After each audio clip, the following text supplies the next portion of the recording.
Six!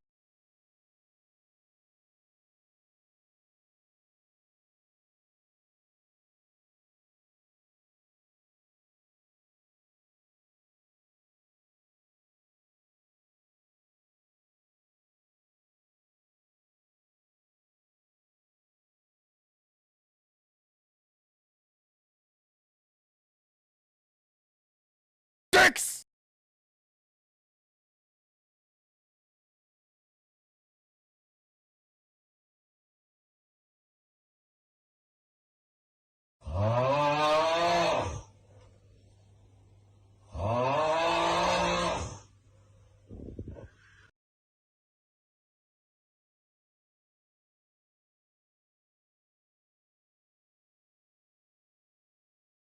Six!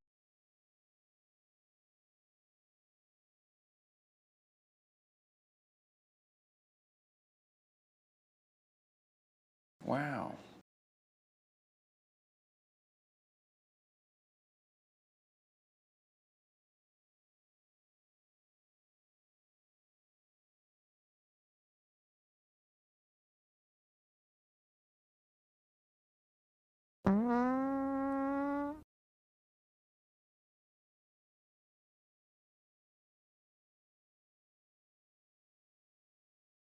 Six!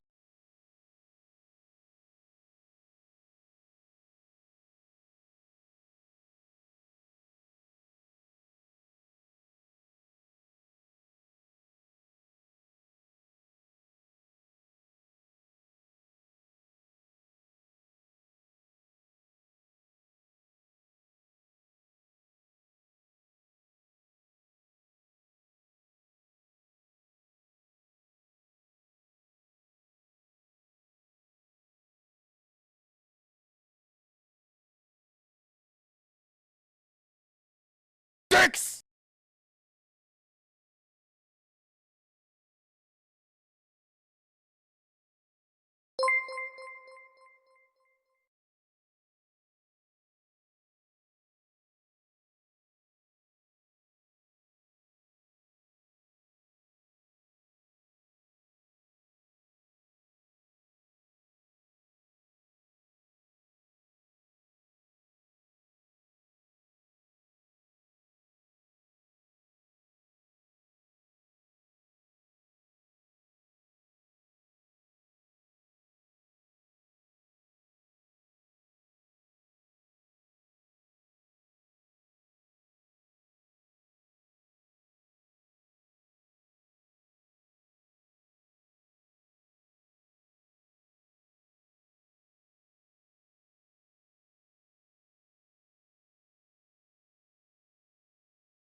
Fuck you, nerdy. Wait, so can I get a one in chat if you can actually see the stream?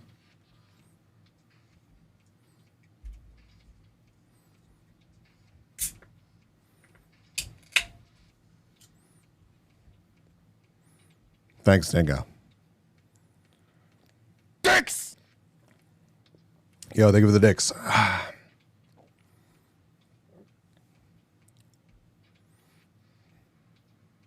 Dicks!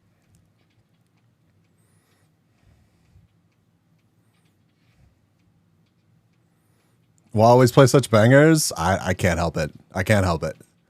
I'm glad you enjoy. Dicks! I'm glad you enjoy. Thank you for all the dicks. Fuck. It's a lot of dicks tonight.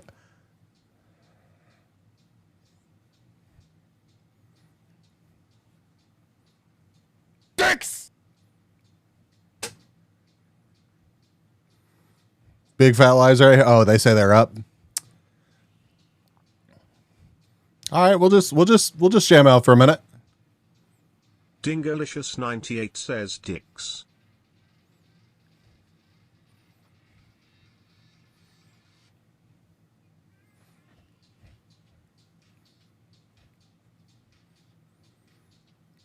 I'm tempted to buy a Twitter tick, honestly. I mean, it's kind of weird to have to pay $8 for that, and I wish I could just get verified, you know, through a process that wasn't paying for it, and then I could choose to pay for other services, but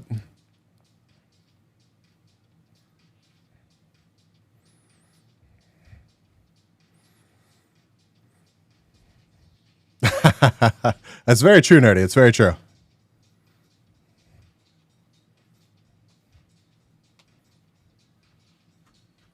God, I hate turning this one down. I hate turning this one down. Oh, well. Welcome, welcome. Hello, everyone that can actually see me. If you cannot, I am so sorry. I may actually do that. It's less than a Starbucks drink per month. Listen, I'm not opposed to... I'm not opposed to Twitter trying to make some money. I'm really not. I just feel like it could have been handled better. Yeah. Let's see. Just the car, not with the surroundings. How the fuck am I supposed to do that? Do you see it? Yo, Lord Blizzard, welcome. All right, let me say hello to people, even though half y'all can't see me or whatever. Welcome in Twitchigo. Welcome in 48 Dingo, Pife, Kung Fu, who's hopefully out getting a lottery ticket. Brainy, Limi, Eriku, Matt, Mir. Welcome. Lena.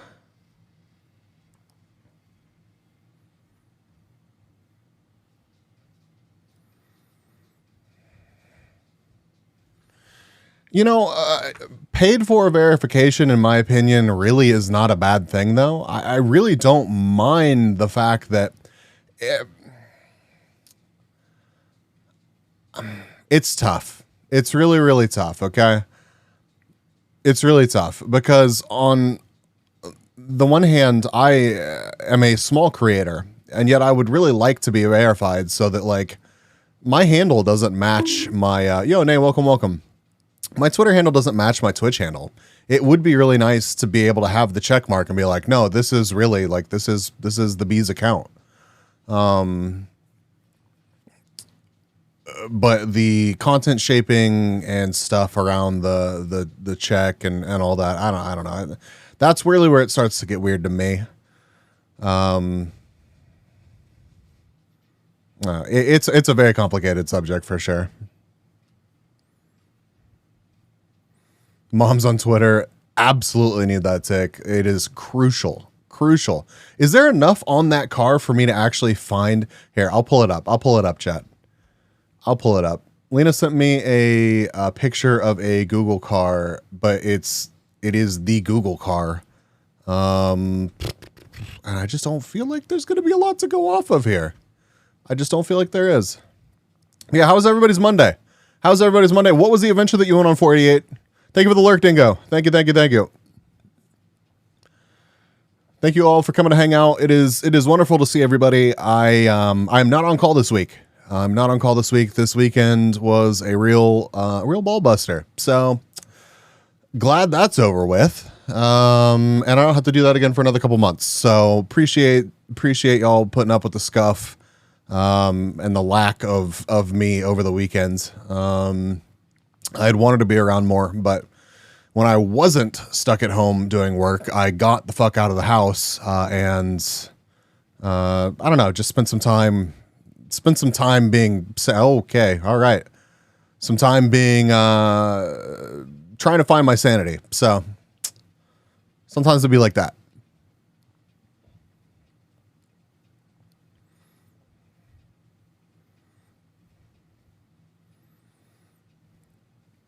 You got an MRI. It took longer for me to get all the piercings out and the bus ride than the actual scan.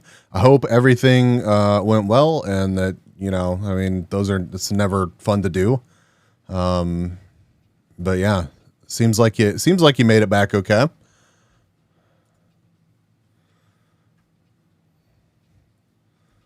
right, let me get this pulled up. We're gonna watch some videos tonight. We're just gonna hang out. Hopefully my stability issues are at least slightly better tonight. Finished up uni for the year, and your chaos cannot be stopped. I love that for you, Lord Blizzard. I really do. Also, I don't know if I already said hello. I think I did, but hello, Lord Blizzard. What are you going to do for the rest of the year? Any plans? Any travel plans? Anything you've been putting off that now you're going to actually have time for?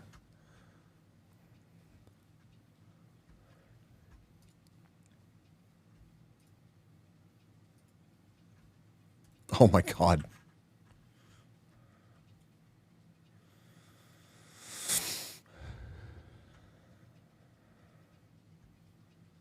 Yeah, chillax and get ready for Christmas.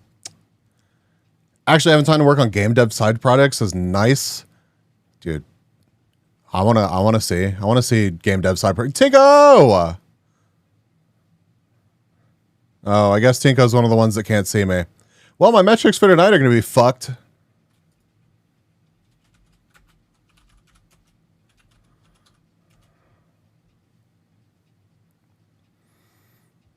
Been looking into starting uni again, maybe in Germany if possible, so I can leave this damn country. Yeah.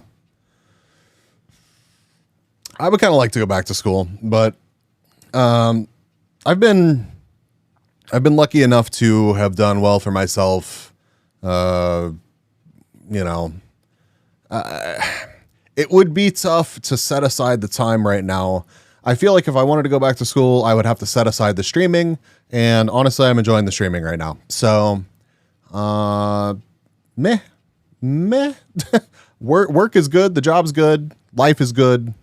So as tempting as it is, I think I'm gonna put it off for a bit longer. Barely had any times the last 4 months to do much work on it. Sometimes it'd be like that. Good to prioritize school though.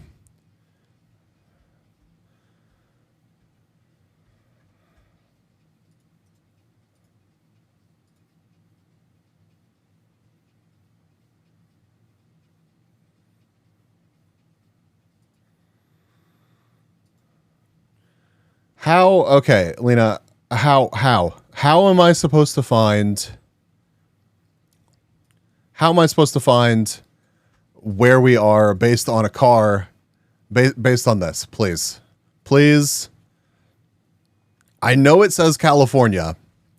That is no guarantee that we are in California. I'm just saying.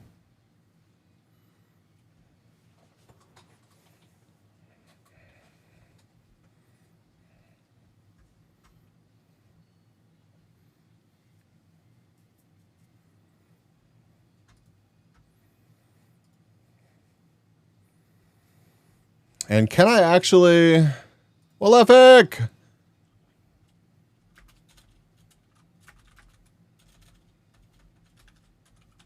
Nerdy Existence says bees. There's only one thing I can't deal with. What's and up? That's a deck of cards glued together. Can't see bees moo. Oh my God. Bruh.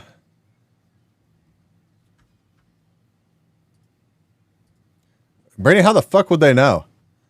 Ain't Twitch is going to send staff into my Discord? I mean, it probably is, but I mean, fuck them. They're down anyways. I mean, I love you very much, Twitch, and I would never do anything like that. Malefic! Welcome, welcome, welcome!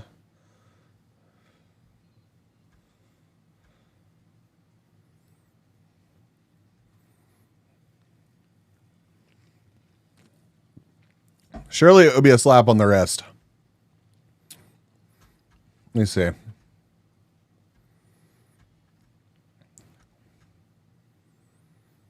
I don't know. I don't know if they can hear me or not. Here, let's try something out. Woo. Let's see if this absolutely implodes.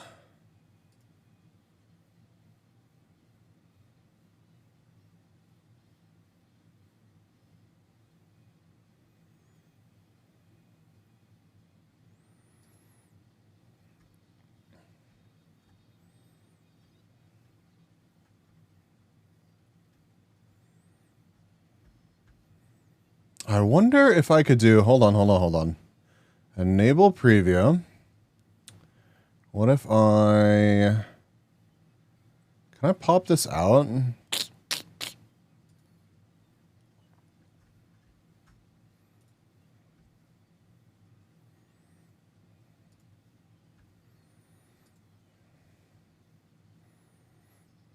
See if this absolutely destroys my frame rate.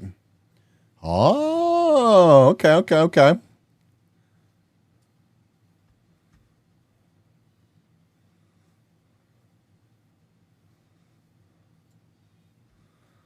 I'm not dropping frames. Oh, I hope the trip was good. Okay, I gotta say it here. I hope the trip was good.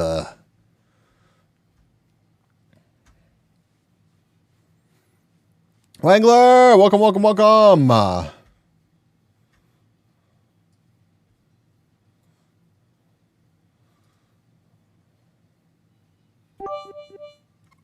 GC man, yo, good to see you, dude. Thank you for the 40 bits. Thank you for the 40 bits. I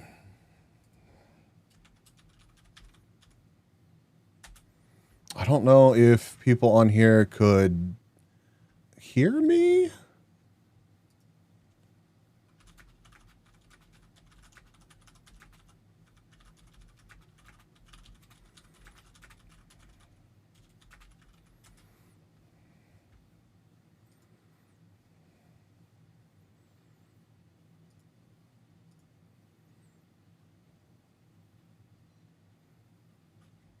Okay. Well, I mean, you can hear me, but I don't know. I don't know what's happening with Twitch right now. Whatever. I don't know.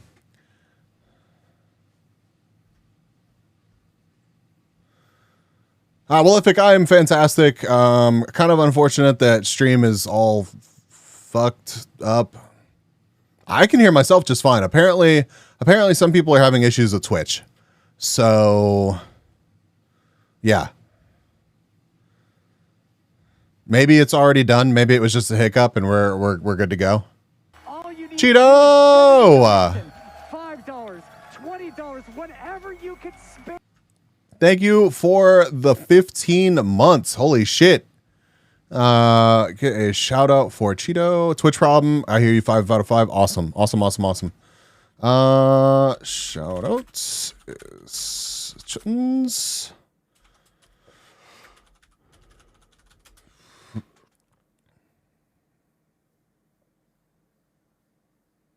Pog. Pog. Pog. Pog. Yo, Wagos, welcome. What is happening? What was that clip, Cheeto?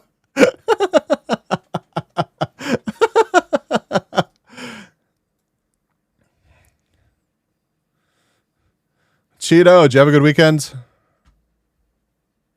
Nerdy Existence says if you are having Twitch problems I feel bad for you son. I got 99 problems but audio ain't one. Oh man. I don't know if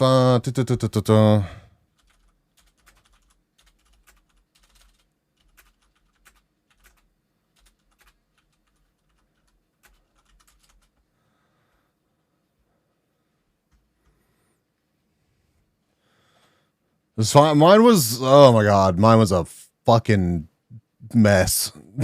I was on call over the weekend. One, my Saturday stream was an absolute disaster. I crashed like 4 times and finally gave up and just raided out. Oh, hold on.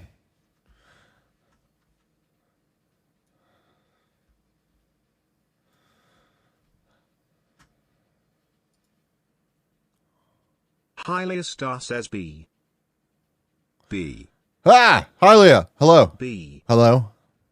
You already have me on your wing. I do. What the heck? At this point, I am now a permanent part of your design.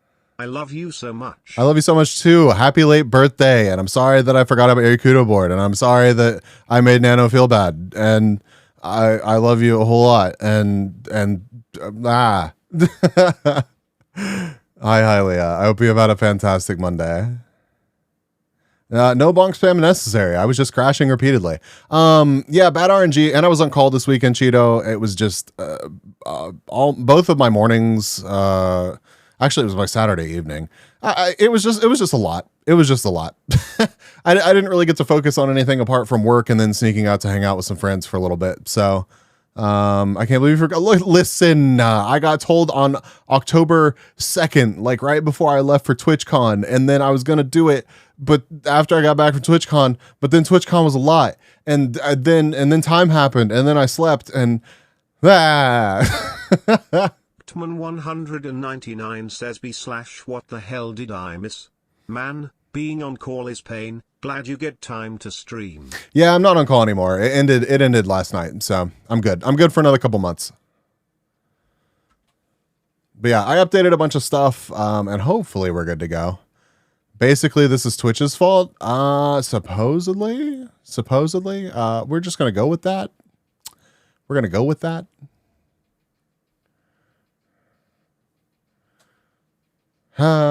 All right, fine. It's only Brandy and Twitchigo in here. If Twitchigo wants to sit in Discord, that's fine. I'll leave this up. Bet. But yeah, I don't know how I'm supposed to deduce where the fuck we are based on this car. Unless there's a reflection I'm seeing or I'm not seeing here that should be some kind of clue.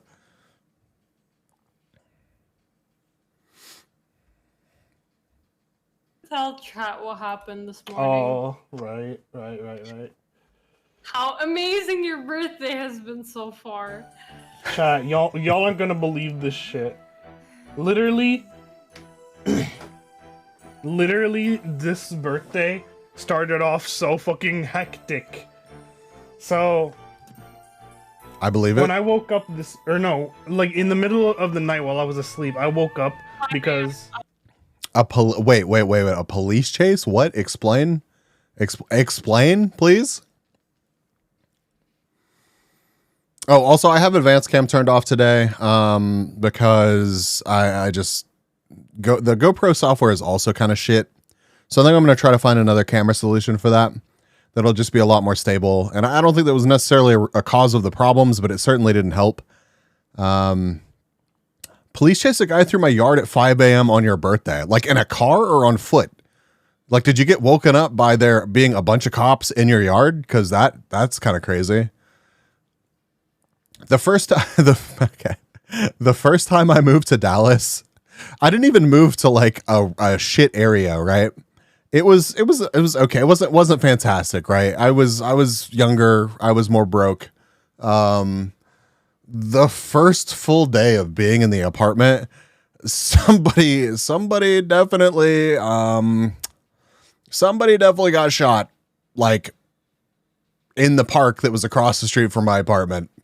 And I woke up to, I don't know, it's probably like 30 cop cars in my apartment complex. This is a long time ago, chat. This is a long time ago. I survived. They drove up in the front of your house, then on foot. Oh, shit. Man, America. I know, right?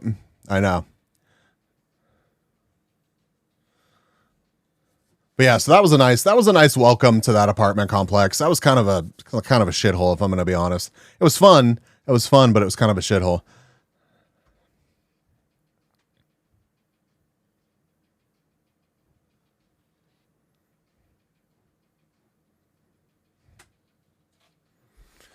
Well, I hope that wasn't too traumatic, Hylia. Yeah. That's always fun. It's a solid way to start a birthday. Get your blood pumping. Adrenaline going. Why are you disappointed? Why are you disappointed? It was crazy. Okay. All of the stories that I could tell about crazy shit like that around places that I've lived would not help Murica's case. I'm just saying. It was a shotgun that got tossed in one of my neighbor's backyards. Dicks! Yeah, think of the dicks. Oh, I might be able to fix that. Hold on.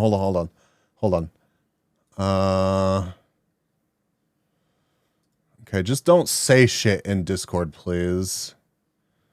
Oh.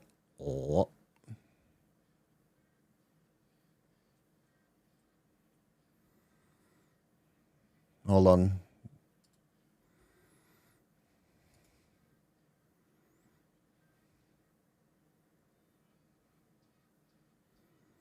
Damn, okay, I don't have it set up well enough to actually be able to do this. I'm sorry, Twitch Go. I'm sorry.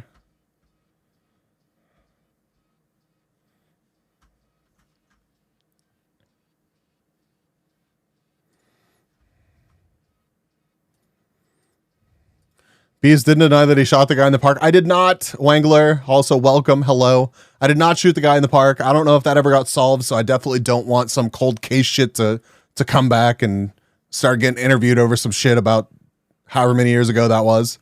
Thank you very much. Yeah, I used to walk up to this gas station in my neighborhood where I grew up, and it used to get robbed all the time. And one time I walked in with one of my buddies, and the clerk was like, I just fucking got robbed. And I was like, that's cool. Can I still buy my drink? And they were like, no, fuck you. Do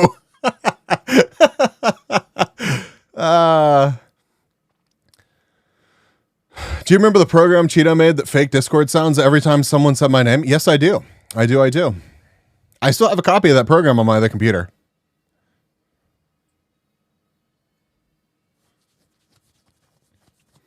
I love that. That was really good. It was the subathon thingy. It was.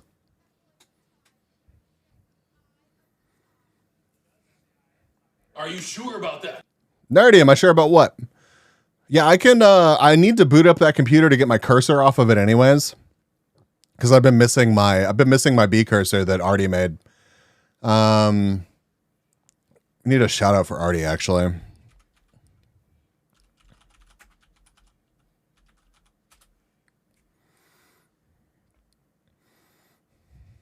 Yeah, the throwing program. Wait, Langler, I did not rob the gas station. I just wanted my coffee, okay? I just wanted my coffee. No. What the frick? Where'd you come from? How did you know? It looks so bad with this skin. Likely story. That looks so. How did you know? How did you know? Tell me. Oh, I got censored by Because I know you, Doobie. The first thing to go is your pants. Oh. Oh.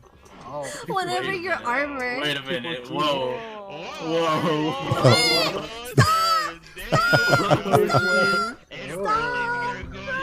Apparently, Hylia. We have not been asking the right questions around Doobie, apparently. Margaret's crying, but she's not really.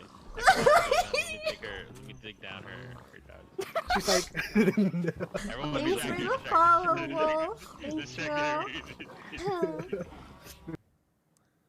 Thank you.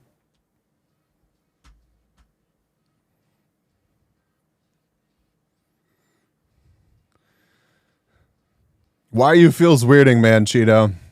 What's wrong with that? Doovie just doesn't like pants. Let Doovie live how Doovie wants to live. All right?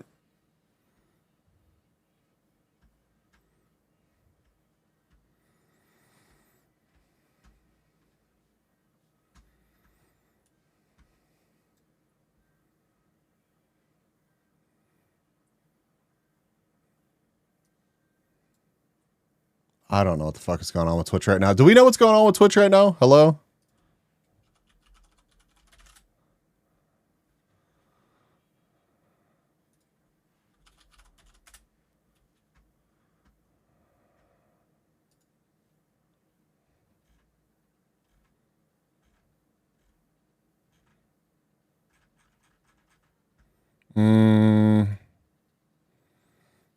It's only slightly dangerous.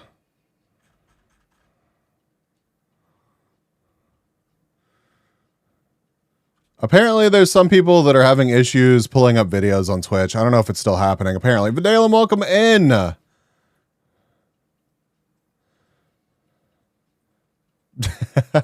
Yes, I linked my my VTube Studio with my Twitch, so the emote thing is working right now. Navir, welcome, welcome. Hello.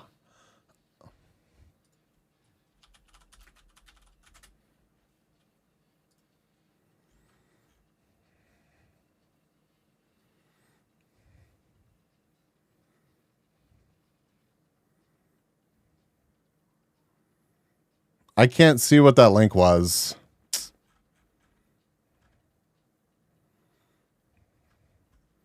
Twitch drama? I don't think so. Giggles. I don't think there's any other additional Twitch drama, honestly. Take the headbats. It was a link to the side of Matt. Sorry that you got bonked. No, it's all good. It's all good. I just don't have I don't have mod view up, so I don't see the link. Yeah, if you're a VIP, you can do it.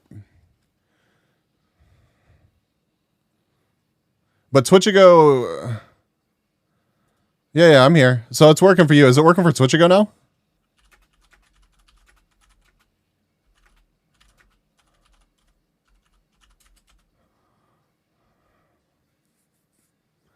Yeah, I'm sure it is.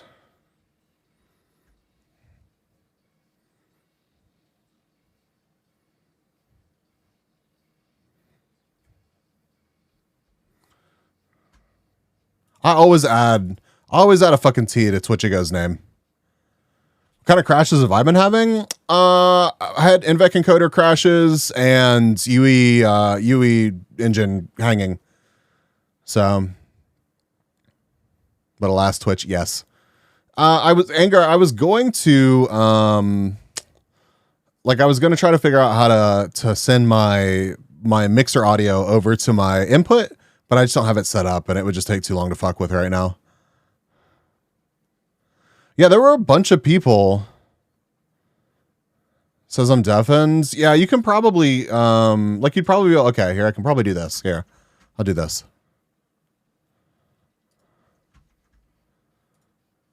I can probably do this and then you can probably at least hear my microphone. But that's all you're going to be able to hear. You're not going to be able to hear a lot of other stuff.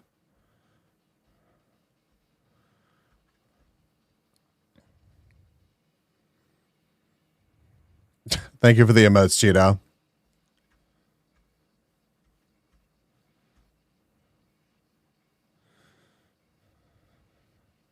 No. I'm doing an actual. It was with marbles. But I also had VTube Studio crash without marbles. With I had VTube Studio crash while I was playing Road 96. So, yeah, I don't know. I mean, so far we've been good today. So, you had fries for dinner. Now I need to decide if I should make the rest of the bag. I mean, are you still hungry? Are you still hungry? I had a quesadilla and fries for lunch. That was tasty.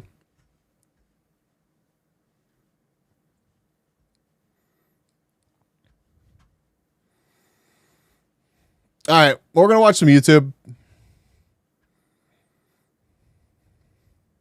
Namaz, welcome, welcome.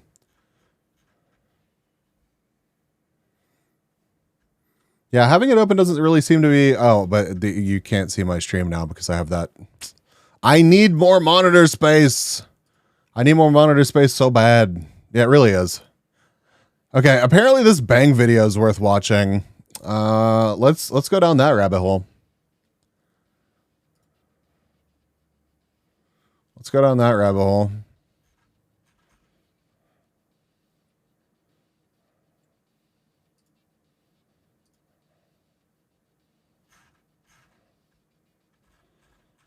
Oh, I thought I had added it here, but apparently not. Okay, well, that's fine. Surely it'll... Yeah. Every gym...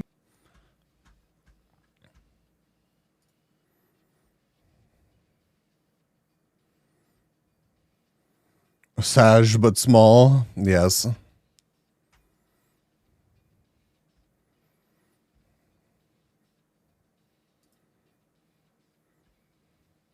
All right. All right, we're doing a chat. Give me a second.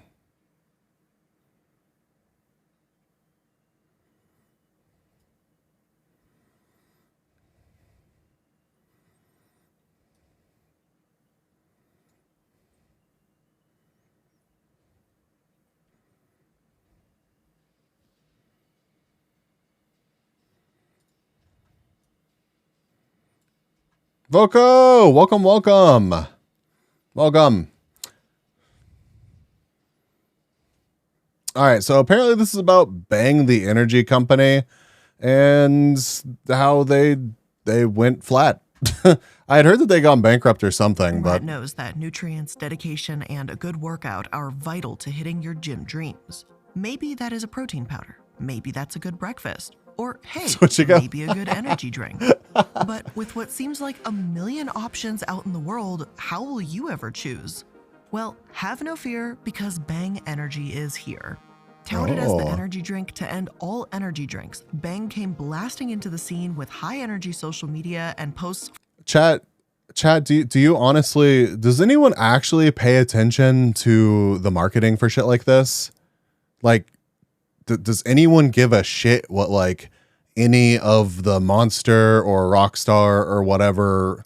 Honestly, give me honest opinions here. And like this is coming from someone who is partnered with Advanced, and I really enjoy their products, and I like the fact that they're open label. And there are things that like I pay attention to, like the like. I guess the nutritional facts, but like super creatine, I don't give a fuck. You drink Advanced, I love to hear it. I love to hear it. But okay, all right. We need a poll. I'm gonna put a poll up. Full of claims to make anyone swoon. Gone were the days of a quick blast of energy followed by horrific crashes. Bang would never make you feel that way. They advertise themselves as the no sugar solution to your wildest dreams. Just one quick swig and you're ready to take over the world. But one of the best parts about Bang? Well, they had a new, special, never-before-seen ingredient that was sure to make your workout the best you ever had. Sure, you've probably heard of creatine before. It's basically in every pre-workout you've ever tried in your life. But Bang had something different. It was super creatine. Super. Their patented special ingredient was supposedly proven to make your workouts last longer and your muscles bigger, no strings attached. This was the drink of dreams, and practically every gym owner jumped on the opportunity to sell this new product to their patrons, who, of course, excitedly took the bait. Then suddenly, Jack Owak, self-proclaimed science mastermind, announced that Bang wasn't just hitting your gym goals. Full of claims to absolutely no streaks, Jack had apparently developed... Then suddenly, Jack Owak, That's such a goofy fucking name. Self-proclaimed science mastermind announced that Bang wasn't just hitting your gym goals. Oh no, it was for hitting your brain goals too. Super creatine wasn't just for your muscles. I got a tasty one. Oh my god. With the greatest invention in history, Jack had apparently developed a drink that, according to him, slowed the brain's aging process, promoted peak concentration, and prevented Alzheimer's disease. Sure, the product did have an insane amount of caffeine and absolutely no scientific proof to back up its claims, but they had a cool TikTok ad and an eccentric owner, so what could go wrong? Well, as it turns out, a Damn. lot could go wrong. Super creatine definitely sounded a little too good to be true, and a healthy energy drink just sounds like a lie. And the science genius might not be what he says he is. So yeah, a lot could go wrong, and a lot did. Good night, Despite Brainy. its rapid rise to fame and its claim that Bang would never make anyone crash, it seems like the company itself didn't actually get that memo. Because unlike its drink, they sure are crashing down hard, and it has been one hell of an eventful fall. Yeah, 48. What's the real story of Bang Energy? Let's get into it. I just, it'd be wonderful if there was some kind of super drink that made you energized and also stopped your brain from rotting. But I mean, everything in moderation Hello, everyone, anyways. and welcome to the Corporate Casket. I'm the Illuminati, and today we will be talking about the healthiest energy drink in the world that has rapidly fallen from grace, Bang Energy. Through the years, Bang has had its share of bizarre and groundbreaking stories, but Yeah. no story looms quite as large as the man, the myth, and the legend himself, Jack Owak. The eccentric, seemingly uncontrollable millionaire seems Did y'all hear about all this? Like, I heard that there was like a Bang scandal, but like I didn't know that there were multiple Bang scandals and that like this was such a big deal. I just thought that he said like some shit that couldn't be backed up and got slapped down for it. to always be ready to step in front of the camera. He absolutely thrives in the limelight and developed the Bang brand in a way that seemingly mimicked his personality, loud, insane, and full of half-truths. He started small, entering the supplement industry while he was teaching high school in South Florida. But he had a dream, and soon he would create Vital Pharmaceuticals, aka VPX Sports.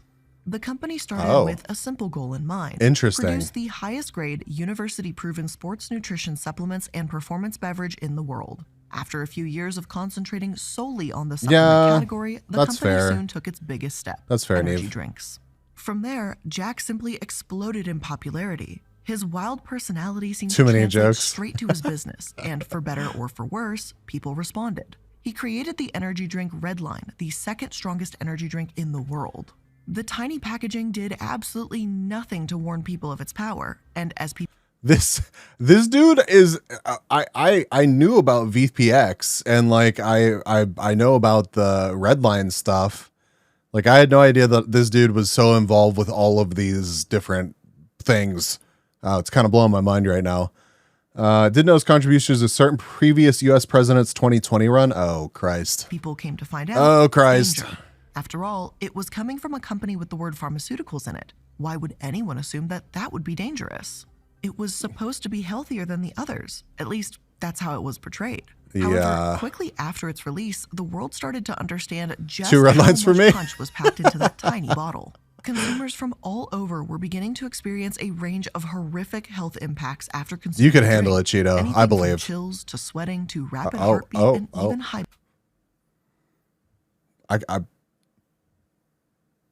He's fine. He's fine, chat. blood pressure. This healthy, with plenty of air quotes here, healthy energy drink seemed to be the exact opposite, and multiple lawsuits were brought against the company for false advertisement and failure to warn consumers of the dangers of the red line. If you handle it, me too. Jack Hell and his yeah. company seemed Let's relatively fucking go. unfazed. Their newest, brightest product, Bang, was sweeping the nation, and Jack was right there in the middle of it, promoting his love project with flair. Hashtag Bang Energy was everywhere on social media. Jack hired anyone he could to build distribution, even stealing people right from under Red Bull. Over 1,000 Oh, speaking of energy drinks and nutritional supplements and stuff, 89%, 8 of you voted for no, you don't buy into shit like super creatine.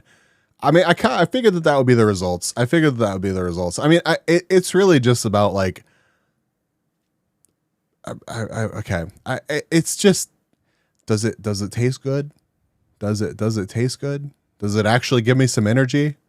We're good to go. We're good to go. And you know what gives me a lot of energy?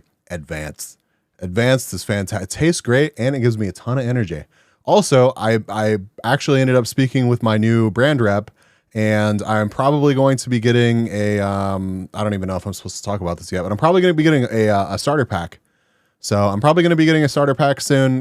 That's pretty cool. My previous brand rep left the company, and the new person that I'm working with seems really cool. So hopefully good stuff happening there. I would love to have like a little sticker and stuff to include in y'all's orders. You vote spicy honey.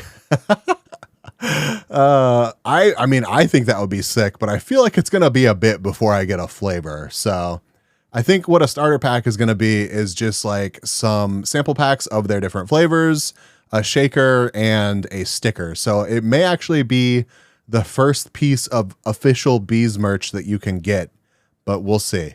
We'll see. I'm stoked about that. And honestly, like if I remember correctly, Candy's starter pack was like $9 or something. It wasn't bad. Please drink your verification scoop of advanced GG to continue the stream. Listen.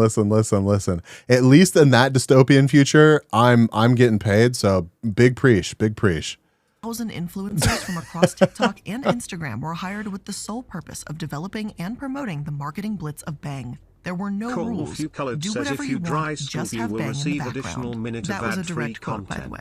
Hell yeah. Now, every video was relatively carefree, fun, and marketed specifically to a younger audience. What, Women were Hylia? dancing in parking lots in bikinis, and of course, Bang was sitting in the background.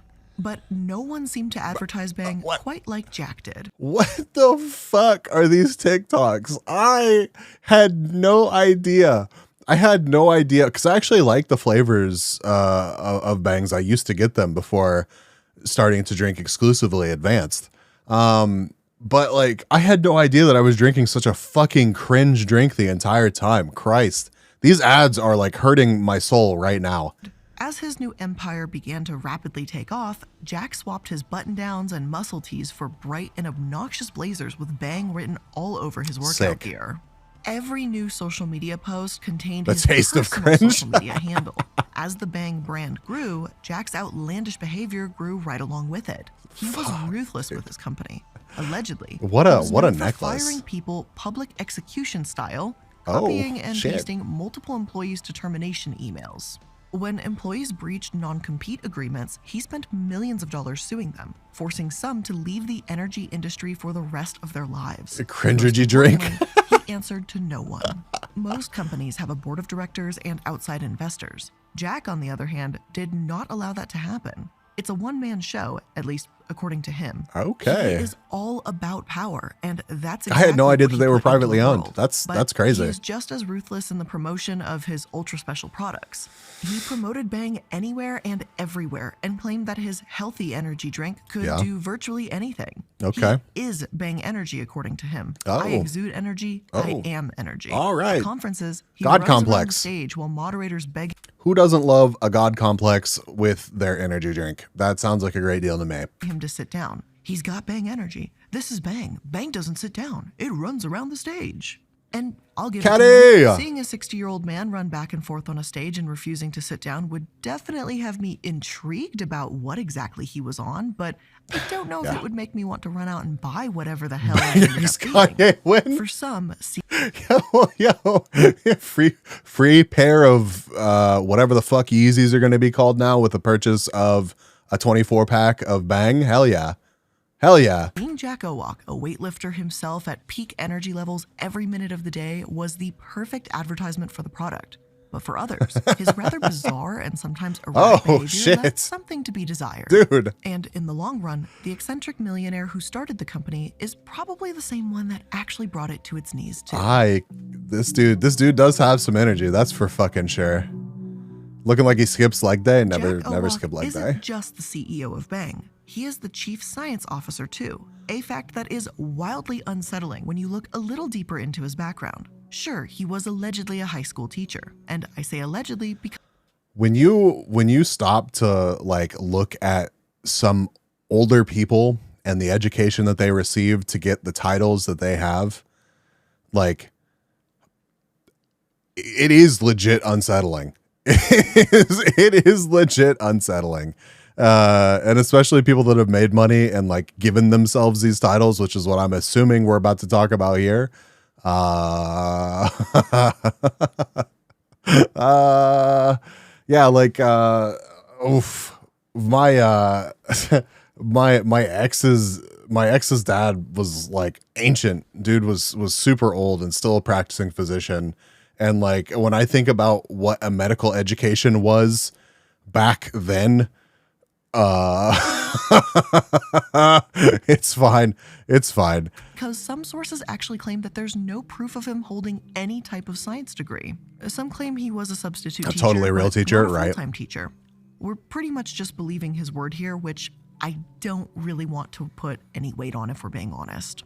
If he was a science teacher in 6 different disciplines, as he claims, I'm obviously not What the fuck does that even mean? insinuating that science teachers aren't incredibly important and amazing. But at the same time, it doesn't make me feel all too great that the CSO of a company has no further science background.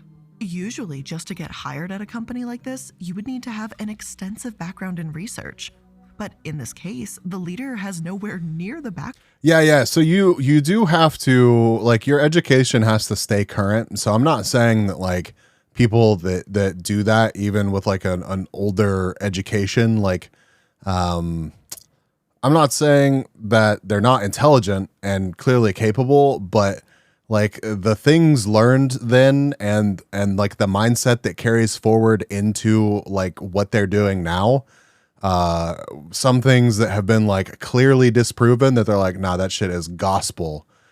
It's kind of shocking. It's kind of shocking. So, it's not, yeah, you don't have to take like you don't have to like renew the license, but there is continuing education. So like there are things that you do have to keep doing to stay certified or whatever. I'm not going to try to attempt the technical terms, but yeah,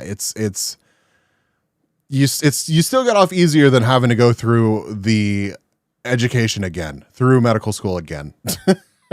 Background you would expect. Yeah. This quickly becomes even more concerning when he shoots off about random health benefits for his drink, benefits that have no possible way of being physically accurate. According to him, other energy drinks are dangerous, stupid, and welcome, Caddy. life-sucking. That's going well. Bang? Well, So they're you're not having life-sucking, issues with the stream right now? They created the healthiest energy drink of all time, and it can do just about anything. Apparently, even cure Alzheimer's. And that's right.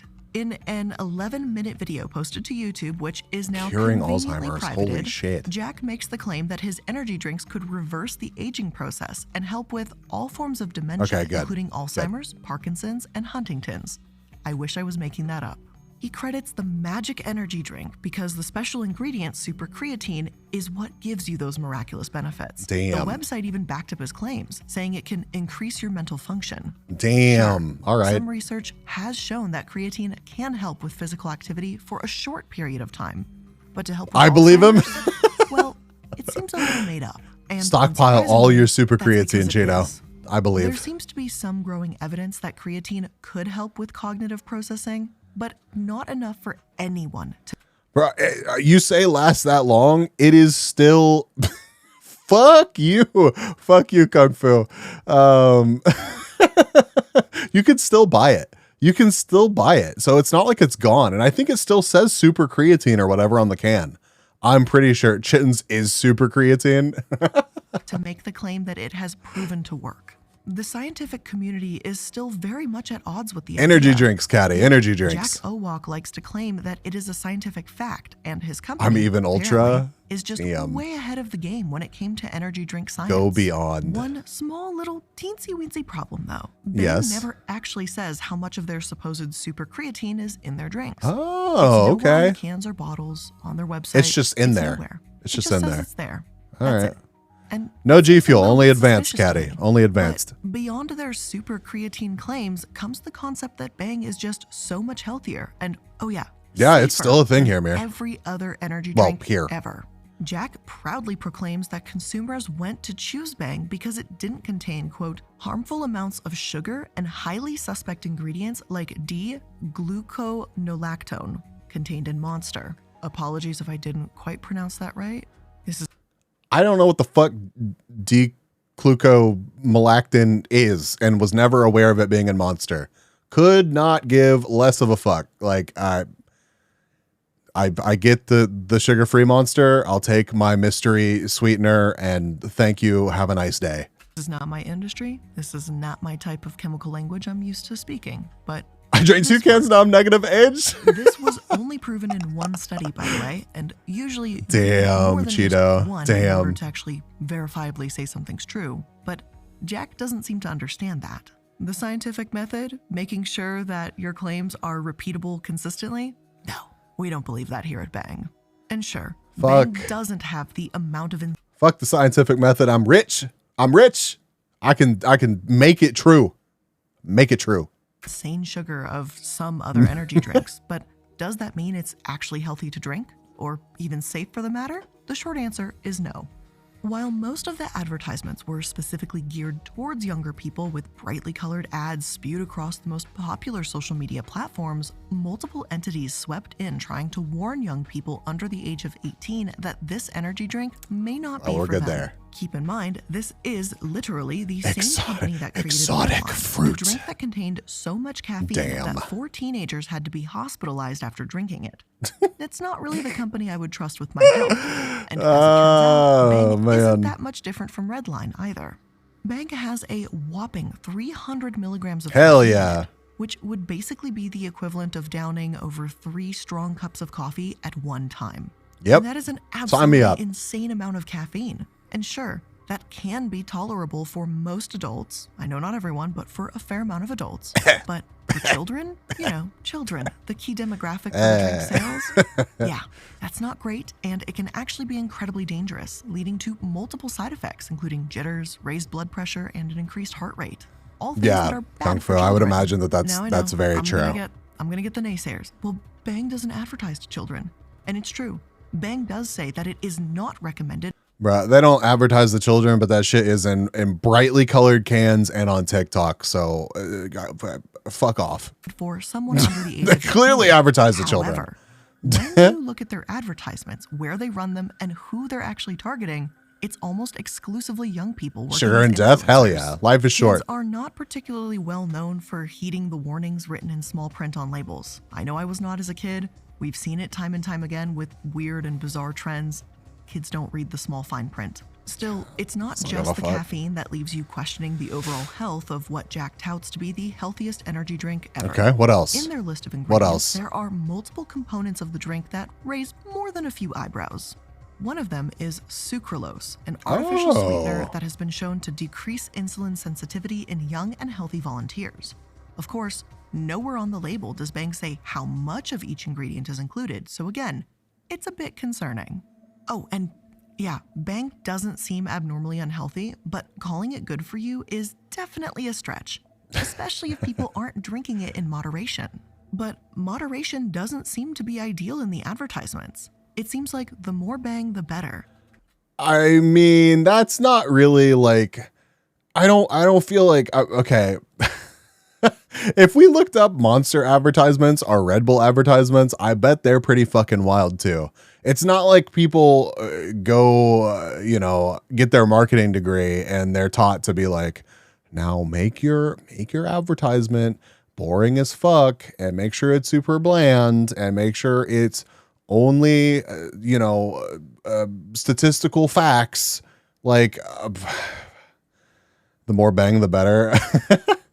Jack Owak constantly disparages the competition for their drinks, telling his customers that every alternative would undoubtedly make them crash, cause health issues, and of course, does not contain the oh-so-magical ingredient. Red Bull gives you wings. Didn't they get in trouble for that? They seem to miss out on one. Can't they not use tiny that little slogan detail while anymore? doing this, though. Or something? Usually, companies don't take. I feel like they did. kindly Maybe to we'll watch a companies video on that next. Constantly disparaging their brand, and they definitely don't take too kindly to another company lying to do it.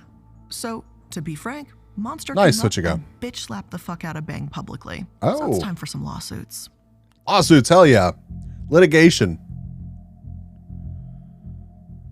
It turns out that when you continuously trash talk your competition and make repetitive claims about the supposed health of your energy drink, you're bound to get sued for it. Who would have thought? It all started in 2009 when I mean, just imagine how much these companies, like how much money these companies have. I know that they spend a shitload on marketing and I know that they spend a shitload on like events and just, I mean, all that is, I guess that's all marketing costs, but like, imagine how much profit there is in a can of Monster. So any of the big established brands probably have a hell of a war chest. I can't imagine otherwise. Monster Energy Co. and Orange Bang decided to sue Bang Energy for trademark infringement. Tell you to get more bang for your And buck. at first, Marketing all team seemed 10 out of well. 10. The three companies came to a settlement agreement. Why though? and What, Caddy? everyone went on What's their up? way selling their little energy drinks to the world. Then VPX released Bang Energy RTD and everything came crashing down. Soon, Monster and Orange Bang joined together to accuse VPX of breaking the settlement agreement and infringing on Orange Bang's trademarks. Meanwhile, Monster decided to bring yet another lawsuit against VPX. What the fuck this is time that? for their false advertisement. The lawsuit brought against The VPX doctor? and Jack Owak himself claimed Okay. that the company, along with the CEO's advertising and marketing scheme, tricks consumers into believing they are getting something they are not. Bang is marketed as a modern-day snake oil. Now, according to the lawsuit, the company had lied about the super creatine, its health benefits, and the fact that it's the healthiest energy drink on the market. The first page of the lawsuit is honestly just an incredibly fun read. Healthiest energy drink on the market. According to me, fuck you. Like, what? What?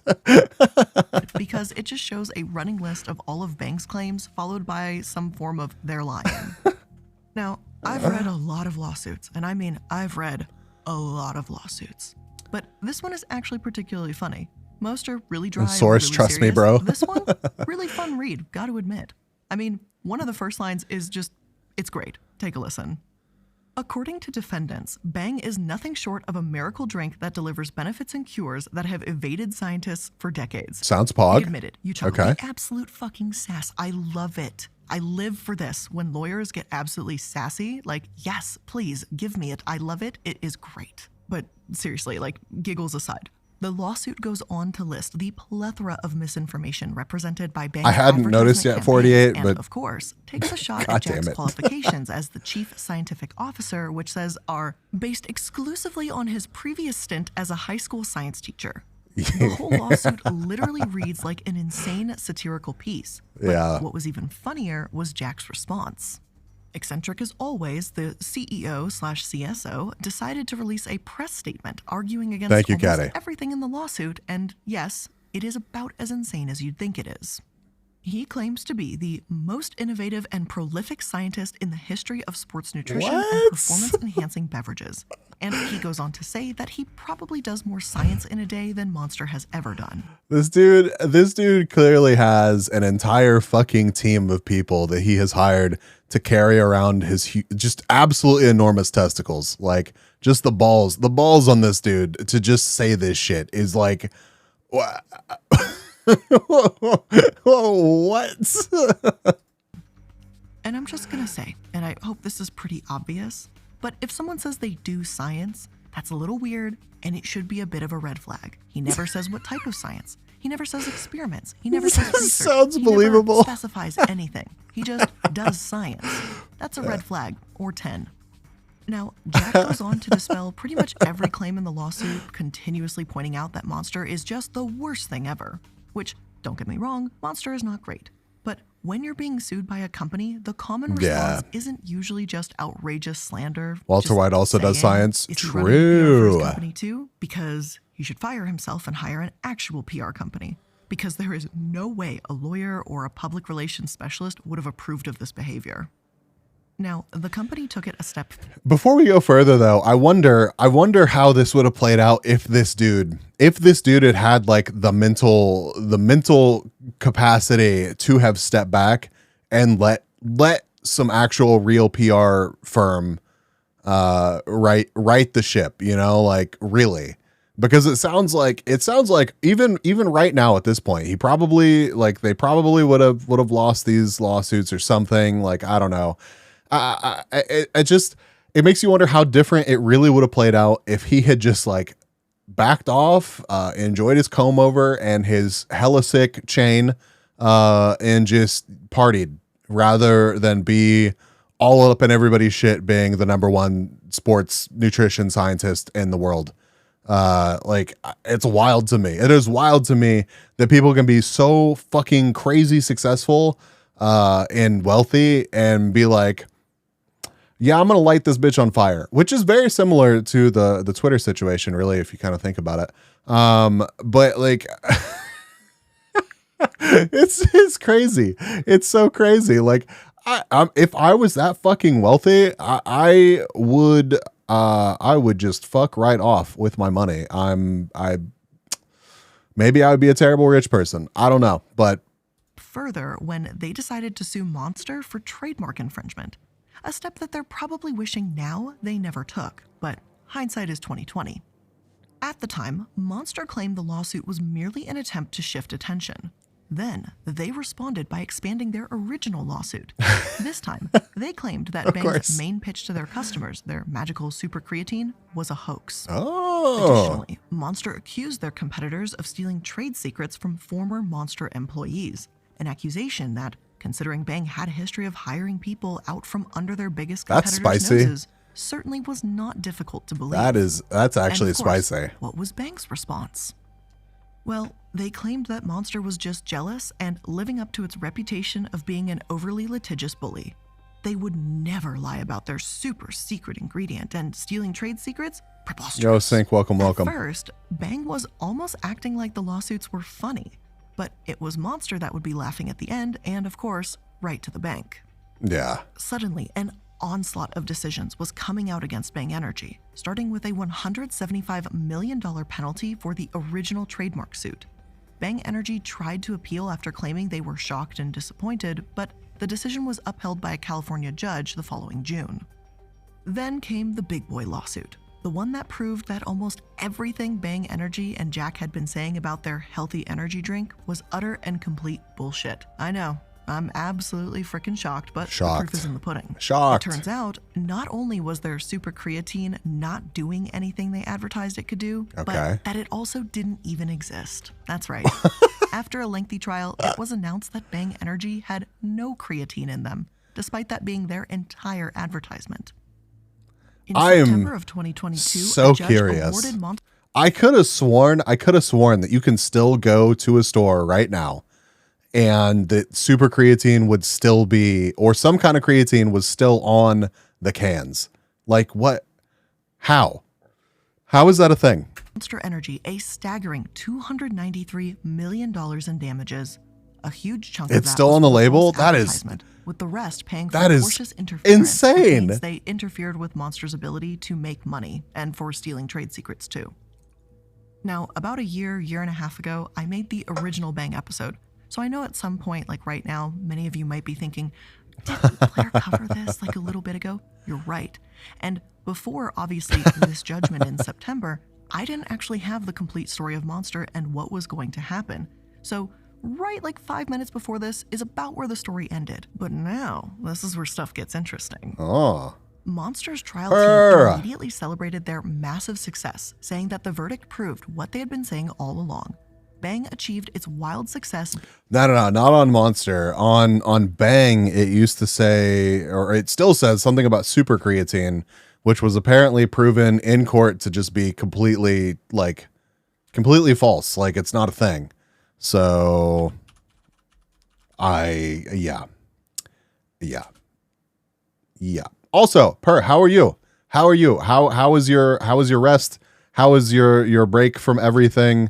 Have you figured out some of your audio stuff? I need to know.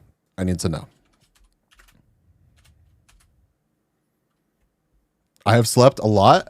Haru, thank you for the follow. I don't know where the fuck Freddy is. What is that? What is playing in the kitchen? Why is there music?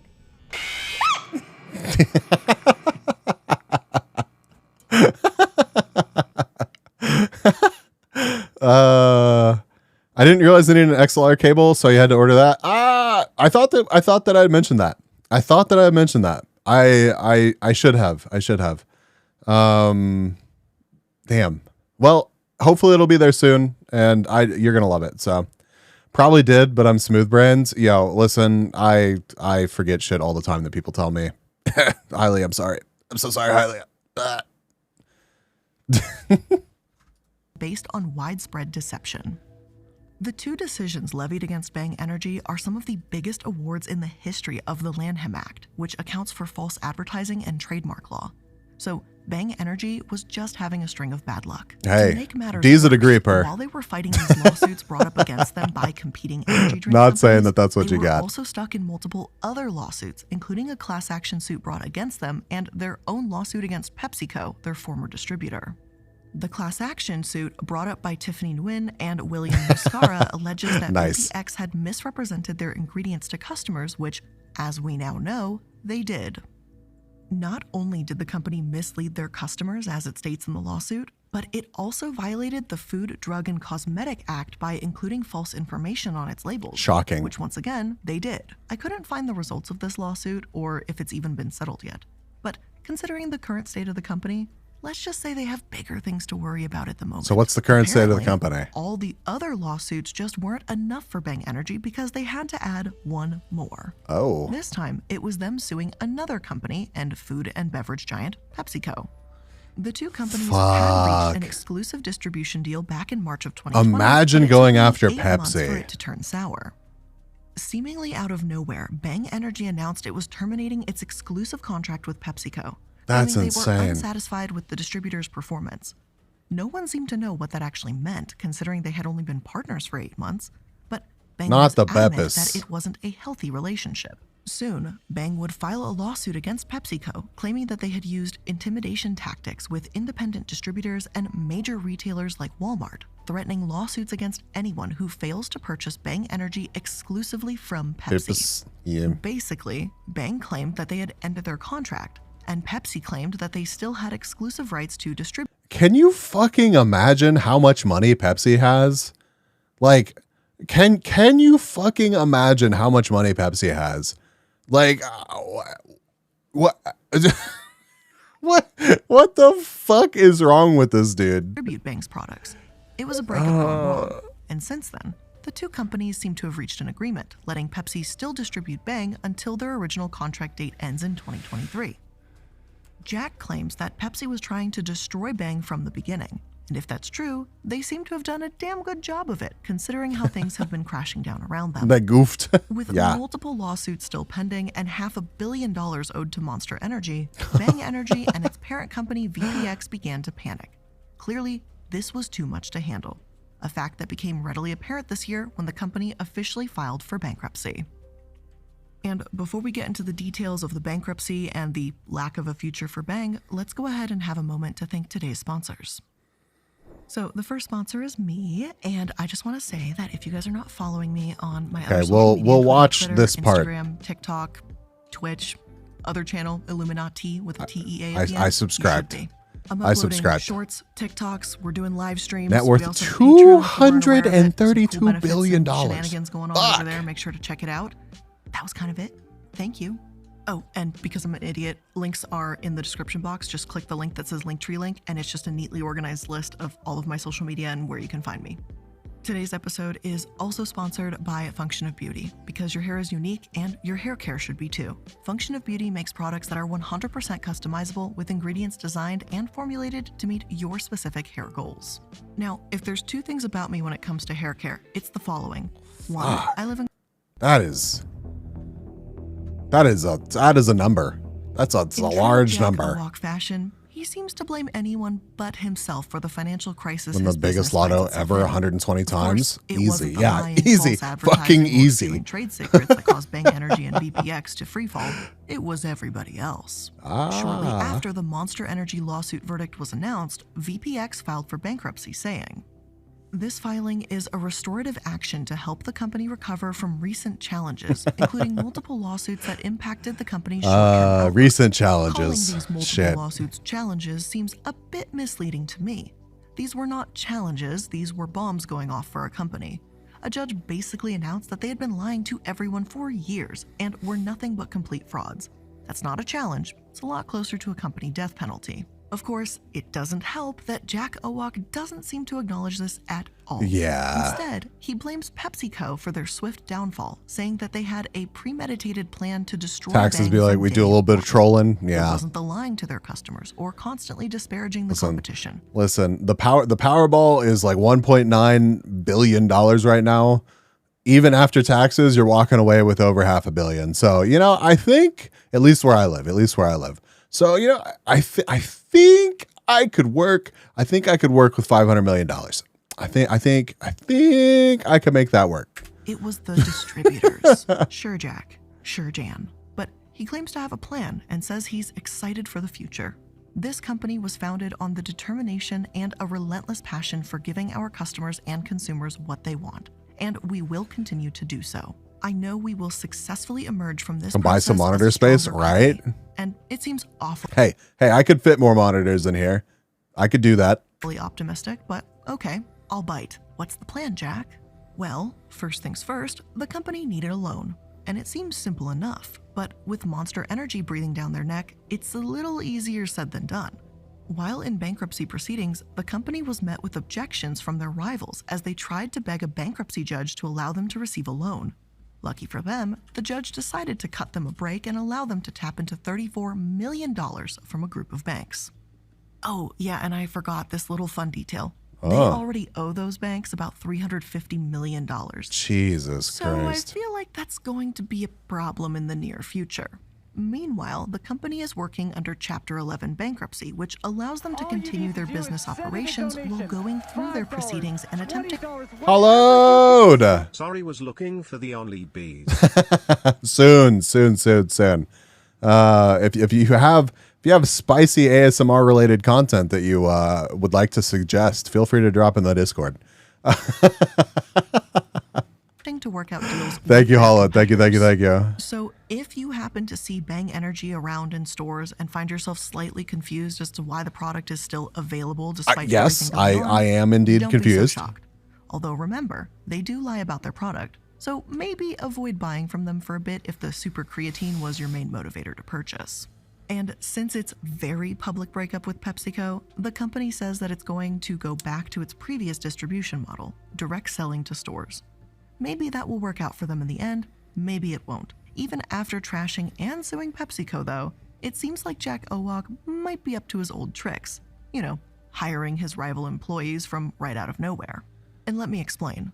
In a bizarre turn of events, Bang Energy recently announced that they would be appointing a PepsiCo former executive, Kathy Cole, to COO. So good old Jack, back to his same old tricks.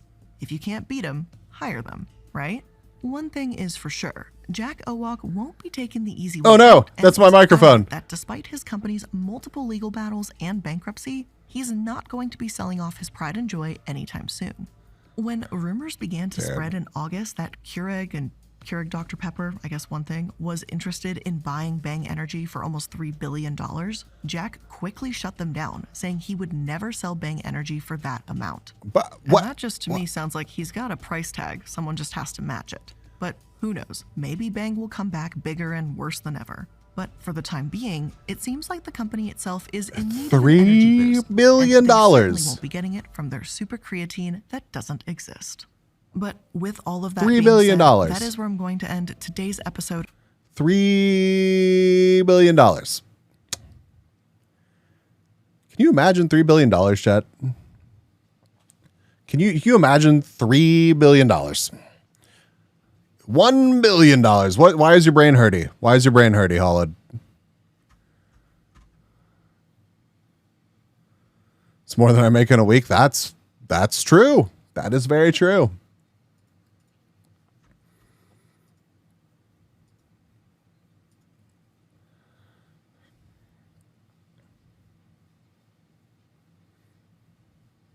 That motherfucker said no to 3 billion. Apparently.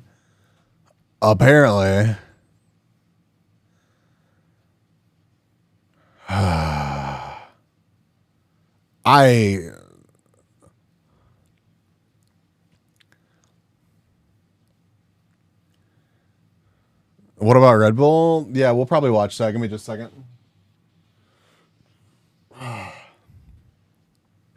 Fucking $3 billion. Think the stream is coming back. Still crashes every now and then, but I can stop Discording. And thanks for that. Yeah, no worries. I'm glad we were able to have like a stopgap for you. Okay. So Red Bull.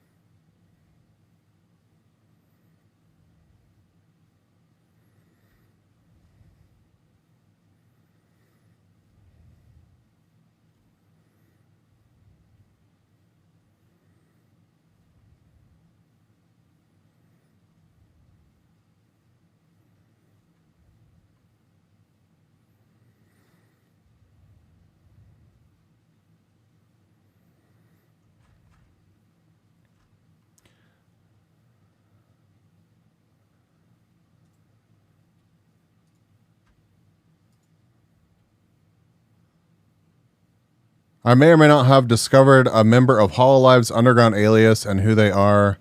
Not the only one who found out, but brain hurty. Ah, well, that's crazy. All thanks to Spotify? What? Red Bull is involved in a false advertising lawsuit and will be giving anyone that's ever bought a Red Bull a small settlement. They'll also be changing their slogan to the more accurate Red Bull, it gives you $10.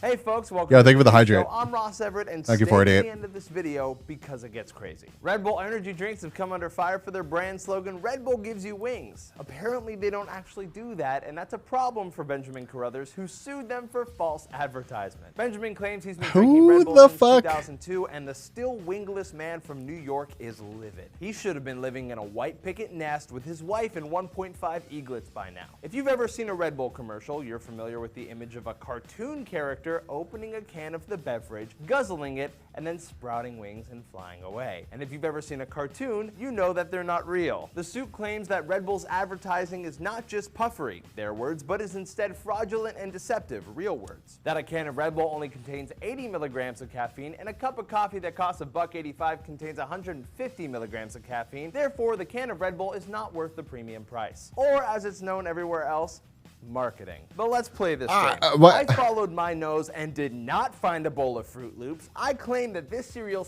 You can only think of Gura and Senzawa.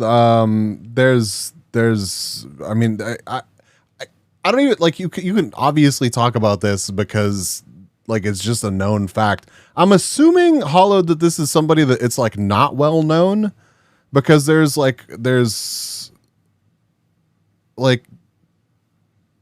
yeah, there's Demon Dice and Mori, like that's a thing.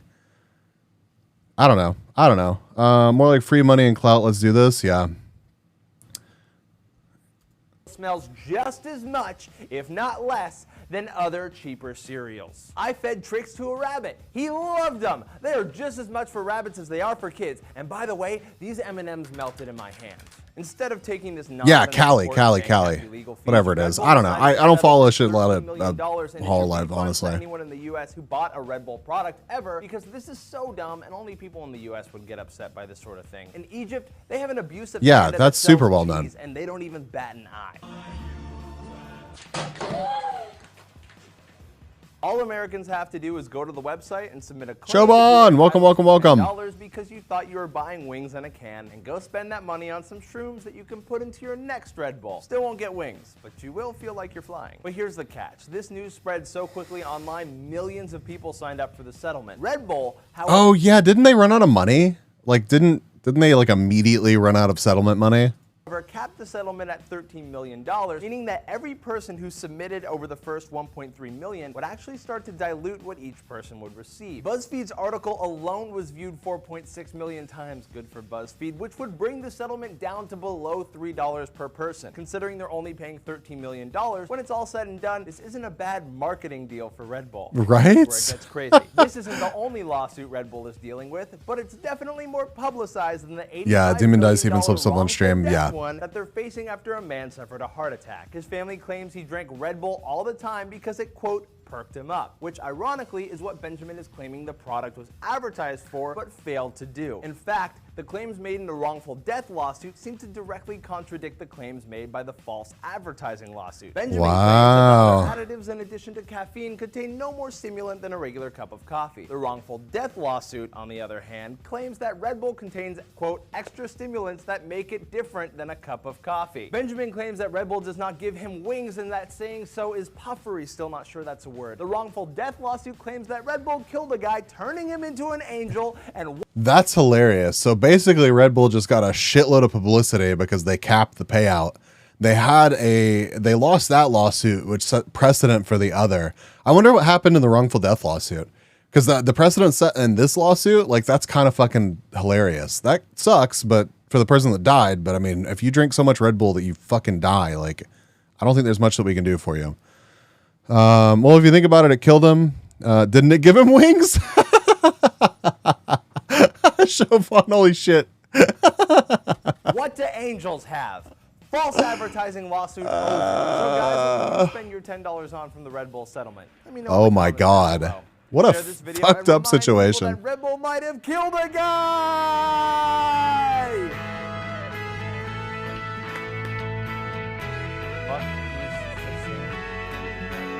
Sued for not giving wings, sued for giving wings, just can't win. Poor Red Bull. Poor Red Bull. Poor Red Bull. I saw another video that I was actually interested in, how Red Bull makes money, which I've always been kind of curious about. This has 6.7 million views, so it's probably a decent video. Red Bull's yummy though. I just like liquid gummy bears. I honestly like Red Bull as well, but you know, now I drink advanced. So a lot of people like, I don't know, Red Bull seems to be a pretty people are like split about it. Either they like it or they're like, oh my God, that's disgusting. So clearly enough people like it to keep them on the shelves though. So there's that. He's flying. Wow.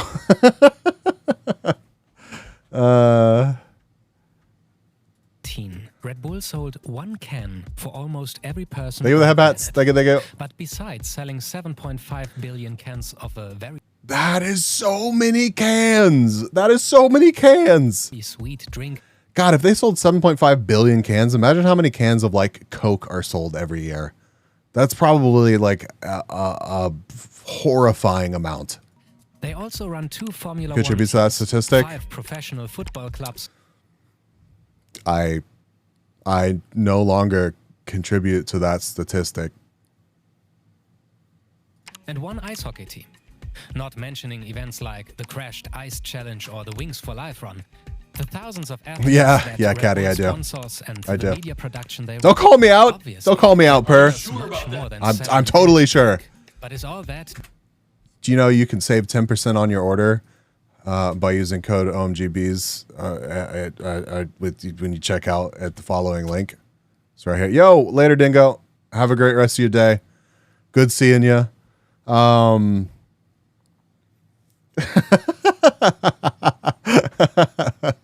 We're just doing our little part. No. Listen. And they worked. There's an endangered species right there.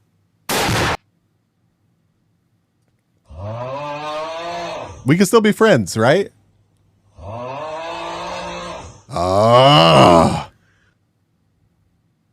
Fuck you, Twitch, go. My waifu cups will fight you. Listen. Whenever I have my own shaker, it's gonna be made out of metal, and I'll fight all the fucking waifu cups you want to fight. I'll fight all the waifu cups. I'll smash the shit out of them with my metal cup of amazingness with my B on it. Okay. Oh shit. Where's it at? I lost. What? Oh, I need to kill this. And then I need this. Just marketing. Don't leave, Twitch, go. All the waifus on my wings. 1982, the It's a redeem. It's a redeem. So if you want, Caddy, if you want one of the waifus back on my wings, feel free to redeem Hats Off to You and request one. Basically, I'll use any PNG for an amount of time with that redeem.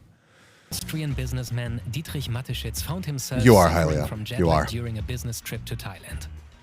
He tried a local drink called Krating Deng, which improved his jet lag substantially. Krating Deng can be translated to red gaur, a gaur being a huge bison from Southeast Asia. So it basically means Red Bull. Inspired by the magical qualities of the product, Mateschitz decided to bring the product home in the format of a brand new product category, the energy drink. He pitched his idea several times to Western investors. I'm but sorry, got turned Mir. down because they didn't see a market for the product outside of Asia. Mateschitz was well aware that there was no market at the time, so he decided to create one. He was so convinced of his product. Why the fuck? If there's no market, I'm. We gotta rewatch that. We gotta rewatch that. Decided to bring the product home in the format of a brand new product category, the energy drink. He pitched his idea several times to Western investors, but got turned down because they didn't see a market for the product outside of Asia. Mateschitz was well aware that there was no. Soft drinks were a fucking thing, right? Like canned drinks were a thing. When was this? What year was this? I'm sorry. Like that seems like such a no fucking brainer to be like energy drinks, canned drinks with caffeine. People love caffeine and coffee. We're going to make this sweet and put it in a can. And there's not a current competitor in this space. Like, but what?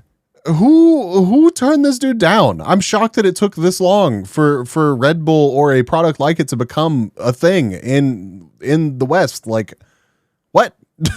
Market at the time, so he decided to create one. He was so convinced of his product that he invested $500,000 himself. He then teamed up with the boss of the Krating Deng manufacturer. Oh, Hats Off to You is fucking off right now. I forgot we turned it off because hold on. Yeah, I'll turn it back on. And Tits is disabled right now too. It's the program is on. Give me just a second, chat. Give me just a second. I forgot. My bad.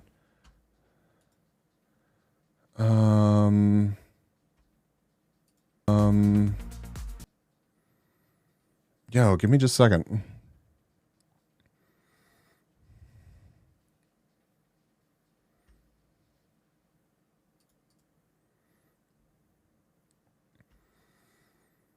My bad. You remember going to the Asian grocery stores and getting energy drinks before ever seeing them widely spread here? That is crazy. I mean, I guess I was pretty young whenever Red Bull like became a thing, but like, I don't know. It's just hard to imagine a time before that was a product segment, you know?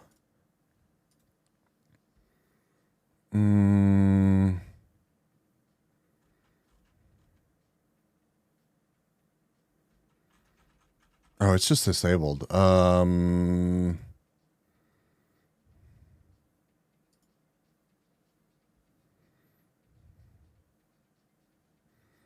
Wait, I was young? Wow, imagine. Hold on, I need my mod view on Twitch.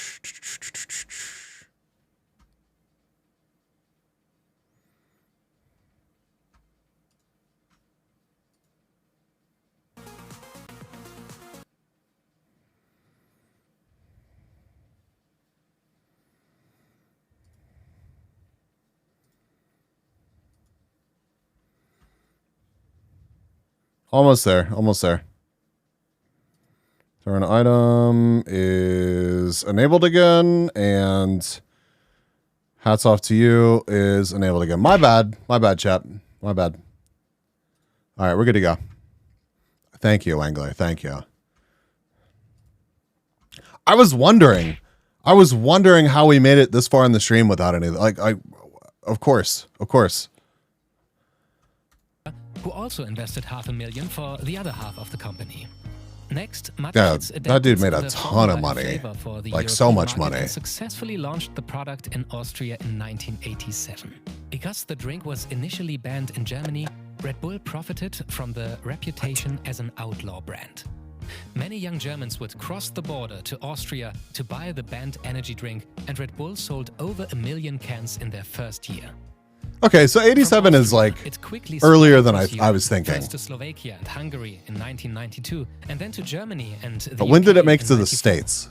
When they entered the US market 3 years later, Red Bull was selling over 1 million cans every day. That's crazy.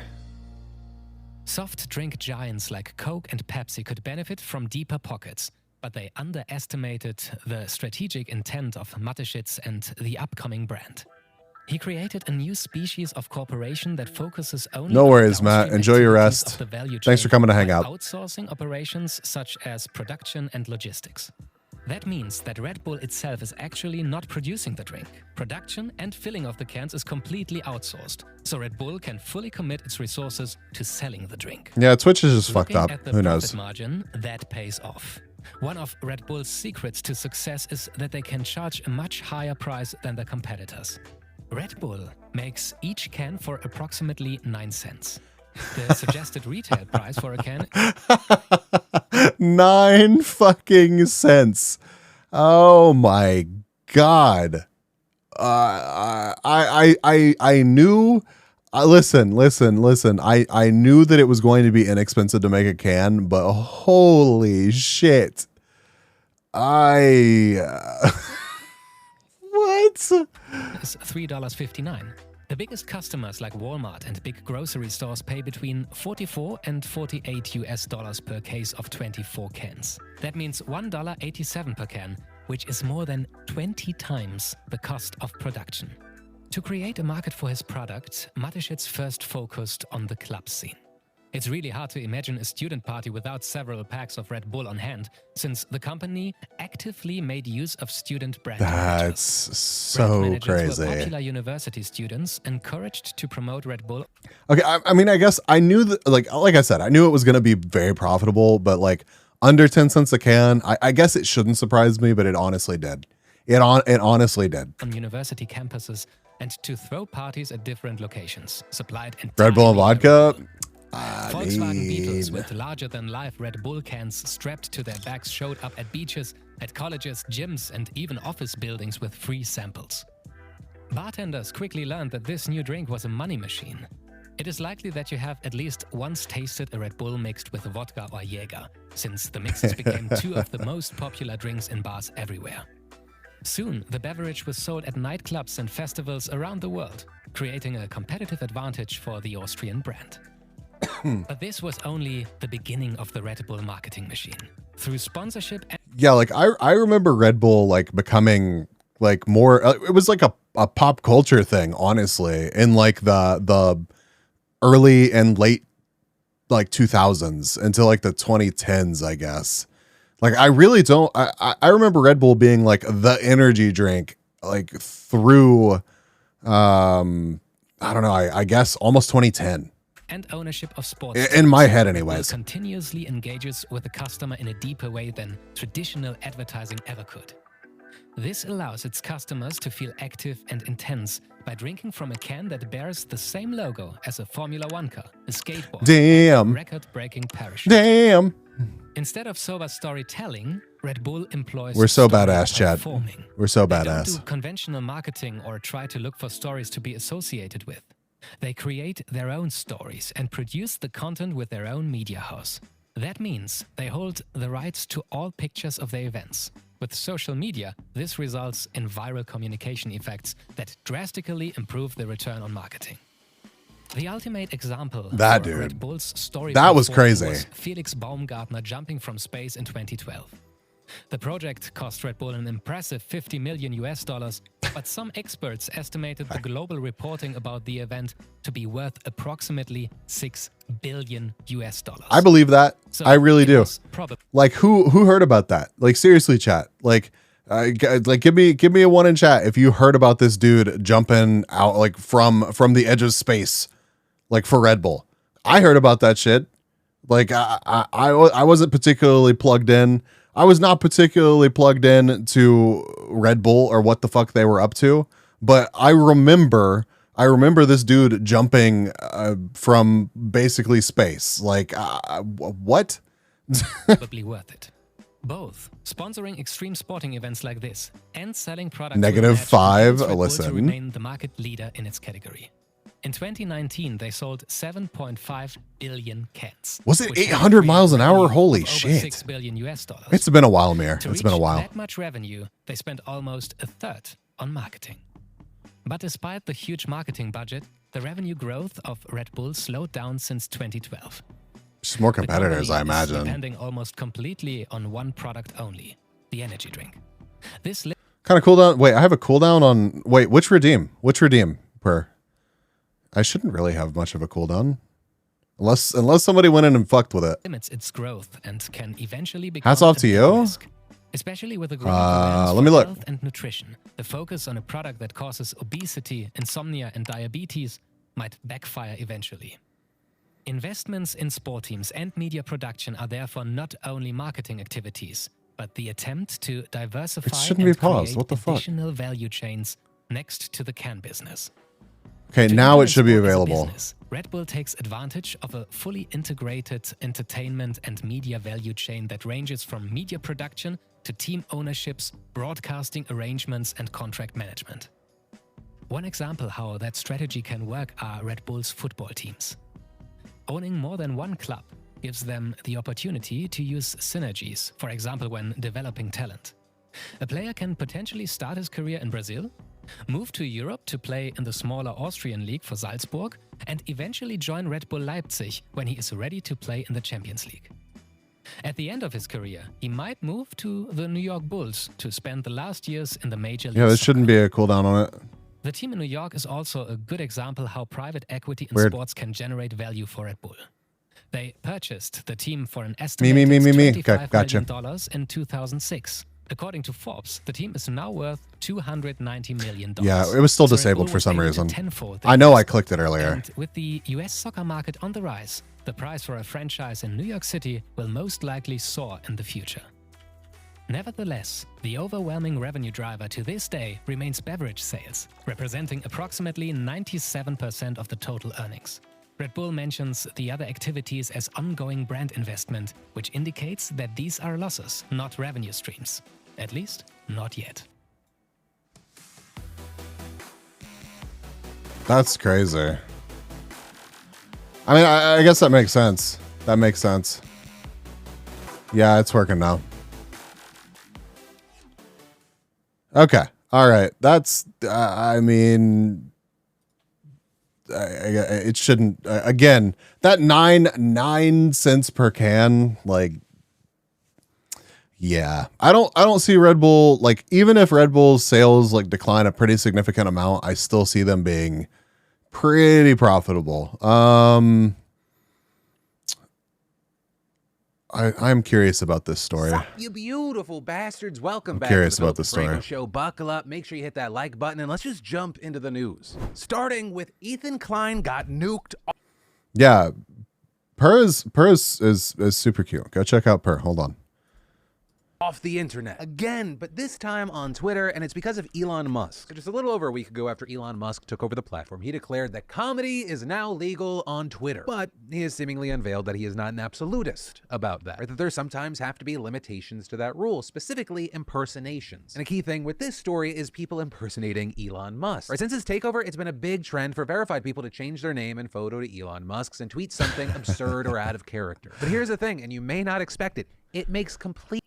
Okay, so I've got to ask, why did you deactivate your Twitter when Musk took over? I'm just genuinely curious. I mean, oh man, I did feel really dirty here.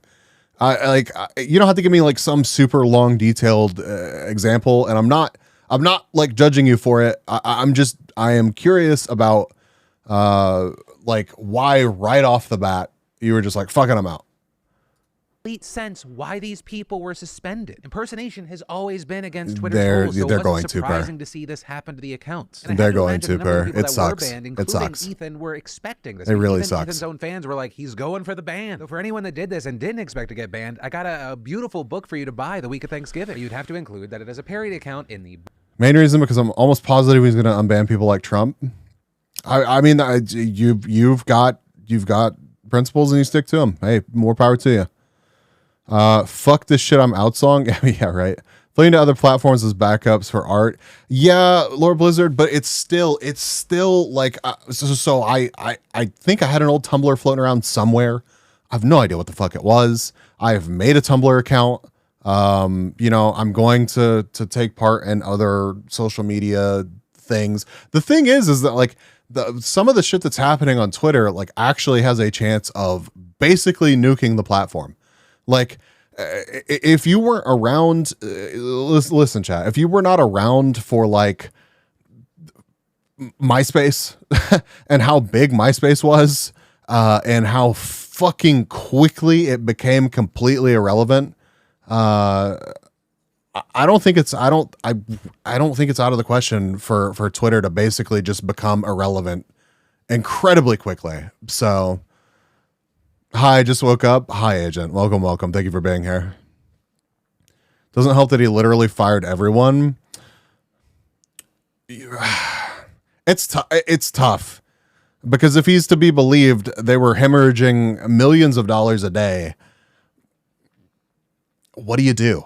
What do you do if you're a privately owned company now and you're looking at the books and you're like, I've got to do something about this. I'm not saying that what he did was right. I don't have the right answers, or I don't have all the knowledge. But I don't think he'd be the only one that would be like, fuck this, we're cutting costs. Yeah. Later, Mir. Enjoy the rest of whatever you're up to.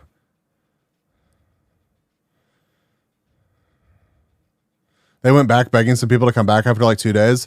I believe that, Wengler. I do.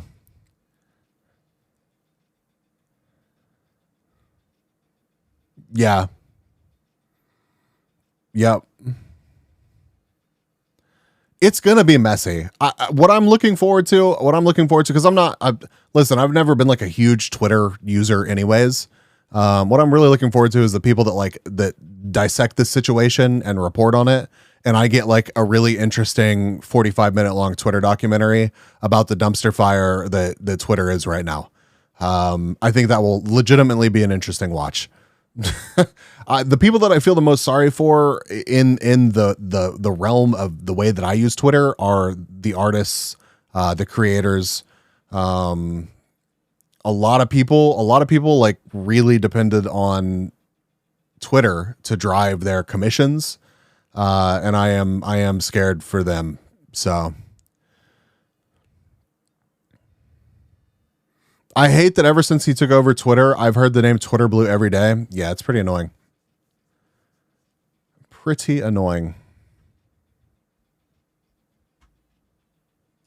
bio and in the name of the account itself. And while people like Ethan put parody account as a banner, you put parody in the bio, the name was just Elon Musk. And actually on that note, on Sunday, Musk also took it a step further by tweeting, going forward, any Twitter handles engaging in impersonation without clearly specifying parody will be permanently suspended. Previously, we issued a warning before suspension, but now that we are rolling out widespread verification, there will be no warning. This will be clearly identified as a condition for signing up to Twitter Blue. And adding any name change at all will cause temporary loss of verified checkmark. And so Ethan changed his name to Elon Musk and joked about the increased use of the N-word on the platform, as well as a tweet. Why are you throwing stuff at me? Jeffrey Epstein. He got permanently suspended, as well as Kathy Griffin, and now a growing number of people. Because like I said, it wasn't just one or two people that were doing this. Though you did have Ethan Klein defending his tweets on TikTok, or saying it was a clear parody, something Elon said would be an exception. What? All right. We're not gonna get too into it. But I'm gonna put up another poll. We're not gonna see. We can't see who you voted for.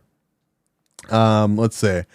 Do you think the H3H3 ban was reasonable? Yes or no? You got 5 minutes to vote while we're watching the video. Do you think the H3H3 ban was reasonable? Elon said, if parity is not clear, and I don't know if it was ever like really defined in some sort of rule, you're going to get permabanned after this. And Ethan leaned into it. So how do you feel about that? Do you think it was fair or not?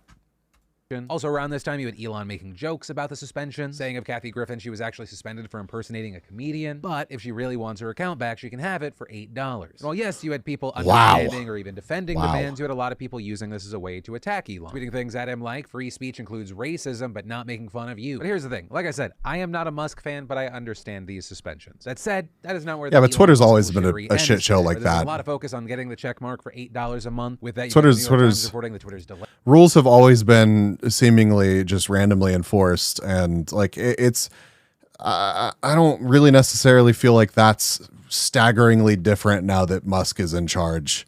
Delaying the rollout of that until after the midterms. Right, there were concerns about this feature just but again, chaos. I admittedly Today, don't people use saying, the platform so all for that much. $8 you'd be able to just impersonate a lawmaker, an official, and tweet out election misinformation. So for now, you got a manager telling the outlet that they're rolling it out on November 9th. The Times saying they also reached out to Twitter's comms team but didn't get a response, most likely because most of them were fired last week. Twitter laid off about half of its staff, but also you had Bloomberg reporting yesterday that Twitter's already trying to get some of those people back, with the teams most impacted by the layoffs, including product trust. Oh, that's fucking great. AI, oh, that's so good. And according to Bloomberg, some of those people were actually fired by accident, and others were let go before management realized their work would actually be necessary for. Oopsie! Turns out we fired you by accident. I would go back if they gave me a pay bump. I'd go back for a little while. Hell yeah! You're gonna have to pay me more money to come back, but I'll come back and work for a little while. I'll go down with the ship for the right amount of cash. Working towards Musk's goals. Also, going back to the 8. Although that being said, listen. If you ever work somewhere that is bought out by another company, like, and obviously it's different in different situations, but having gone through this personally, if you ever work somewhere that gets bought out by another company and they offer you a severance, take that shit and get the fuck out. Take it and get the fuck out. Do not stick around. It is not going to be the same. The promises that they make you, they don't give a shit. Yeah, take the money and fucking run. But if somebody accidentally fired me and was like, "Ooh, actually, we need you," yeah, they're gonna pay me. They're gonna pay me. $8 verification. I will say I do have even more concerns now as Elon Musk has continued to talk about it. And I know I'm not alone with that, right? I've seen other big creators like Moist Critical making a video called Twitter is Dying. While he doesn't lay out his intentions to leave the platform, he does argue that Elon's plans will ruin it. Because the way that Elon Musk has begun talking about this, it sounds like Twitter is going to be almost unusable, or for you to just almost seemingly not exist unless you pay the $8 per month. That's this right here is where it gets fucking awful for me. Like, you can already pay for ads, but to basically make it dog poisoning is now following. Yo, welcome hot dog poisoning. Welcome. Thank you for being here. But to basically make it $8, right? Which a lot of people can afford. Like, so many people can afford $8 that like my feed will only be people that pay that $8. That is just the way that it is. And I don't want that. I don't want that. And really from like everything that I've seen about this, that's pretty much what this is looking like it's going to be. Obviously I'm going to stick around long enough to know, is it the $8 a month or a flat? Oh, it's $8 a month. I'm pretty sure it's $8 a month, Hylia. So like if you pay for the verified status and for your account to be like elevated, you get the priority, everything. Gone from wasting your life on a toxic platform to wasting your money on it. I mean, yeah. I mean, that is a fair point. That's a fair point. If they were situated differently, in my opinion, and again, not a fucking expert on the platform, but if they were situated differently and if the user base was optimistic about the future of Twitter, I could see, it not necessarily being a waste. But basically, like, there's a lot of negativity towards Twitter to begin with, and now there's a negative sentiment for the future. Like, Yeah, you really are going from wasting your life on a toxic platform to just wasting your money on it as well. Like it's pretty fucking wild. Twitter search replies, mentions by verified users first. No, 100%. Yeah, this is very 100%. I'm not shocked to see that. With blue checkmark, then you're prioritized, and hateful conduct pays. But if somebody risks losing even $8, the net effect will be over time that the verified users will be. Yeah, I think that's pretty much probably true, Hot Dog. I think he is. You won't really see. You'll have to scroll. Okay, but in your opinion, Hot Dog, and anybody else, do you think that Twitter, that Elon basically right now is looking at Twitter and is like, well, I'm burning this shit down. That's just the way it is. Like, he's basically written it off at this point. Like, he understands how fucked he is. Or do you think he really thinks that he can turn it around? Do you think that Elon really thinks that like he can make something of this? Because I bet you're right, Hot Dog. I bet right now he is just like, oh fuck. Hard to see the unverified users, which will be the bots. And he wanted it since 2018. The way that he Really? describes it, it's hard not to see that as like shadow banning anyone not willing to give him $8. Well, that will have zero impact on me. I've already been paying for Twitter Blue since it launched. The way Elon describes it is that he's putting a paywall on the service that democratized speech. And hey, like I've said from the beginning, it is now his thing to build or burn to the ground. But also this morning, I think Elon was I gotta talking agree, about Hot me Dog. for I gotta enough agree. reasons, with him making headlines as of this morning for endorsing the GOP going into the midterms, tweeting to independent-minded voters, shared power curbs the worst excesses of both parties. Therefore, I recommend voting for a Republican Congress, given that the presidency Yo, is Demon, Democrat. thank Which, you. I mean, I saw a lot of people going like, wow, Welcome. holy Thank you for fuck, the I can't believe hydrate. he said this. To which, and I mean this in the nicest way, have you just not been paying attention? How is this surprising? He's publicly and privately complained that as a billionaire, he's being overtaxed. And when I say privately, I mean he spoke at a Kevin McCarthy GOP retreat with a no-press fireside chat just a few months ago. He recently tweeted and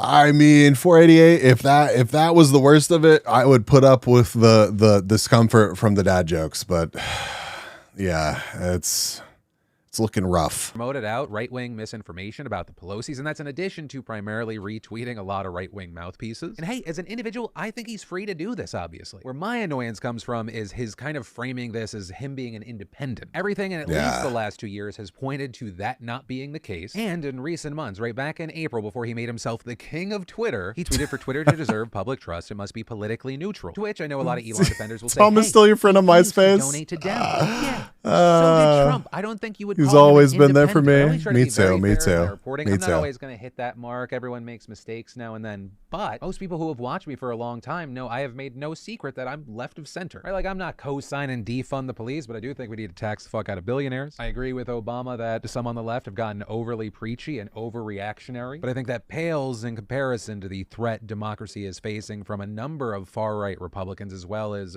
human rights. Whereas in the past, I'm I interested in was this the next story. enlightened centrist where it was like, everything is equally bad. But yeah, that's where I'm at with all this. And I know we talked about it a lot, but I would love to know your thoughts on any and all aspects of this just clusterfuck in those comments down below. And friendly reminder, whatever comments you leave may end up in the Sunday community show, which if you didn't see, it premiered yesterday on the channel. It's been very, very loved. I'm so happy to see that. I really look forward to continually doing that in the future so that we can actually have a more in-depth conversation and interaction. And then it's official, the pandemic economy is done, which would have been great news for me to know before the value of my Peloton stock dropped 91%. Also, no, I will never get Oh my God. Peloton dropped 91%. Jesus Christ.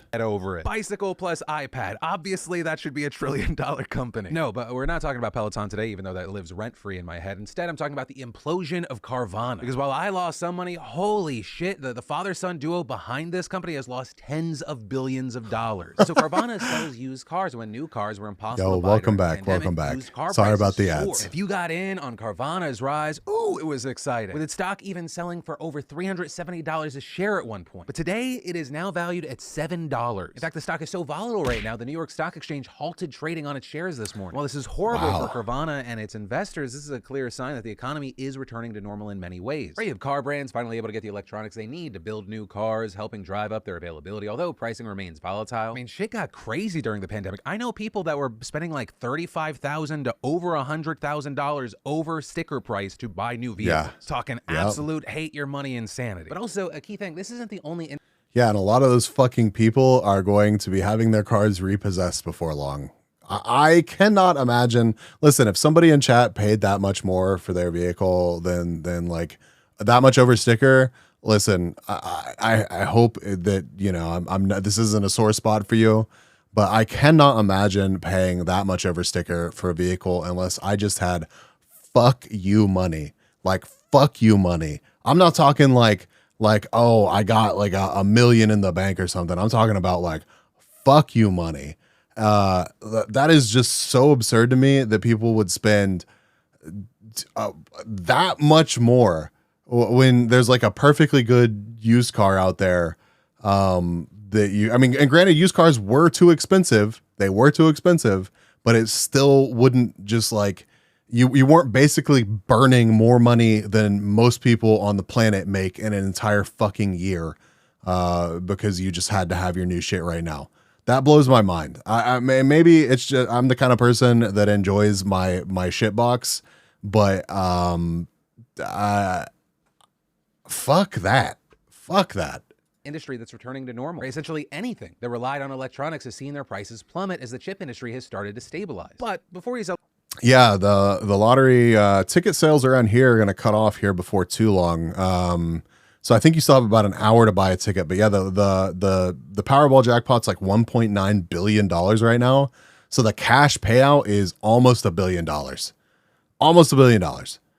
Yo, I forgot I didn't tell you bees what the new type of battery Elon Musk is working on. I sent the video about it. Yeah, post the video. Celebrate too hard, you should know that industry experts say we're not completely out of the woods yet. And then, in positive news, yes, it turns out good news still happens now and then. 2 Korean miners were just saved after being trapped nearly 600 feet underground for 9 days. The two were reportedly working in a zinc mine in the country's southeast region when part of the mine collapsed, with rescue workers only discovering them after drilling a hole into an area and inserting a small camera. Finding the 2 men huddling together for warmth, and it turns out they managed to survive for so long by building a small tent and making a small fire, with the area luckily not filling with smoke because they actually managed to be trapped in an area that was quite spacious. And as far as how they survived so long, they drank water that dripped from the roof, and for food, they actually used instant coffee mix. Now, the 2 men were taken to the hospital after experiencing hypothermia and muscle pains, but reportedly this was only as a precaution, and they're expected to make a full recovery. With South Korea's president celebrating this news, writing on Facebook, "Thank you and thank you again for coming back safely from the crossroads of life and death." And later adding that their rescue gives new hope to the Republic of South Korea, which has been stricken by grief, which is a clear reference to the...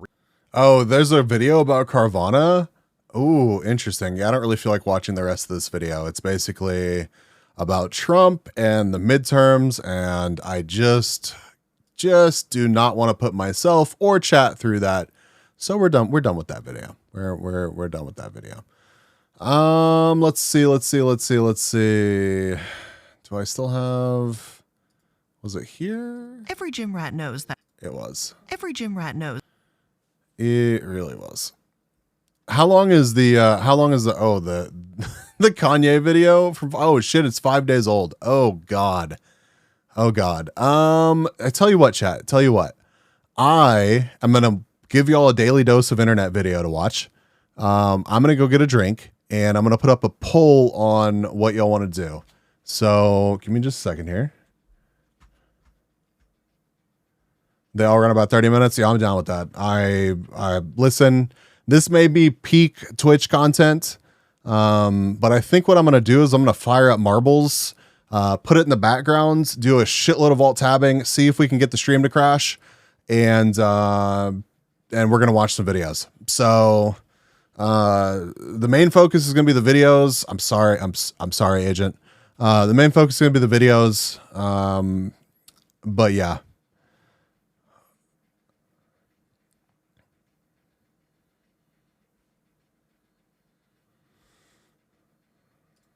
Manage poll, new poll, next video,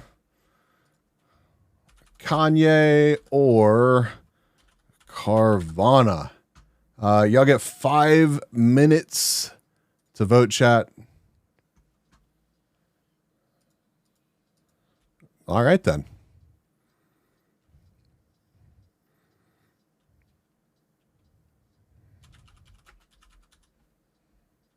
Actually, you know what? Fuck that. Instead of Daily Dose of Internet, I have a new acquaintance. I don't know if I'd necessarily call him a friend yet, although I'm totally down with that. That just started a like indie VTuber news channel. So I'm gonna play one of their videos.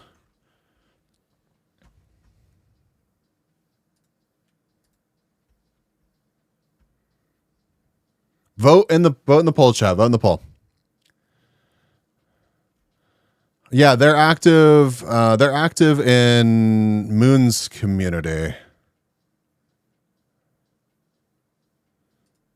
The independent VSync featured in a piece written for Dextero, and finally, the new people have. Okay. Yeah, they're active in Moon's community. Let's see. Give me just a minute. I'm gonna go grab some water. We're gonna play some marbles and watch some videos and see if I can get the stream to crash. So I'll be right back. You did, Agent. You did. Jokes for fear of experiencing legal repercussions. Bao and a number of other independent V singers have been featured in a piece written for Dextero. And finally, the new members of the Wrecking Crew have been revealed.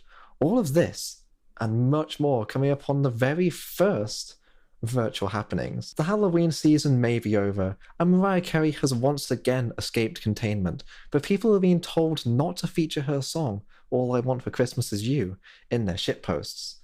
Duper, Low Poly Llama, and game director for Toasty, Ashes of Dusk, go wishlist the game on Steam by the way, warns that using the song may come with some unintended consequences. In his tweet, he writes, "Reminder not to tweet any jokes/memes with that Mariah Carey song or you'll risk DMCA. Happened to them last year." Anime Club President Sunhee shows us a great example of a DMCA safe shitpost with this screenshot right here. Continuing our music theme, we have an article written by Dextero discussing the freedom VTubing has provided for people to perform without fear. Andrew Ducky Amos interviewed a number of independent VTubers to get their take on how the music scene is being changed by V-singers. V-singer Sugi Aoki says that music helped them to show the world their true self and help them better understand English. Growing up, I struggled a lot with expressing myself, something I don't struggle with anymore, but it's definitely thanks to music, she says. Sugi can be found performing covers on her Twitch channel or on her YouTube VOD channel. Another of the interviewees was My Princess's Sea Dog superfan Milky Queen. Her group has made many covers of J-pop hits, with her cover of Roki reaching 440,000 views on YouTube, and had been featured in Mori Kalofi's cover of Rusiwa. I butchered that name. As a passionate musician and experienced idol, Milky has been performing as a VTuber with her group since 2018. When it first started out, VTubing wasn't streaming, she explained. It was more short-form video content, and streaming became the main thing VTubers do in 2019 to 2020. When I first started, we were making skit videos, like mini anime videos. It's interesting how it's evolved. Dere, whose cover of Eido's Tot Musica, has recently reached over 100,000 views on YouTube, also appeared in the article and goes on to talk about how singing had mainly been a hobby up until becoming a VTuber. A quote from the article reads as following: "Music wasn't something Nana thought she could make a career out of. Putting her face out there as an artist wasn't something she was comfortable with. What music was to her was therapy, something that healed the soul. But then VTubing came around, and everything changed." Nana Asteria is one of the many talented V-singers, short for virtual singers, in the VTubing space. The Australian was inspired, and frankly peer-pressured, as she put it, into tipping her toes into the field, seeing her close friends give the medium a try. Nana has recently released a cover of Belle's song, A Million Miles Away, to thunderous applause. Comments poured in, praising Nana's awe-inspiring performance. Belle was also brought in to talk to Andrew, and had a lot to say about the VTuber music scene. In the article, she went on to say the following: "I think the cool thing about VTubing is that it meshes with so many kinds of communities on the internet. The medium itself, becoming so accessible, allowed a lot of creative people online to fully flesh out their online personas in ways that we've never been able to before. Integrating that with content creation as a whole made people realize how limitless VTubing is. Carvana. In other All news, right. the Wrecking Crew, an indie VTuber group and stream team, have just released a video revealing their new talents. The video Interesting. premiered on the 3rd during Pappy's livestream and showed off each. You know, Poppy's a creator that I have not heard a lot about recently, and I don't know if it's just because like the algorithm decided that I shouldn't, or he's been less active. But I remember him like popping off for a bit there, so I hope he's still doing well. Each member in the style of a Super Smash Bros. Trailer. Wild Faye, one of the new members, had this to say after the reveal. So excited to be part of the crew. I look forward to my future with the group and our community within it. Thank you for the opportunity, guys. I can't wait to see what we get up to together. Bognell, who lended their voice to the video and was one of the new members, had this to say. Same. I would be excited as well. Another new member, Shinola, the three-headed Cerberus, had these exciting words to share with the rest of us. So excited to announce I'm officially part of the Wrecking Crew. It's been my goal to be able to join since I started VTubing pretty much. Thank you everybody who's been supporting me so far. I appreciate you all so much. Thank you, heart. We all like debuts here, and there are more people debuting into other groups. The Indonesian agency My Hollow will be debuting their new generation, Tridoxa, on the 5th and 6th of November. In more VTuber group news, a mysterious new Vocaloid group calling themselves Vocatubers appeared earlier today. We don't know much about them, but we're excited to see what they have planned for the future. I see you there following me. I wonder what you're up to. And now for a few shorter stories. Elix has a new character design which they've recently revealed on the 2nd of November. Look at that adorable design right there. Yuri of Face Connect gives a heartwarming message to her fellow Hey, streamers. Face Connect. One of the most important things I learned about Face streaming Connect. is you'll never be good enough for everybody. Hog. And that's Hog. okay. Just focus on what makes you happy, because there are people who do love what you do and support you. And those people are the people who matter. Very, very wise words from Yuri that I'm sure we can all keep close to our hearts. Rad woke up and have been blessed by the TikTok algorithm with almost 200,000 views on one of their videos. Hayron is left a giant takoyaki cooker by her auntie. We're all a little bit jealous. I would personally adore one of those. Classic Carnage has been doing pixel art of VTubers and so far has made 50. Yumi reveals she has been a cat this whole time. This is by far the most serious news piece that we have here today. It's been years. After so much discussions with myself, I decided to come forward. I'm actually a cat. Yes, all this wans and sniffs were a distraction. I always was a cat, wanting to be a dog. Sorry, I'm getting Grand In Prix the set up, end, chat. I can hide from the past any longer. I'm Uniho, the cat. Help me. Darwabaz talks about making the background music for Iron Mouse's debut and for Nyana's cover of Slake here. And our most sincere congratulations to Gamer Goblin Gary and Mariva for achieving Twitch Partner. This week has been filled with birthdays. We'd like to wish Mimpubus, Mint Costella, and Kokoi a really happy birthday. I hope you had fantastic days throughout this week. And Kokoi, as of the time of recording this episode, it's soon to be your re-debut on the 4th of November. Dang, re-debut. Fantastic Re-debut. re-debut as well. We would also like to congratulate Gemu for reaching 10,000 followers on Twitch, and we'd also like to congratulate Hazumi for releasing their first original song, Twilight Blue. Isn't this beautiful? I've been listening to this for the past 20 minutes on. Just a heads up, Caddy. Like, saying shit like dead chat, like, I don't really give a fuck, although it's not really a vibe. I don't really give a fuck. Like, I'm not gonna, like, throw a fit and be like, oh my god, fuck you. But saying shit like dead chat is probably just gonna piss off whatever streamer you're watching. Yo, Rogue, welcome. Let's see. Like, it's fine. I get it. I do. It's chill. But, I don't know. It's just, shout out my friend Rogue Pinata. Please check out Rogue.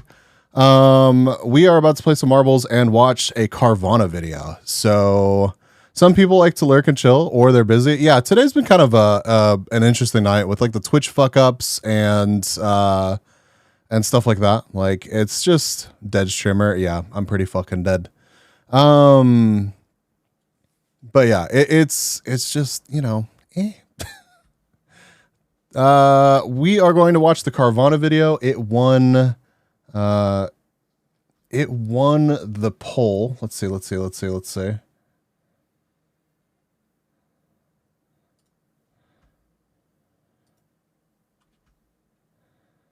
6-3. So Carvana.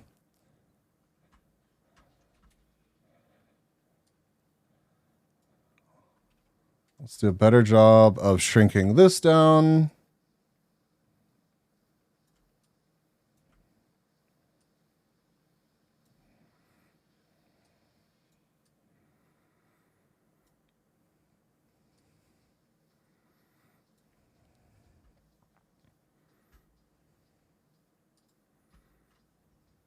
All right. Twitch Mobile started giving me grief. I believe that. It's been fucked up all night. It really has been. Okay, so what we're going to be doing now, chat, is since I had so many issues with marbles and crashing on Saturday, so far we've been good tonight. So far we've been good. I think a lot of the changes that I made have been like a positive, but I just probably cursed myself. You slept through that? Sorry. Damn, agent. Listen, I think I watched this video without y'all earlier. I think they're doing good stuff. That was their first video from literally nothing on the channel. So I am excited about what Owly's doing with this. And I'm excited for somebody to be talking about indie VTuber content. So I hope that they stick with it and that we see more.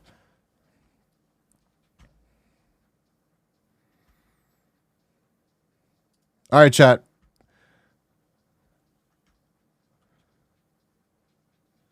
Comfy voice, to be honest. Yes. Yep. So do they go by Taito? Is Taito like the I don't know them well enough to know, Pinata, but I bet you do. Is Taito the normal name that they go by? And by the way, you should follow their YouTube, please. You've had people sleep to my voice, whatever that means. I mean, I plan on attempting, like, I want people to fall asleep to my ASMR. So whenever that happens, I look forward to it. Yo, Daily Jester. Welcome.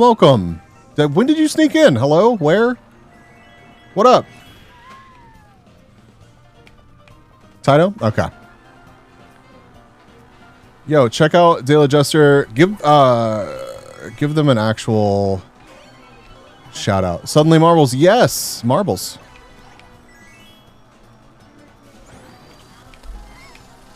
Does everything still sound good on your end?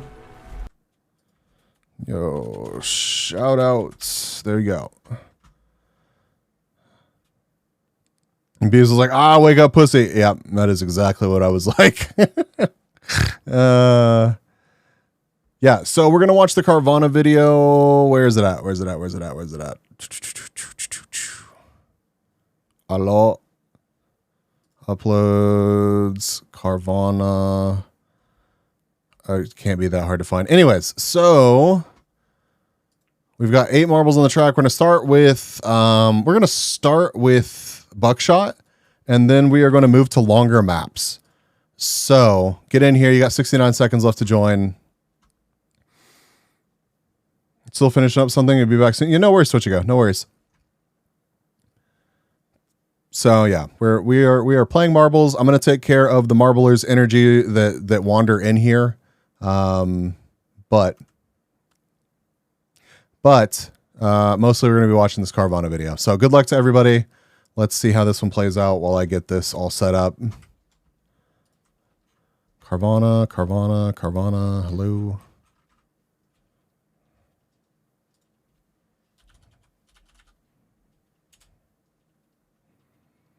Oh yeah, there it is. Buying a used Perfect. We'll do, Caddy. We'll do.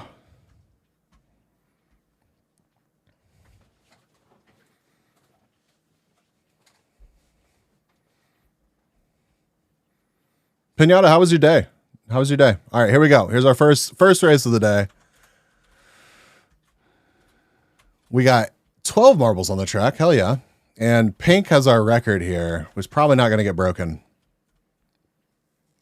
What 488? What? Work and got some live 2D lessons? Hell yeah. Are you actually like learning to rig and everything, I'm assuming? That's really cool. I was talking to Moon about that today. I've had so many friends be like, I'm totally going to learn how to rig and everything. And I really think that like the only friend of mine that I have that really, really is pushing like their knowledge and like developing that skill is Moon. And Moon is a recent friend. So, I mean, I have other friends like Twin. I would call Twin a friend that are obviously incredibly talented. But I got to know them after they were already like accomplished. You know what I mean? Yeah. For anybody that does not know, Pinata's VTuber mama is Moon Meadow. So that's pretty cool.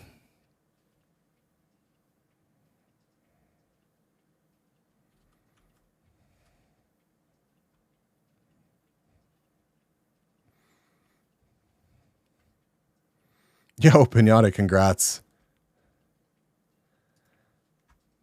Let's see. Race results. That was a pretty good attempt for 12 marbles here. You really need a lot of marbles to like bounce off of to try to get a good shot here. But yeah, congrats, Pinata, Kung Fu, Blizzard, myself, and Twitchago.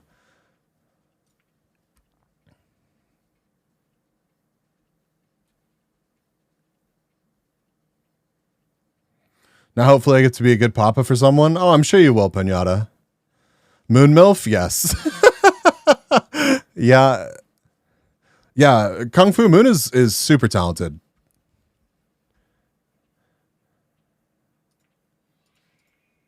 All right, we're going to do like 12 laps here. I feel like that's a good number.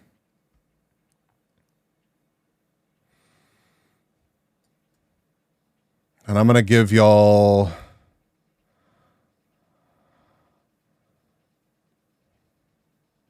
69 seconds. All right, exclamation point play, get in here. You'll get a bunch of points. 9 marbles on the track so far.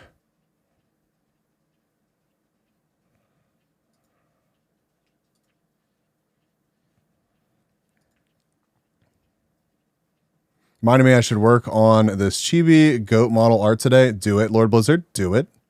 Send me updates. Post them in the Discord. 11 marbles on the track. 53 seconds left to join. If you're lurking, you might as well toss your name in here and get points. These longer races, I think they still give decent points, unless I'm mistaken, Agent.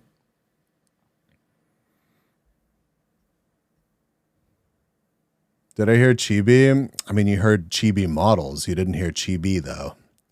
We're just not going to mention Chibi. 30 seconds left to join. When I start this race, I am going to start the YouTube video.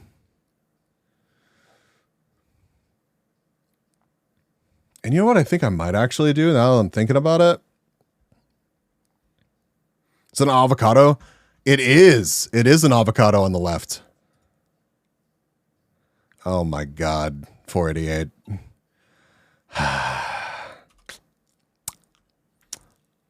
I see how it is. I see how it is. All right, give me just a second here. I think what I'm going to do is actually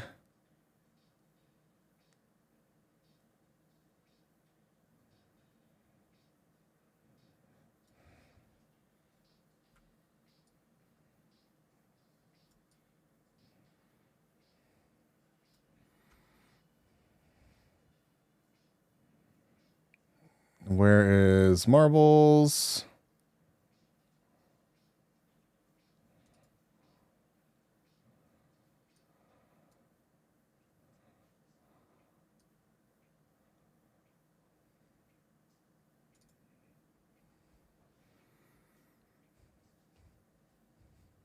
Is that too disruptive for watching the video? Is that going to bother y'all too much?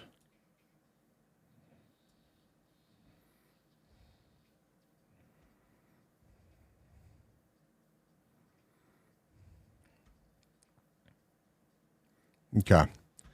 So, oh, and it's going to cover up the clock too, I think, 488. So it's not going to bother you too much. All right, let me handle this chibi redeem, 488. Will you at least do me the favor of starting a 5-minute timer?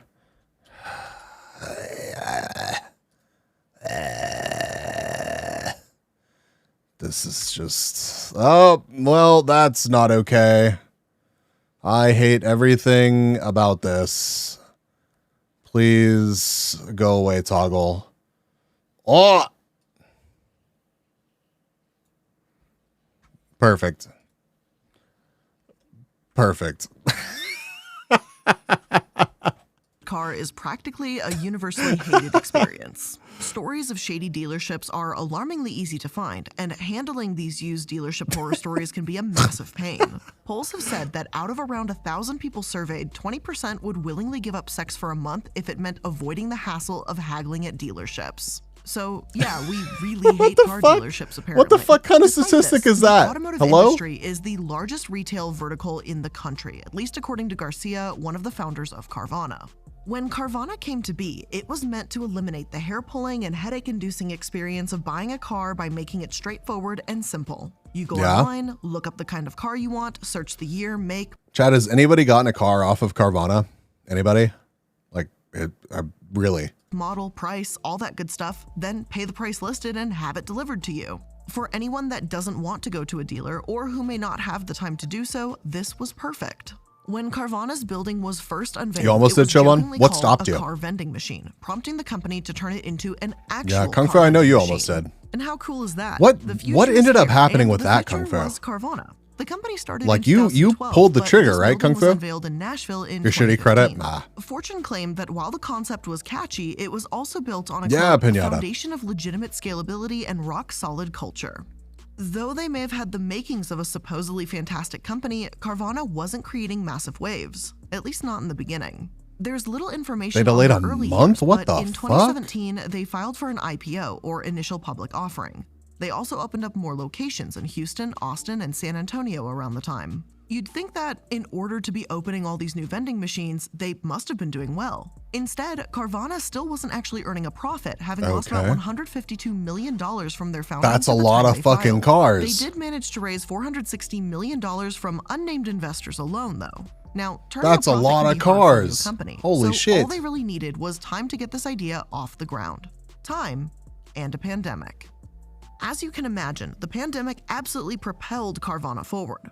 Becoming contactless was a breeze for them. All they had to do was implement a program called touchless delivery, and according to one of the founders, Oh Carvana God, was is that able really to a do more thing, work in the Anger? span of a week and a half than they had in Just months. titles in limbo? Aragon, That's a an early nightmare. Carvana employee told That's such a Fortune, nightmare. 2020 helped us. It is okay to have passion and show empathy for a terrible experience. We are not pushing a sale. We are creating an experience for our customers. The people and the culture have allowed us to sustain. We protect it dearly.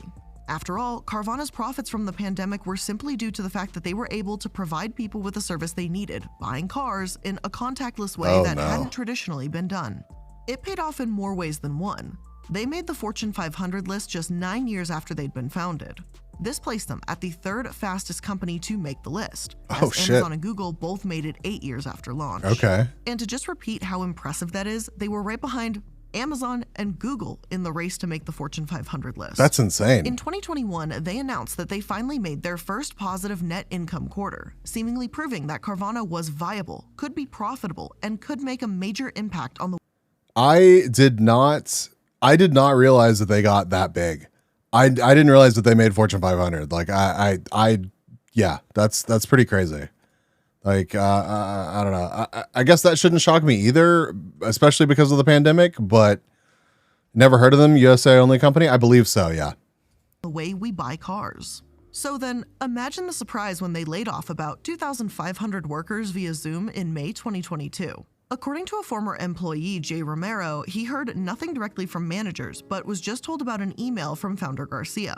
Then he lost access to the company's corporate network, email, Showbon, and you're in the Slack, lead and right was now. told to attend the meeting. Pinata's It in was a very second, Switcher scary goes in experience, third. Romero explained.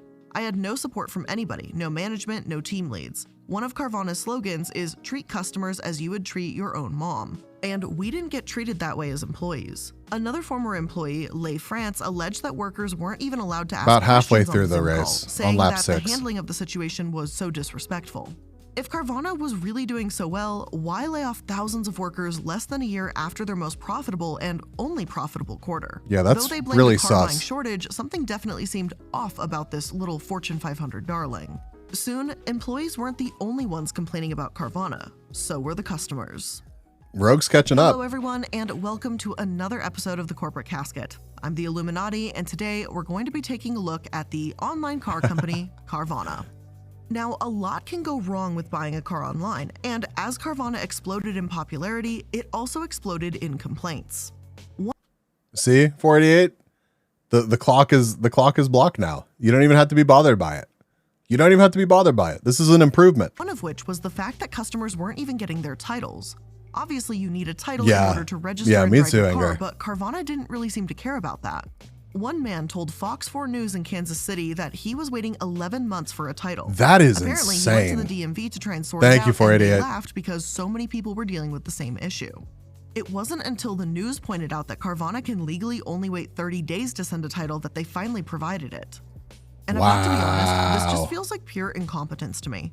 It's not as if Carvana was really gaining anything by holding on to this piece of paper, as they already sold and sent out the car. Yo, Russo. This very first Welcome, example welcome. is actually one of the reasons. So we are playing some marbles. I'll be running like longer maps in the background.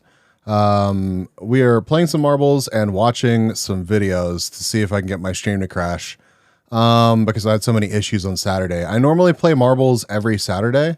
But we'll be playing for a little bit if you want to hop in. We're about halfway through this race. So, yeah, we're watching a video about Carvana, which is an American-based company where it's basically like a car vending machine, and apparently how sketchy they are. So, welcome in. Thank you for being here. Why I decided to even dig into Carvana.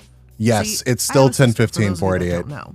She tends to stay pretty private, so I'm not really going to mention much else about her. But I will mention this.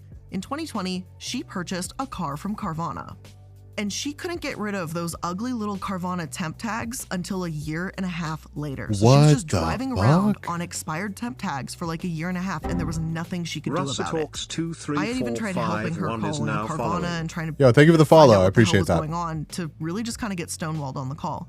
And so that really got me thinking. She did, for the record, eventually get her plates, but you know, a year and a half late. Still, is, though, that's like, really insane. Not acceptable, That's- honestly. that's- But that's she didn't have the insane. paperwork where she was Fuck able that. to go get actual plates. So that's kind of why this episode was created, is because I saw a firsthand experience from my own sister about what was going on, and I was like, there's got to be more to the pie than this. And it turns out there is. But in the meantime, in the context of just talking about titling issues, it just proves how little Carvana actually cares about their customers, because they couldn't even give them a title to a car they purchased. People also took their complaints online to Reddit, where one user said that the secret seemed to Damn. be just pushing the Carvana support team to submission until they are tired with dealing with you. Yeah, Another I user could see wrote, that. I can't get insurance here without a plate number, and I can't. A lot, honestly, chat, a lot of dealing with support is just taking up their time. Just taking up their time and asking for escalations, and you can generally, you don't even have to be a dick about it. You genuinely don't even have to be mean to the people that you're interacting with from the support team. Like, they're probably just as irritated about the situation as you, but like, it just making yourself a presence generally gets you a solution. Can't get a plate number without titles or current registration, which has been expired. And that person added that they too had this issue for a year and a half, which is a very interesting timeline. Why did it take a year and a half? Because I'm sure that this person and my sister were not the only ones who had to wait a year and a half. Just saying. Now, while Fox 4 News in Kansas City Yo, encourages Pinata. people to file complaints with the We're on Attorney lap General 9. of You their are state, way out it front. does seem ridiculous that this would have been a thing at all. Carvana can wait a month to give sellers some temporary paper tags, but when the tags expire, they're leaving people with a useless, expensive hunk of metal. Plus, while this is just an assumption, I highly doubt that many individuals who buy used cars are doing so because they don't intend on driving it. You might need this car for daily errands, grocery shopping, doctor's visits, taking No, your kids you're to fine, school, Agent. getting to and from work, whatever the reason. So the fact that you can't even use it months after buying it, I'd be infuriated. Yeah, One man that's named Gary fair. told ABC that in June 2021, he bought a 3-year-old Lincoln. He chose Carvana because he has severe back pains and didn't want to walk around a dealership. Carvana assured him that it would take a month to get his car registration and title, but when his temporary tags expired, they were nowhere to be found. They gave him a second set of tags, but those too expired. Then they sent Gary a third set. He told ABC. In August, I started reaching out to Carvana, even started calling, but they never returned my phone calls, and I never hear from them again. They'd make promises that they would solve the problem, but I'd never hear back. There was no... I wonder like how like they must have been going to all of these states and being like, give me more temp tags. Like, give me more temp tags for the same car that I've already sold. Like, how is that? Maybe this gets covered. Maybe this gets covered, but I'm really surprised that like the states weren't like, could you fucking not? Like, could you just not do that? That would be excellent. No resolution until I reached out to ABC 13 and made you guys aware of it. A few days after that, their executive resolutions team contacted me, and that's when there was an actual two-way conversation. Basically, you can go to an attorney general or the news, and then you might get the title you paid for in a more timely fashion. Texas DMV records alone saw over a dozen complaints related to the issue, but hundreds more complaints have been rolling in. The BBB fielded 899 complaints about Carvana last year. And while I do have my issues with the BBB themselves and their ranking system, the absolute outpouring of complaints is impossible to ignore. Yeah. One Denver customer, Dennis, even alleged that Carvana actually sold him a car that had been stolen from Memphis, and it was clearly damaged. When What an the inspection fuck? was run on the car, it was clear that the vehicle was a total loss and had poorly repaired crash damage. Yet it somehow made it through Carvana's magical and mystical 150-point inspection. Oh yeah, for sure, In for some sure. cases, this had culminated in lawsuits. Attorney Robert Coco said that they had filed 2 class action lawsuits against Carvana for their failure to deliver permanent registration to customers, with some of these wait periods being as long as 2 years. And for those customers who chose to drive their... So does Carvana have like any sort of service center or any sort of like physical presence anywhere? Like in a big city, there's not like a Carvana like warranty service center or something? Do they just like farm all that out? Because like there really is something to be said about like buying something from a physical location. It's kind of like one of my hobbies is like, and it's been too long since I've done it. But like riding my mountain bike and like buying parts from a store. It's really nice to have a relationship with the staff from that store. So like when you need something complicated or something that like is out of your comfort zone comes up, like you have a physical location to go to and you're not just like I don't know. It's even buying from like a pre-owned Ford lot or something. I just feel like there's a big benefit there. Is it really worth the Carvana experience to just have literally no one to go to? It doesn't seem like it. It really does not seem like cars it. anyway have been questioned or arrested for not having inspection stickers or proper registration. But it's not just customers having these massive issues with Carvana, but the states themselves too. In California, Carvana allegedly didn't even have a dealer's or transporter's license. This young, fresh, exciting new definitely, company Anger, is definitely. clearly falling apart at the seams with this incompetence. They had to pay close to $1 million to settle the dispute, but they didn't admit any wrongdoing. Pinata, Hence the congrats! allegedly here. Now, not only that, but the cars that they were transporting didn't have an inspection report as required by California law. The DMV in Raleigh had a similar issue, not inspecting cars, as well as Carvana issuing out-of-state temporary tags and plates. The North Carolina Division of Motor Vehicles handled things a bit differently though, and rather than going straight for Carvana's wallet, shut down their Raleigh dealership for 180 days. In this case, Carvana only had to pay a $500 fine and $200 in fees. They've also had issues in congrats Florida, Pinata, where they were told to Showbon, clean up their myself, act in Twitchigo, and terms the of bot. titles That's our waste, top and 5. A class action suit had been filed against them in Pennsylvania too. Out-of-state temporary tags, a failure to even have transportation licenses, violations of the Unfair and Deceptive Trade Practices Act. It's impressive, really. Just 69 seconds left to join this next one, Chad. think that if Carvana Get in really here. wanted to earn a profit and do well, that they'd shape up. But here's the thing. When a company has a few careless mistakes or a bad business model, it's not all that surprising. It happens a lot in these episodes. All right, we're just gonna get the next race started here, and then I'm gonna pick up the video again. 50 seconds left to join! Exclamation point play. We got 11 marbles on the track. Thank you all for coming to hang out. I'm enjoying watching the Carvana video. I know that this is a little bit different than a lot of the streams that we do here, but yo, nerdy, throwing shit at me. 30 seconds left. We got 12 marbles on the track. I picked longer races. Yeah, the record for this one is 3 minutes. So I'm not probably going to stop the video for the next one. I'm just going to make this bigger and then call out like a couple of like, yo, hop in here's. I'm not your real dad. I'm sorry. I'm sorry. Here we go, chat.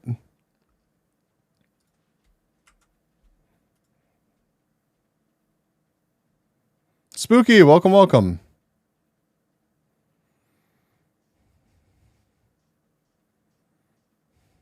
We never have cars come up here. Yeah, but I've never just like straight up had marbles running in the background and done a stream quite like this. We've watched some videos while playing marbles before, but it's just, this is a little bit different. You have to admit that. You have to admit that.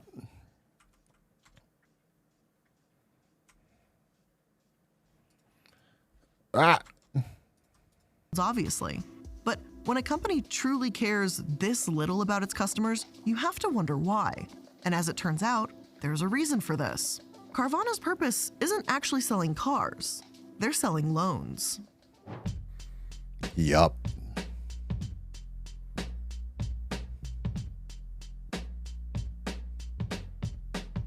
Subprime lending is Carvana's bread and butter, getting people who can't really afford cars behind the wheel.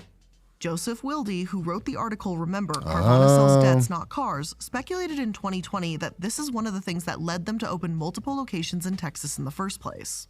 Texas is apparently a bit notorious for relying on cars for transportation and auto loans, so it makes, an easy customer base. Understanding what happens behind the scenes at Carvana is a tangled web to unweave, but it all starts with Ernest Garcia II. He's been involved with subprime loans for decades. Back in the 1990s, he even pled guilty to bank fraud, admitting to obtaining a $30 million line of credit that allowed Lincoln Savings and Loans to hide its ownership in a risky desert Arizona land.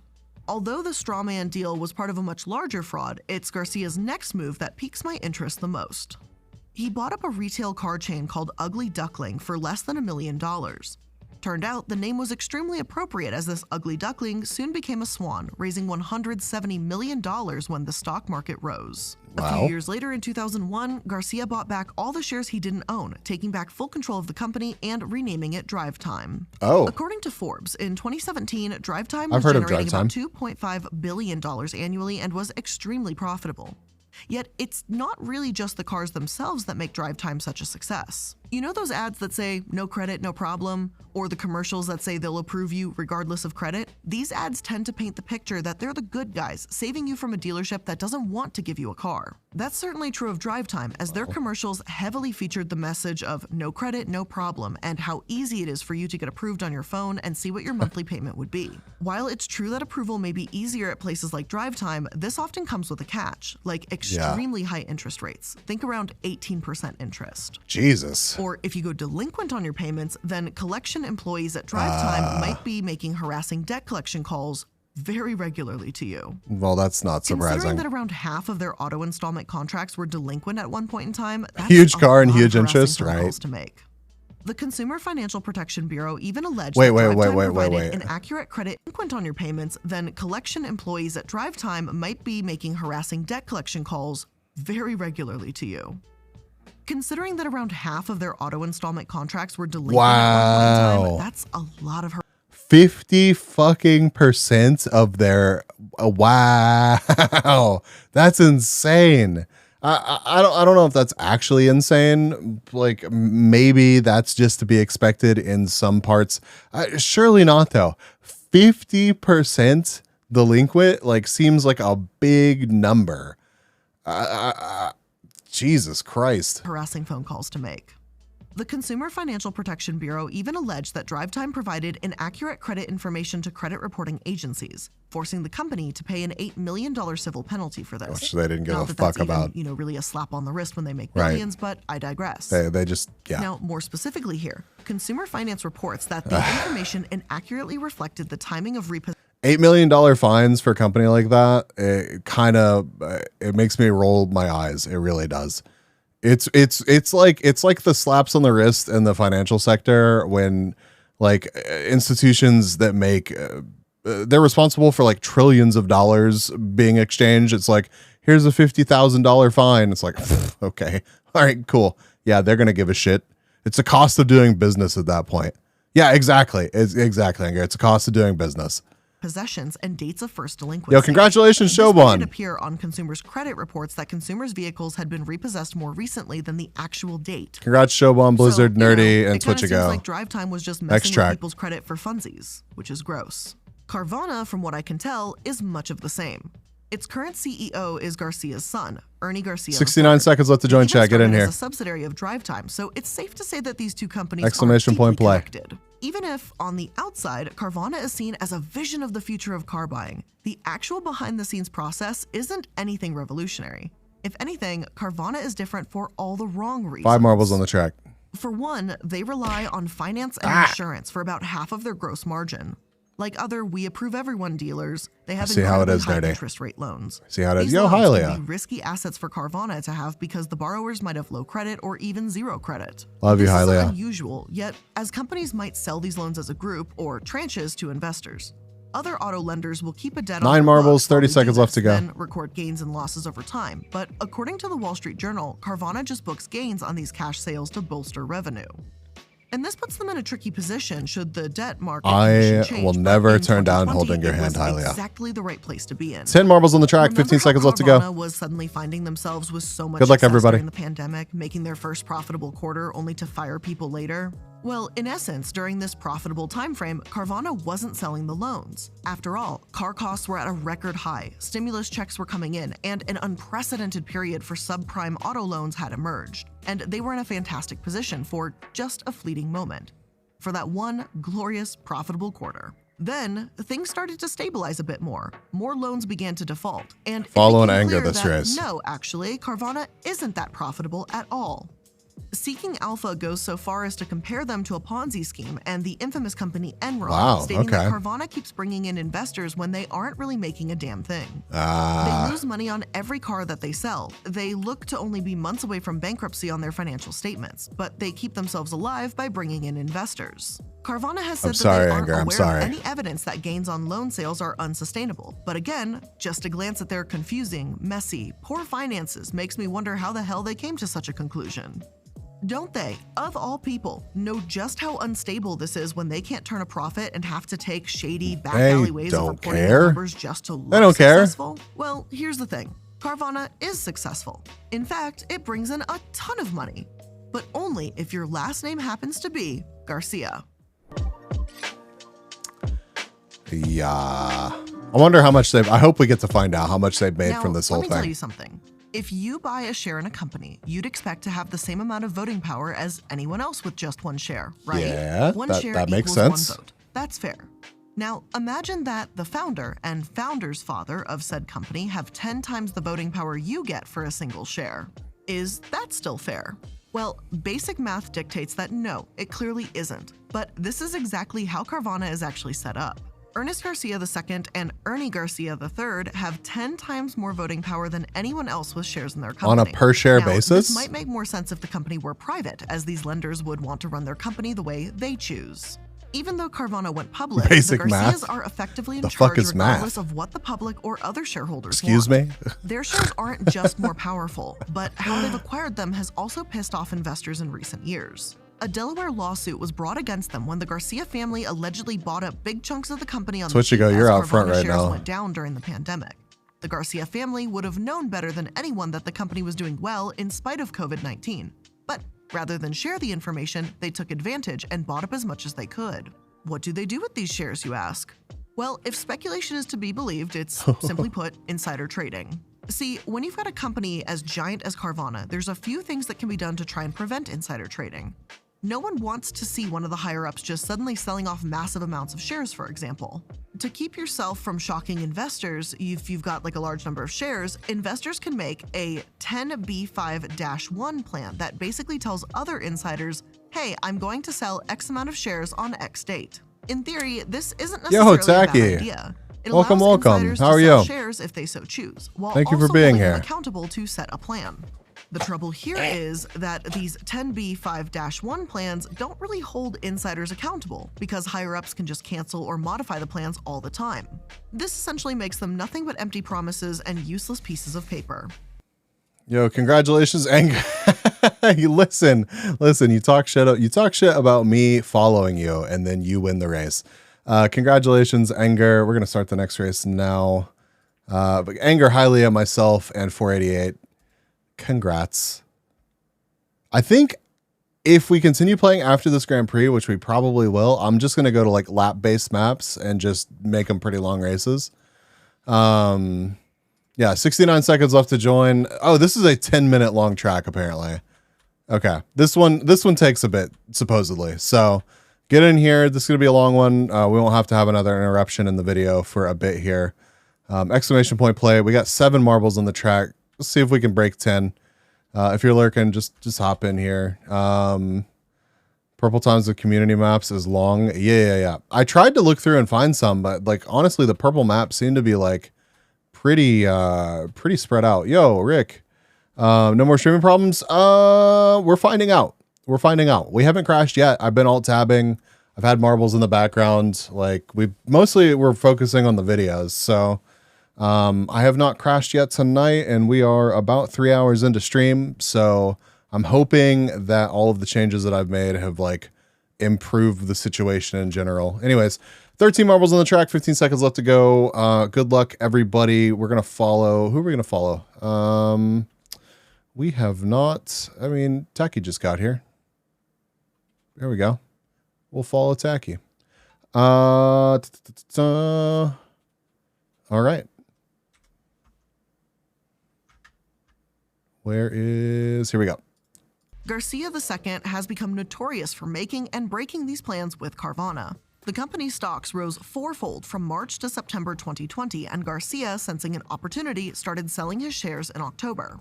According to the Wall Street Journal, his first sale netted about $388 million.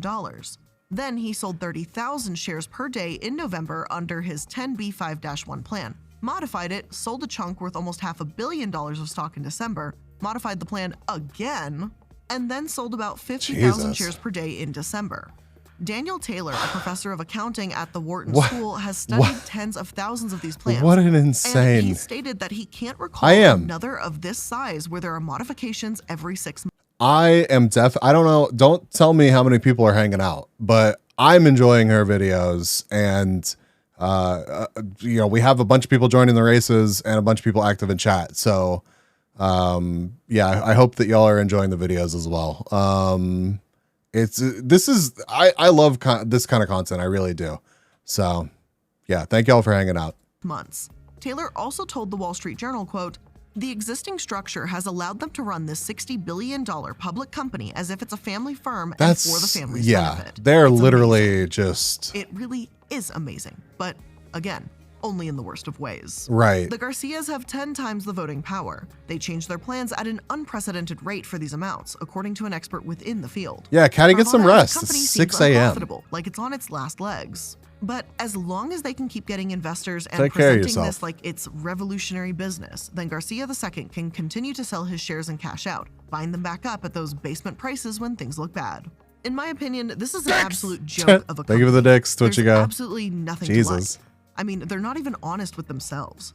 Garcia's old felony charge about his 1990 fraud wasn't included in Carvana's SEC filings, and even though Garcia II isn't an officer or director, he seems to have such a strong influence on Carvana that it just feels wrong that his questionable past wasn't mentioned. After all, he created Drive Time, the company that Carvana was originally a subsidiary of, and he's an investor. Isn't it worth knowing this kind of information? As an aside, Garcia and his son welcome back, live Twitch right next door to each other. This isn't weird or terrible in the sense that you can't live next to your parent. No, Taki's The very closeness stuck. between them feels just a hair sketchy. It's like Garcia II has enough sense to stay in the shadows and play with his shares without putting himself in any spotlight, while his son, Garcia III, is still pulling the strings and operating Carvana as the CEO. Now, I could be wrong, and this is just my opinion. We're gonna but watch the dynamic Rick that instead. I've seen in my research leaves an extremely gross taste in my mouth. Now, if there is anyone out there that's considering investing millions into Carvana, which I'd be really surprised if they'd be tuning into one of my episodes, but I do think that Just it's kidding. up to them to do their due diligence to some extent. Research who exactly is behind the company you're about to invest in.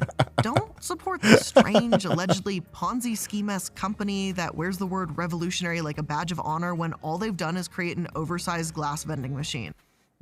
Someone give you a hand and some lube. I mean, I volunteer as tribute, Taki. I'll help out. I've yet to actually find anything incredible and unique and wonderful in their business model. Again, the only original thing about it is how it manages to divert from the average sustainable car dealership Anger. business models that I mean, obviously I'm not super familiar with her content, but it looks really well put together. So that is, this has been better than I thought it was going to be honest, which, I mean, there's a lot of fantastic content on YouTube, but I appreciate the suggestion. We're definitely going to watch more of her videos on this channel. that are already available. However, for those that have used Carvana, it's not hard to see why they've been duped. Carvana's confusing finances are tricky to navigate, and though I feel like the company is nothing more than a bank for the Garcias, they present themselves in an entirely different light in their commercials. But before we get into that, I'm just going to take a quick The fact that this family literally wrote a rule in that makes their votes worth more, they can make up the rules however they want. And they're basically bringing in unwitting investors and being like, we're just going to sell high as much as we want. And fuck y'all. Like it is like clearly malicious. And just knowing that, like, I do not understand like why anyone would put their money into this. Like, it's insane. moment to thank today's sponsors before Yeah, we this have is to a really deal great with OC. unraveling Carvana's It shitty is. ads. So with that being said, here's the not shitty sponsors. Now, when you run a business, a legitimate business, time is very precious. Every misplaced moment can feel tax. Station again, go to Ships for the Deal, you go to I had it for side longer torso. Your box from Stitch Fix, they send you 5 pieces to try on at home. You simply keep what you love and you send back what you don't. Shipping, returns, and exchanges are all easy and free. Plus, there's no subscription required. You can try it once or set up automatic deliveries. The choice is yours. So sign up today at stitchfix.com/casket to get $20 off your first purchase. It just depends, agent. It just depends. /casket to get $20 There, off I'm your sure that first there are purchase. plenty of This is a limited time companies offer, and you have that to make are a not purchase within 2 run by days of signing up people to get that that would do $20 this off. kind of shit. So, blanket statements Now, are a CarMax commercial. not really a will show fan of things blanket like statements. A farmer receiving their new vehicle and an alpaca. I'm sitting sure in the I've made front seat. plenty The here, words and that's "Car probably buying hypocritical of me. reimagined" might flash across But the screen, as well as "Buy online, we deliver." CarMax may or may not be much better than Carvana, but this episode isn't about them, and I haven't done research on CarMax. But the point here is that the message of the ad is clear. You can buy and sell a car online. Vroom depicts a weird Wild Western sort of dealership that tells the viewer, hey, don't let this be you. Go buy a car online instead and we'll deliver it contact free. Again, pretty straightforward. But Carvana's ads are a little bit different. They insist that the employees aren't Buy and salespeople, sell and if you don't like cars. it, you can return it. All their cars go through a rigorous inspection process, and they promise that they just hell want to yeah. make you happy. But if they care so much about vigorous inspection processes, then why sell cars without state inspections? If you care so much about customers, why literally sell stolen cars, putting customers at risk of arrest? And if they care so much about That's making insane. employees happy and offering great customer service, why were there so many people without their titles for months, if not years? Another part of this isn't just their advertisement, but the fact that Carvana also masquerades as a tech company, or at least according to Seeking Alpha. Their 2019 article accuses Tesla and Wayfair of doing the same thing, claiming that these kinds of facades 488, only last so supposedly you're in the long. lead. They wrote, "We believe that Carvana, like Tesla and Wayfair, will Anger, collapse 48, once growth Caddy, investors finally Hylia, and realize the Tacky company are the is, only at ones left heart, alive." A low-tech car dealership and not a high-tech platform company." And they do bring up some interesting points. After all, selling cars online isn't that new, and while it may be a preferred buying experience for many, it's not as if Carvana is offering much that others don't. One of the things that they seem to be offering upsell less. to investors are their 360-degree viewing and glass vending machines. Wow. But these cosmetic pandemic features don't really change the fact that at its core, Carvana is just a dealership with an exceedingly questionable business model. Not only do they continue to lose money, it's kind of mind-blowing to me that they're like, wow, look at our impressive car vending machines and shit, like when the whole model is like, fuck you, don't go to the dealership, just buy this shit online and never have to deal with it. Like, who cares about your fancy vending machines? Like, who cares? Who cares? Got to pay for the good building and car lifts. I mean, yeah, it seems like they're wasting a shitload of money. Like, they really could have built like 2 or 3 of those and just kind of paraded them around rather than building a bunch of them. Maybe that's what they did. I don't know. But like, it just seems like a waste when the whole fucking point is to just buy it online and never have to go to a fancy, weird car vending machine thing. but the volatility of their stocks also makes them extremely Counterintuitive hard shit, to yeah. value, and it's unpredictable. One Forbes contributor also went so far as to call Carvana a falling knife that could cut your portfolio. They explained that it's a dark stock with a chocolate steep truffle decline ice cream. that has Oh my further god, to fall. that sounds This was only delicious. a few months 488. ago, I'm but so the writer jealous. says that they put Carvana I'm so into jealous. danger zone all the way back in 2020, so people have been aware. The company doesn't seem to be able to justify its share prices with black and white facts like growth revenues. The whole tech Yeah. facade and difficult to pinpoint valuation do seem to come into play here because Carvana's share price has baffled quite a few people in recent It years. really does sound amazing. Some claim they're a great business but a terrible stock, with articles from Fortune pointing to the Garcias actually losing a massive portion of their wealth in recent months as the stock market plummeted. Of course, Garcia insists that they're not a pandemic stock that artificially boomed because people had been buying used cars for a very long time. He told Fortune, "I think that's a mischaracterization in the sense that our market wasn't created by the pandemic or wasn't materially altered by the pandemic." And my opinion, I don't believe him for a minute. He must know that the profitable quarter was all due to the perfect storm that the pandemic created, Yeah. but whatever. Yeah. More and more people are talking about this as Carvana. Honestly, after all the shenanigans that have been 2019 through now, like watching a lot of the things, like I've been like aware of Wall Street bets and like the meme stock stuff and everything for a long time. Like I've always found Wall Street bets to be amusing. But like kind of just even peeking into that world, like I have like zero faith in financial, in giant, quotes, news in general. It is literally them selling you shit. It is literally just owned by the people that want you to invest in something and then profit off of you. So I just, any sort of article like that, I'm so skeptical of. Begins to sink. Aubrey Janik made a couple videos breaking down this situation, and by the end of one of her recent deep dives, she concludes, Carvana is a used car originator disguised as a car dealer masquerading as a tech company. Personally, I tend to lean in agreement Congrats, with the Caddy. assessment and those that criticize Carvana as the Garcia's piggy bank. Plenty of people don't like car dealerships, but I'd rather go to an in-person one than ever deal with a company like Carvana. Yeah. But with all of that being said, those are just my opinions, my thoughts, things I've been thinking about, and obviously the story of Carvana from my perspective and understanding. So Hi, Leah, thank you so got much for second tuning into place. today's episode. If you did learn something new here today, make sure that you're liking, following, and subscribing to stay up to date on all the latest episodes. And I also want to give a quick little Congratulations. shout out to all the patrons over on patreon.com/Illuminati. You guys are the real MVPs. And with that being said, thank you all so much for joining me for another episode. Again, I do really appreciate it, and I'll see you in the next one. Bye. Yeah, but we still have more maps, so 69 seconds. Let's join chat. Get in here. 69 seconds left to join. Exclamation point play. I don't know. We can play another one. I'm not really ready to be done streaming. We can play another video, basically do the same thing that we were doing this time. I'm open to suggestions. Good thing we got more vids, right? Maybe the yay video after all. We could do that.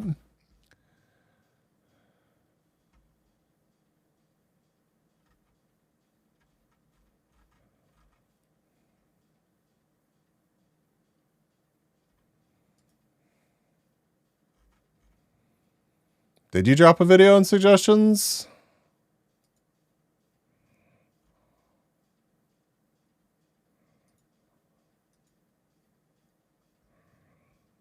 You did batteries.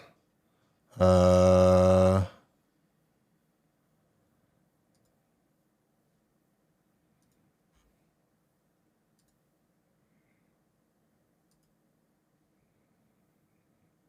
my God.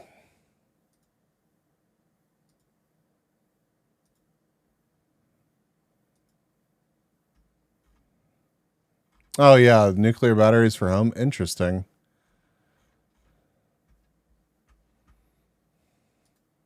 Oh, we had 9 marbles that joined that race. Let's see. How long is the battery one? It is safe to say there is no more. Yeah, we'll watch this one real quick. It's 9 minutes long. Let's check this out, chat. Good luck to everybody that entered the marbles race.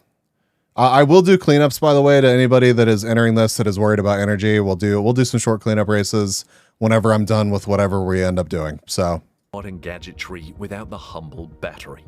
Everything that needs electricity to work and cannot always be connected to a power source uses one type of battery or another, from heart pacemakers to smart watches and electric cars. That is why the battery industry is among the hottest lately, as different companies race to be the one to produce the class-leading battery. Many battery materials have been tested, but there is a new battery material in town that shocks the entire industry.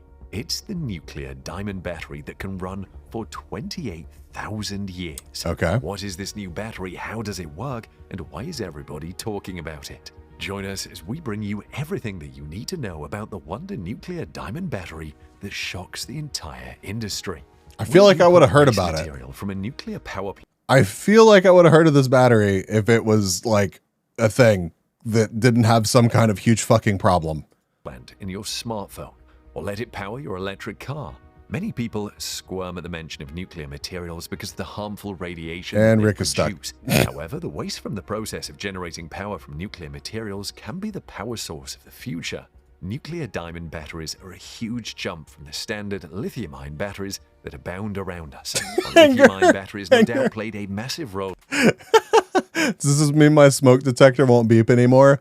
We can only hope, but it's still going to want you to test it. So there's still going to be, I mean, I imagine if we have a battery that lasts that long, they're going to start building in like monthly test reminders or some shit. So, you know, somehow I feel like the smoke detector industry is going to find a way to annoy the fuck out of us. In the proliferation of electronic devices, they have their drawbacks, which are serious. Here's the enough next battery that also scientists gives you continue cancer. It's fine. searching for It's better fine. batteries. The shortcomings of lithium-ion batteries are no more apparent than in electric cars. Thanks to their low energy density, lithium-ion batteries have to be heavy to provide decent driving ranges, but they fall behind gas-powered vehicles in the distance they can cover on a full tank, making some people hesitate to embrace electric cars. Lithium-ion batteries also take a long time to charge. You could be tied to a spot for almost an hour to fill up the battery, even with the fastest charger.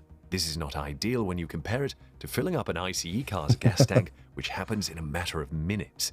Lithium-ion batteries are also costly. While it's true that the prices have dropped significantly, the batteries are still costly, being the single most expensive component in an electric car.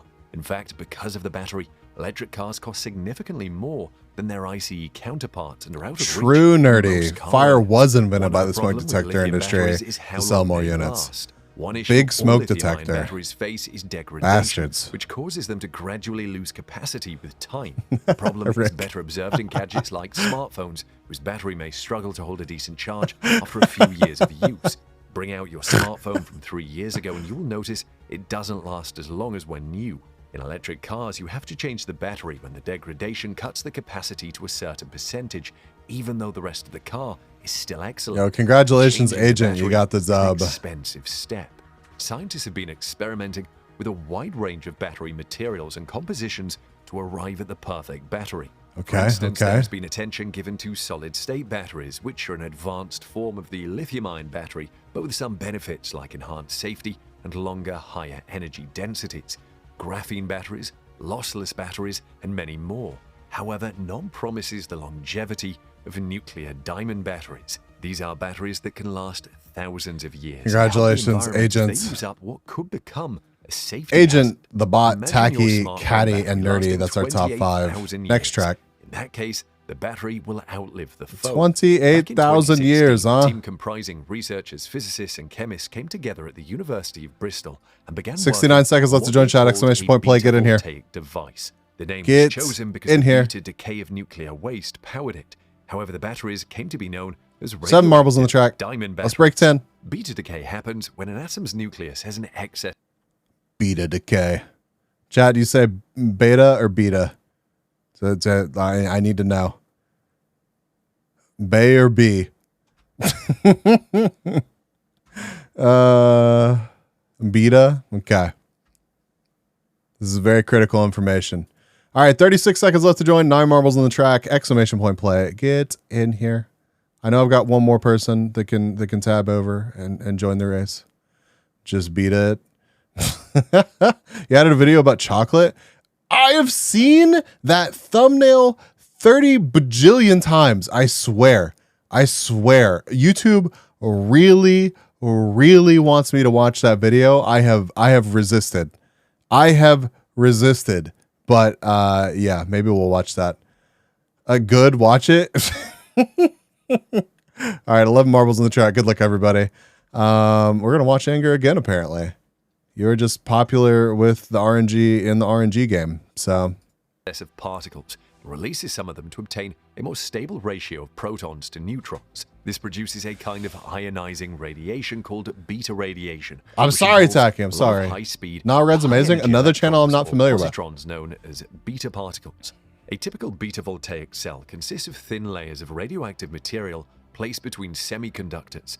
As the nuclear material decays, it emits beta particles that knock electrons loose in the semiconductor, creating an electric current. However, the power density of the radioactive source is lower the further it is from the semiconductor. This Okay. means that nuclear batteries are much less Oh efficient no, than physics. other types of batteries. But there is a fix for this: polycrystalline diamond, or PCD. Radioactive batteries are made through a process called chemical vapor deposition, a process that is also widely used for making artificial diamonds. However, researchers have modified the process to grow radioactive diamonds by using radioactive methane. Wait. He did one about turning vinyl gloves into grape soda. I suddenly never want to have grape soda again. That's terrifying. Containing the radioactive isotope carbon-14, which can be harvested from irradiated reactor graphite blocks. These diamonds can act as a radioactive source and a semiconductor. When exposed to beta radiation, you'll get a long-duration battery that doesn't need to be recharged. The nuclear waste in its interior fuels it over and over again, allowing it to charge itself for ages with very little to no measurable degradation over hundreds of years. Theoretically speaking, a single battery can be used what's the for over catch? 1,000 years. What's You the catch? don't need to replace it. I need to know what the recharge catch it. is. One of the startups active in nuclear diamond batteries is Nano Diamond Battery, or NDB. The company is basing its batteries on high-powered diamond-based alpha, beta, and neutron. It sucks when I read as I read, not read. So I have to reread as I read so I can read correctly, and it makes To sense. space rovers traversing the surface of Mars for decades. True, without true, human nerdy, true, intervention. very true. NDB has been building its nuclear diamond Grape soda's batteries vile, by so is using cream layers of soda. It's got impossibly its time and tiny place. nanodiamonds. Extreme For cost will be the context, catch. 1 Okay, nanometer well. is 1/1000th of a meter. The company prefers diamonds because of their exceptional heat conductance, which makes them ideal for electronic devices. We tested In fact, thousands they're of the years in the best-known last natural years. conductor Sometimes it'd be like that, and Agent. 3 to 4 times more effective than copper or silver. These diamonds are actually produced by a process known as chemical That hurt to vapor hear. It deposition, did. It did. which uses It hurt to gases at say. extremely high temperatures to force carbon to crystallize on a substrate material. However, the diamonds produced through this process have a blue color and higher conductivity than your average diamonds. Of course, Okay. you can find blue diamonds naturally, but they are rare and more expensive than those produced artificially. So Okay. after sourcing the nanodiamonds, NDB combines them with radioactive isotopes from nuclear waste. Okay. NDB uses radioactive isotopes of uranium and plutonium from radioactive power plants waste.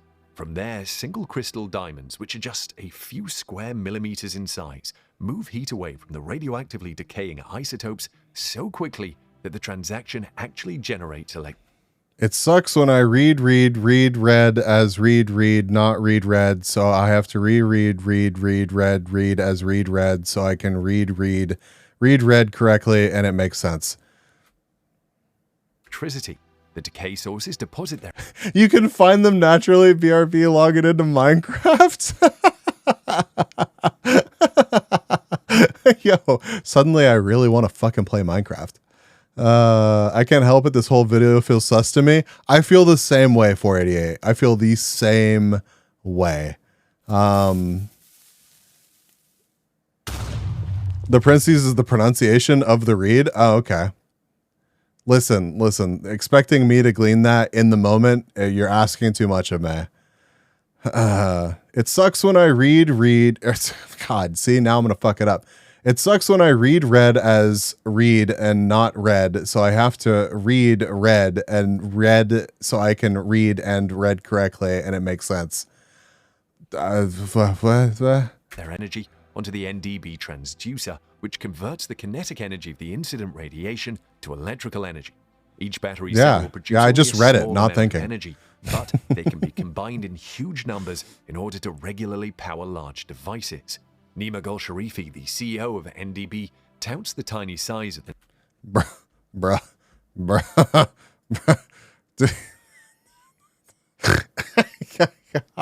I fucking can't. Nothing wrong, my dude. Like, a good picture, like, but look a little bit less like, I don't know. It's not a fucking friendly picture. Maybe you're not trying to come off as looking friendly, but like, he looks AI generated, right? Right? He's got that fucking Zuckerberg look going on.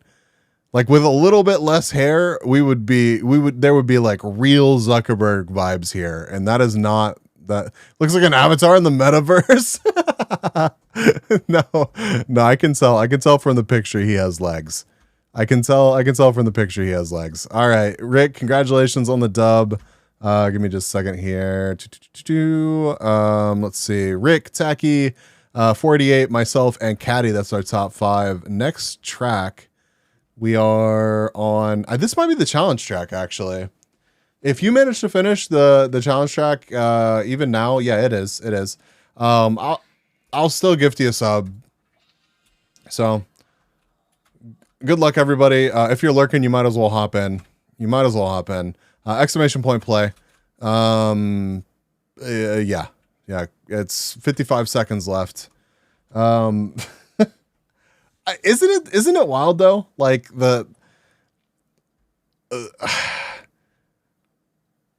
it's just unsettling how unsettling Mark Zuckerberg looks.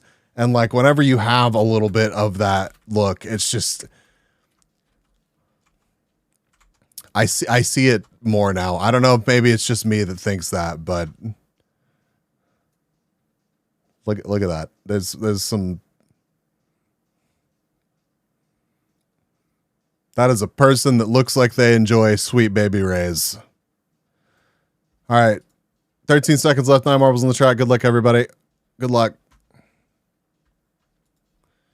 Who are we going to be watching? Zuckerberg could do with a better haircut? Yeah.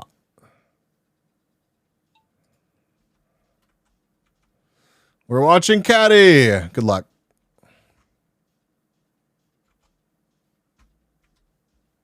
Igor Catty says, "Bees, I just created a pun. Imagine PewDiePie in metaverse. Just like nothing changed."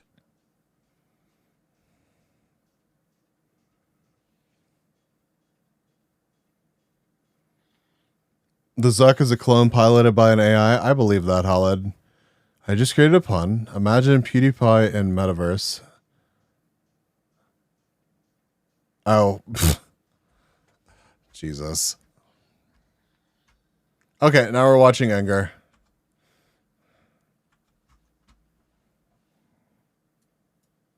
Ah!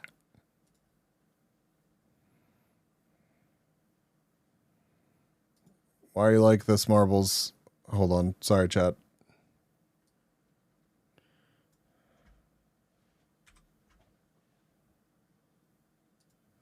NDB touts the tiny size of the nano diamond battery cells as Yeah. an advantage for It is. scalability. It is, Caddy. For example, a wristwatch which consumes around 2 microwatts is a great fit for a small NDB cell. But if you need to power a different application, the number of stacked cells can be increased to meet the demand.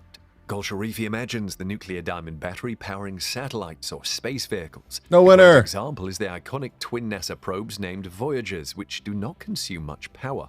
When they launched in 1977, sorry, they were Anger. each equipped with 3 multi-100-watt We got radioisotope Shobon. thermoelectric generators for power. Pinata. Each generator's power output And began at Caddy. just 158 watts, which is less energy than needed to power a household light fixture for a year.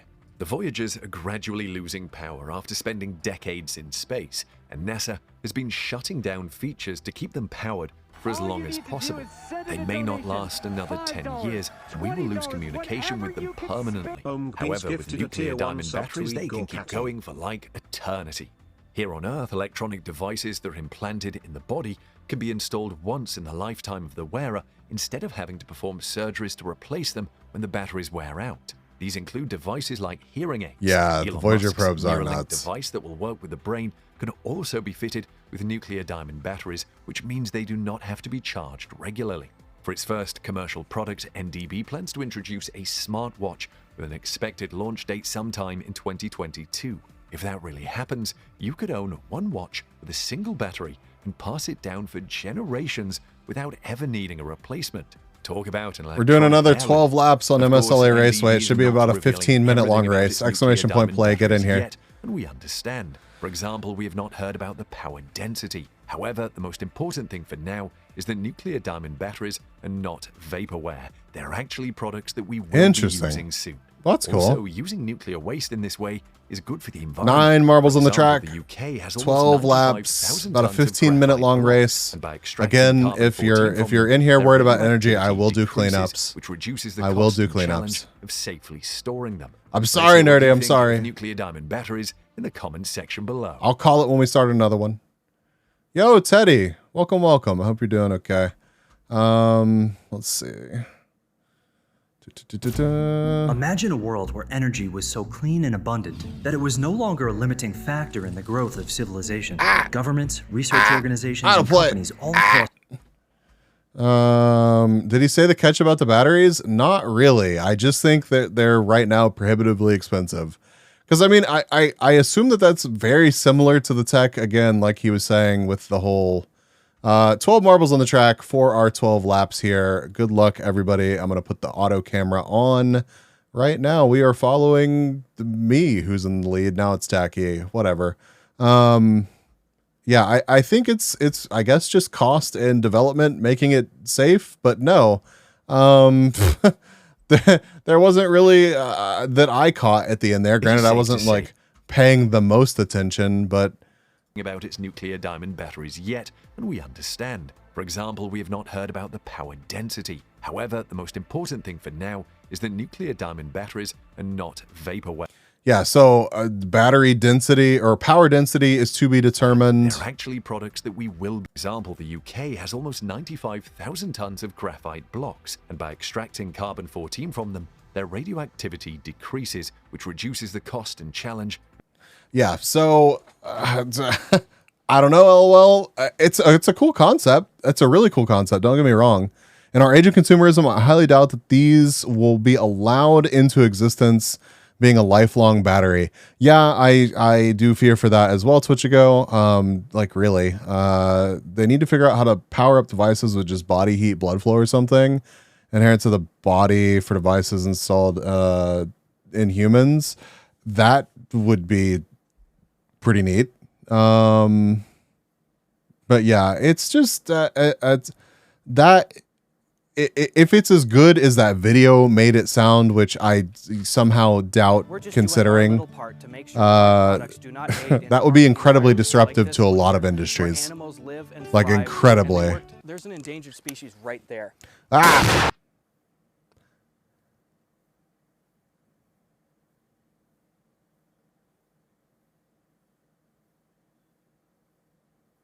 But I kind of expect it to be that the power density is incredibly low right now, and that the technology is waiting on like some kind of, think of how long my road trips would be. I kind of think that what the problem is the fact that in order to make them actually produce an amount of power that is like fucking usable, they're either like incredibly cost prohibitive, or the batteries have to be so large that they're not practical. So yeah, there's got to be some kind of fucking drawback. Nerdy, what the fuck is that thing? I've seen the turtle before. It is horrifying. It is absolutely horrifying.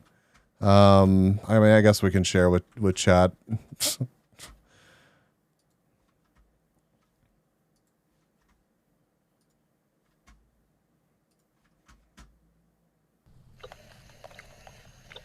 Oh, he likes it. I hate everything. I hate everything about this. I hate it all. I think he's got to go to the bathroom.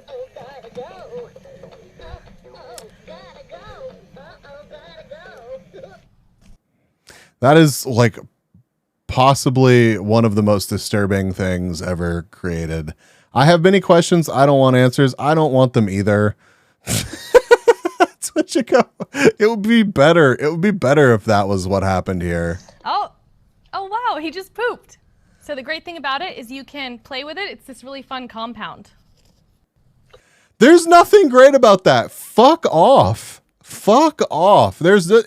How can you possibly, after witnessing that, the weird fucking neck thing, and this is a toy that poops a weird compound, be like, wow, this is great. It's a great thing about this is that I can play with the shit. Like, what? Fuck off. God, that's terrible. Time for chocolate vid as a redemption arc. Okay, I agree with that. I agree with that. This video has. I hate that so much. Oh my god, this is so great. You can play with the poop, right? If it wasn't being used for poop, fake sand would probably be fun on its own. Yeah, I agree with that statement, Nerdy, but the delivery method just fucking kills it. Chocolate bit after that one sus. True. I've been eating way too much chocolate lately, and it's not a problem. But something that only somehow just occurred to me is that I don't even know what chocolate is.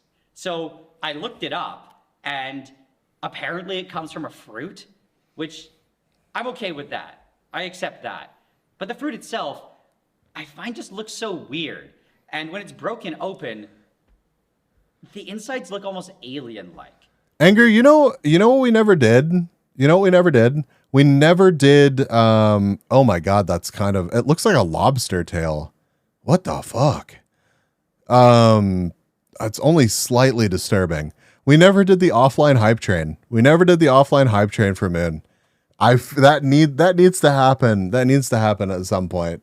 If you're actually down to help with that, I would find that incredibly amusing. So let me know when you want to make that happen. It's just this goopy white mush. Oh my god. No. I think it's disgusting. That is so disgusting. What the fuck? It looks like beetle larvae. Like it just And the idea that this all comes together and creates chocolate is somehow I would be more comfortable with it if it was mushy brains. I don't know why or what that says about me, Twitchigo, but like Banana, welcome. How are you? Oh, cool. Yeah, it's not red. Yeah, I'm not familiar with this dude's content. Anger recommended the video, so wait till you find out what a steak originally looked like. Fuck you, agent. It was just so weird that I just really wanted to buy this fruit and make chocolate myself. I want to start with cacao fruit, turn it into chocolate, and then eat my hopefully non-disgusting chocolate.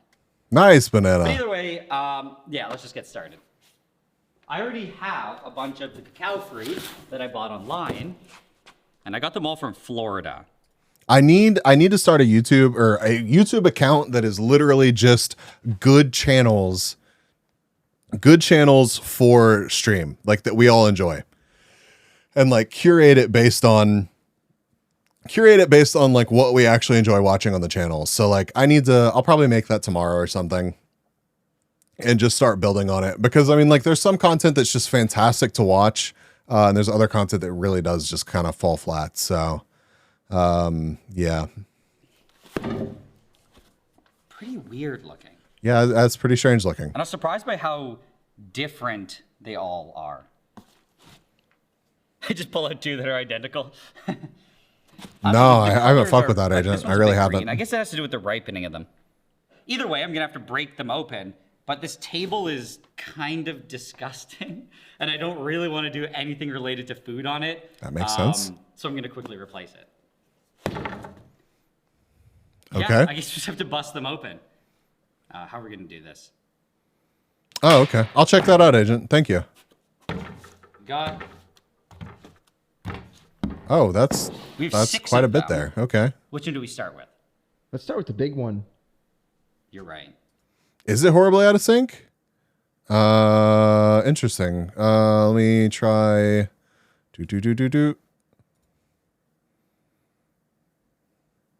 I like these educational sorts, the practical engineering, military history, visualized, forgotten weapons. Yeah, I love this kind of shit too. I mean, hell, I hope that we like build a little community that enjoys watching this kind of stuff. I would be so fucking cheesed.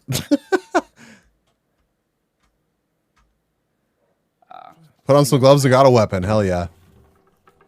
Okay. I think you just gotta bash him. Oh. I bet that was super satisfying. That's so gross, though. Oh, God. Oh, God. What the fuck? Oh. That's kind of gross, right? Kinda. What? It's like an ugly coconut. I guess so. Maybe page refresh? Okay. We're at 247. I'm going to refresh the page. Oh. That's kind of gross, right? That what?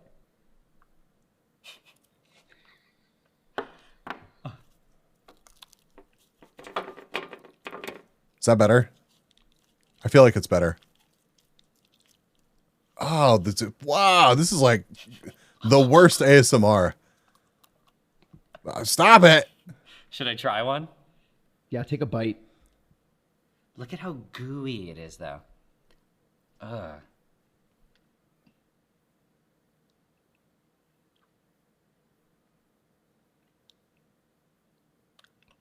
Oh. I feel like that might actually be a Twitch thing, because as I'm hearing the audio and seeing it in my OBS, it's fine. So I don't know. That's weird. It makes me gag. It's just slime. I think I want to cut one up. I'm gonna cut this open.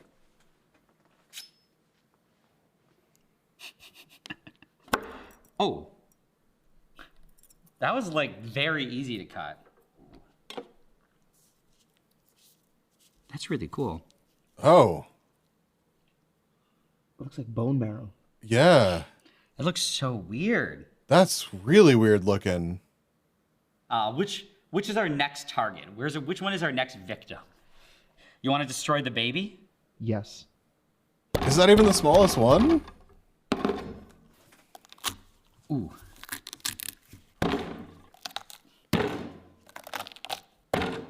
Wow, that's surprisingly easy. Okay, last one.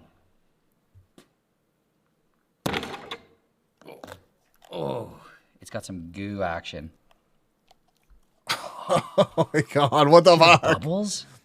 This one's extra slimy. I like the sound of the actual fruit being like opened up. Like that is a sound that I like. I hate the visuals, and then like the sliminess sound afterwards. Not a fan. Not a fan. It looks like it smells fermented, right? Right? Also, welcome in. How are you? I hope you've had a fantastic Monday. Let's get a shout out. Hold on just a second. A shout out for shall we? Let's see. Let's see.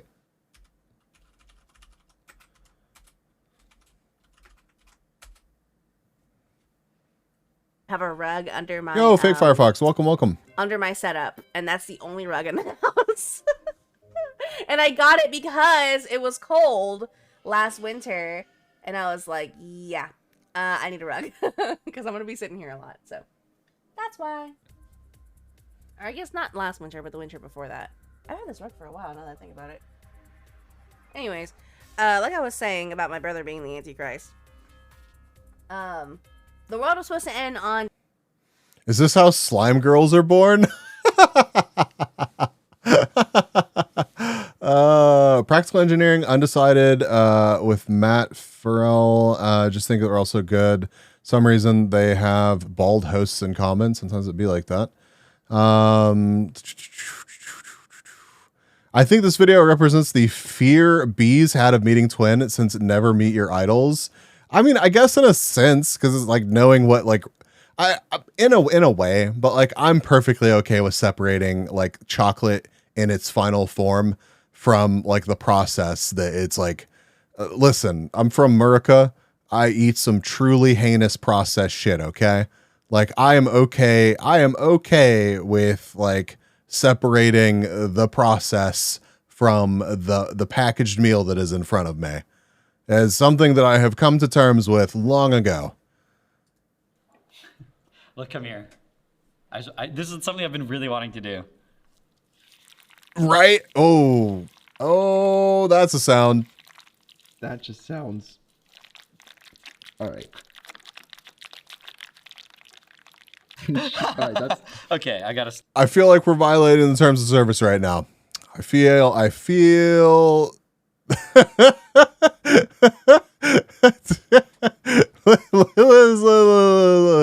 Listen, chat. The forbidden porridge. Oh no. Oh no. Was literally about to mention chicken nuggets. Listen, the mentioning of chicken nuggets just makes me want to order chicken nuggets right now, okay? All right? I hear those sounds in different places. Yeah, I bet you do.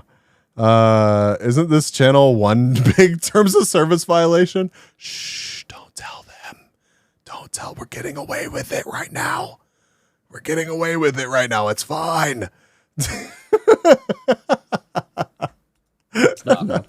Yeah, so what we have to do next is ferment this, which basically means make it even more disgusting. Right. I couldn't find seems like it already is. Good information online, but fermenting it is supposed to bring out the real cocoa flavors. I'm telling Uncle Jeffrey, please don't. I enjoy my meager paychecks from Uncle Jeffrey, okay? Now, just got to get them in here.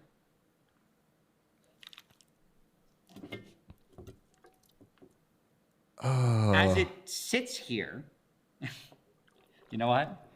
Oh, he just went in My raw. hand in like this is actually a good thing. He just went in raw.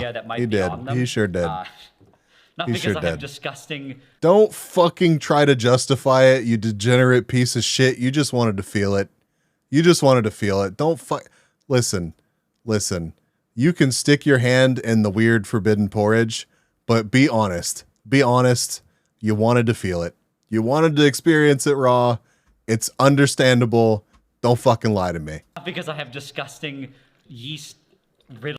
It looks like fingering raw chicken cubes. All right, 488 just like came out and said it. Glad we pay a bunch of South Americans 17 cents an hour to do this for us because it sure looks gross. I mean, not only that, but I just yeah. There's a lot. There's a lot. Fisting a KFC busket. Riddled hands, but because yeast and bacteria are just everywhere. And we need them there to start the fermentation. I'm gonna loosely put this on top and kind of just leave it here for like 5 days. I'm just not going to ask questions about the busket, Rick. Okay, so it's been 2 days, and I guess it's time to see if it's actually working.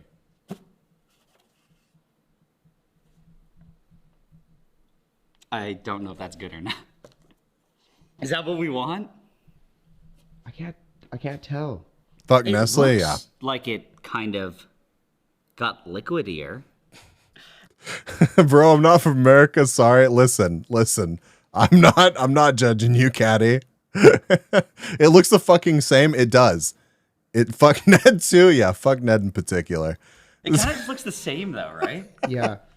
It looks the same, but a little bit goopier. And I think it's supposed to get warm. What do you mean it looks goop? Okay, hold on. All right. Here's this. Here's this. It looks literally the exact same. You can either use an oven or... He's a chemist to trust. Okay.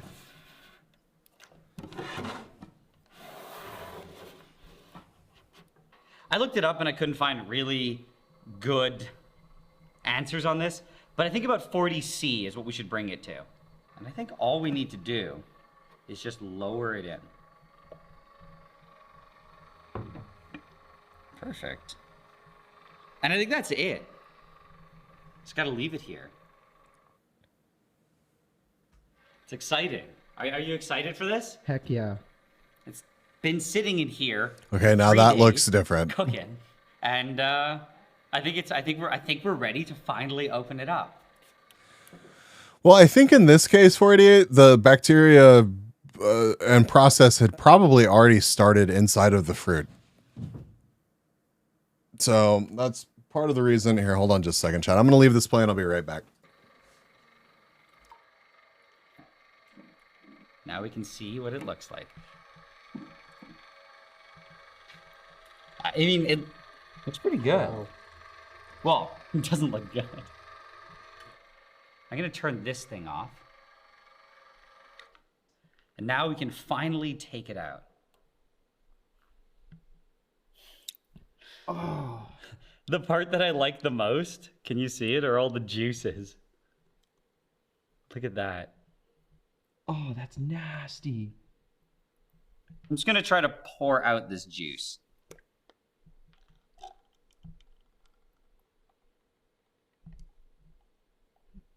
Ugh. This is so nasty. Should I taste it? I don't think so, man. Sorry, chat, I'm back. Did I miss anything? Oh my God, he's drinking it. What the fuck?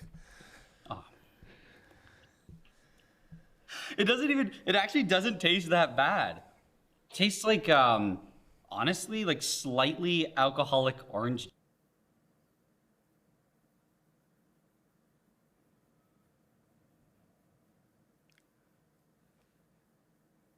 I don't know if I want to watch more of this dude's videos. Juice or something. I don't know. I don't know. I don't know if I want to watch more of his videos. Seeds onto a tray. This is not okay.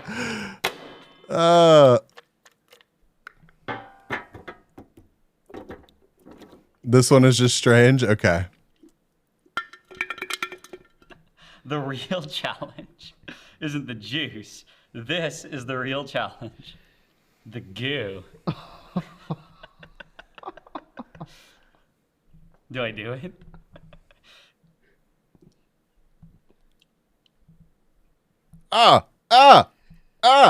Dude.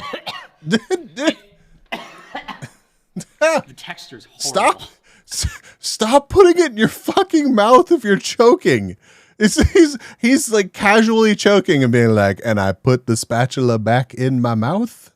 All right, chat. The bot. Wow. The bot won. Okay. Congratulations, Pixel by Pixel bot. We're just going to do this again.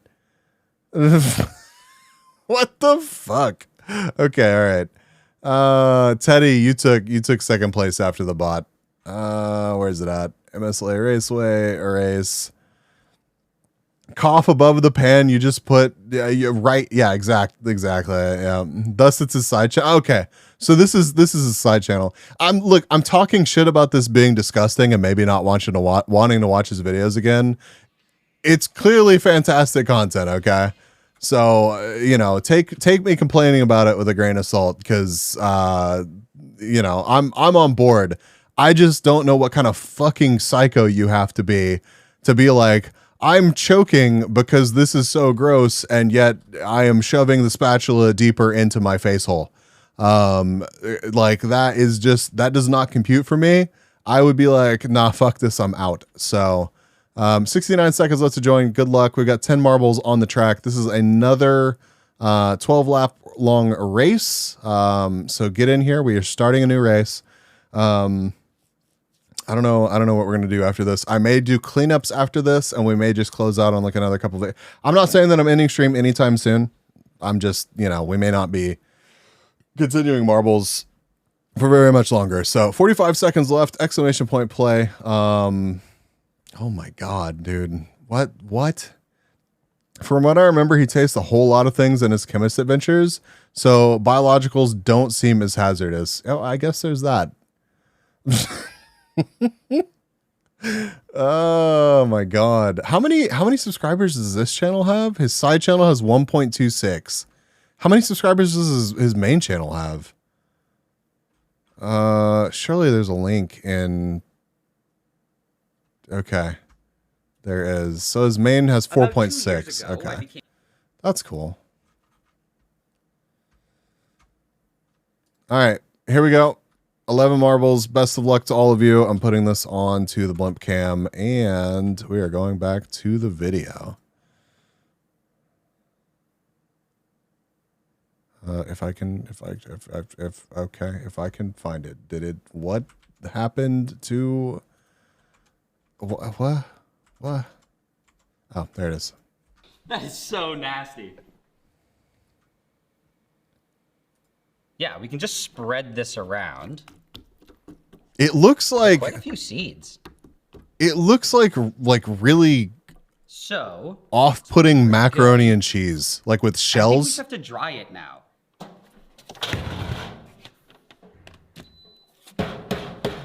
That's it. Take all of our beans. Spreading my seeds. It's no nut November. That's not allowed. I have no idea what temperature it's supposed to dry at, or how long.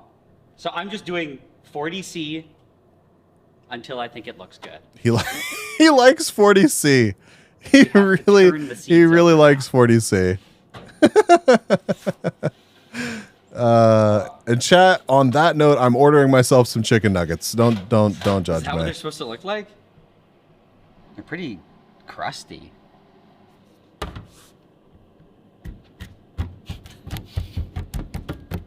I'm gonna have to get something else. Oh yeah. That's way better. Oh, it's so crusted. No! Casualty. Oh, what the fuck? Okay, so I think that's pretty good, and I think you just have to put them back in the dehydrator. Oh yeah. They look kind of the same. They're crispy.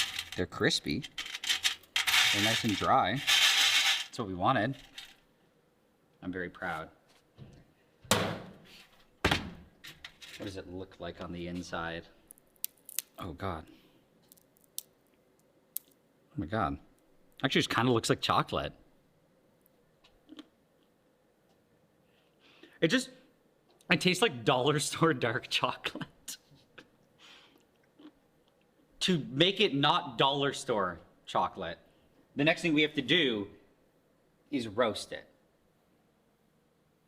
This is our professional roaster. It's just an air fryer. Step one, transfer. Welcome back, Mayor. Welcome. You like 69 degrees Celsius? Jesus.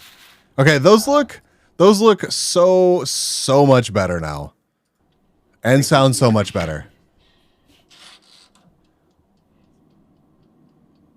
It's preheated to 350F. Okay. Okay. 1, 2, 3.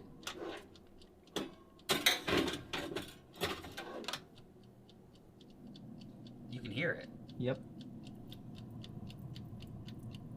They're getting browner. Do you smell that? You can smell the it smells like the juices. Oh, They're definitely Jesus. getting darker. Yeah, I was about to say, I'm curious what that smells like. Genuinely. Oh. Are they supposed to pop? I'm scared for my chocolate. They're dying in there. What are we doing to them? It's pouring out. That's I'm gonna crazy. rescue them. I'm gonna quickly rescue my beans. I think the temperature just got a little bit too high, so I'm gonna open it to vent it. Oh God. They're really cooking up a storm. Oh, they're just You know, maybe like do half and half, so in case you burn them, it's not a total loss. This dude's making chocolate from scratch, apparently. that's just the outside. Exactly. Oh, okay. It's just the outside, so it's not the end of the world. This thermometer is completely wrong where it is. Oh God, we're losing all the heat. I'm awful. This whole roasting process is completely compromised now. Oh Hurry. my God. Yeah, I'm gonna get Bro, fired for this. you're letting me down so hard right now. From Coco, yeah. So we started with this. Yeah, take a bite. Please. We started with this, and now he's at. As it sits here, I'm gonna get fired for this. That was. Keep in mind, this man has made extremely hazardous chemicals such as bromine. That's kind of terrifying. That's kind of terrifying. I mean, I know clearly they're just. Clearly, this is much more lighthearted than the bromine handling. Surely. He sniffs cyanide. Okay, I was gonna say that maybe he's just like more lax in his like give a fucks, but maybe not. Maybe he just says fuck it. Gotten crispy. He made it in his parents' garage? I don't think so. Okay, so we'll put them back in. Imagine fucking that up. You're a news story. 325. You're a news Very story if you accurate, fuck that up. 325. It's not smoking anymore. I think that's like a good sign. It stopped smoking, so clearly whatever smoked got smoked.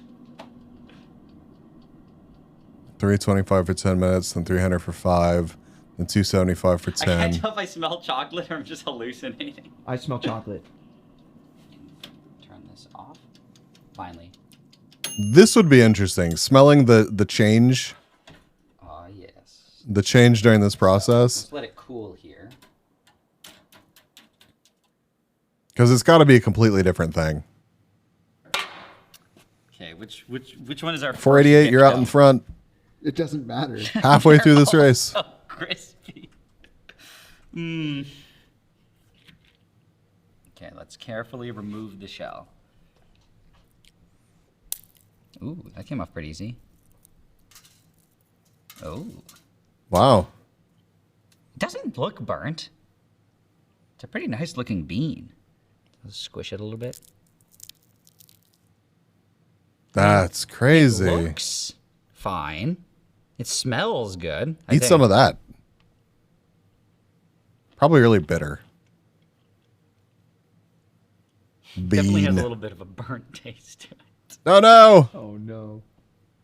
But it's not too burnt. Like, Just it has don't smell like, burnt it has toast. like Too a late. hint of burnt. Too late. So I'm okay with it. We'll continue. I mean, what else are you gonna do? Start completely over? Each bean. I feel like you've gone too far. You've gone too far Shells at this just point. pop You off. have to commit. Oh. Yeah. I lost it all. I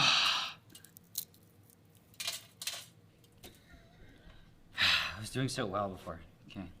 I only. That's dust. Are you kidding me? Dude, this is not good. Things only got slightly better. There were so many losses. These are the last few ones. I'm not going to be able to do them. So they're going to be sacrificed. So apparently, if we just shoot all of this stuff, if we just shoot it with air, all of the light stuff, which are just the shells, should fly away and leave us with just the cocoa nibs.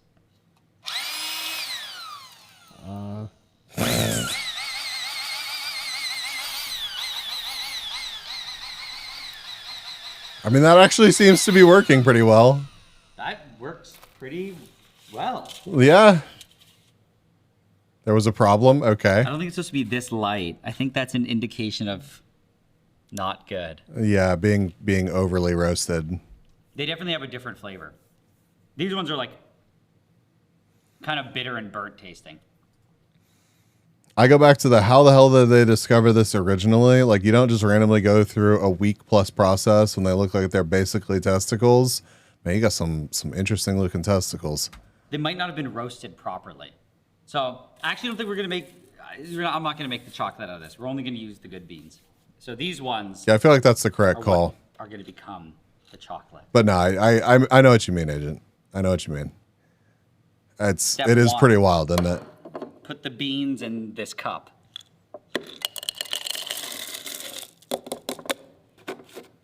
Close it. Now, grind them to a powder, hopefully. The machine does not sound happy. Okay. Honestly, I would be kind of concerned about the heat from this burning this even further. I don't know. I don't know if the magic bullet was the best option here. This really makes me want to try this. It really does. It really makes me want to try this. It's not doing a terrible job, but it's definitely struggling.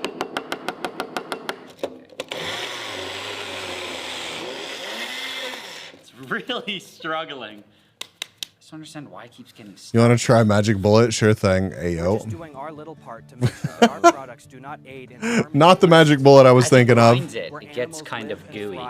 and they work. There's an endangered species Kind of right clumps there. up. The oils in it just kind of coming out.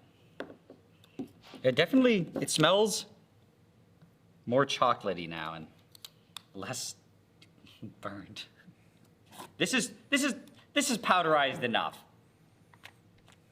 I think. I don't know. Time to make chocolate. According to this All right. recipe that I found online, we're gonna need 76 grams.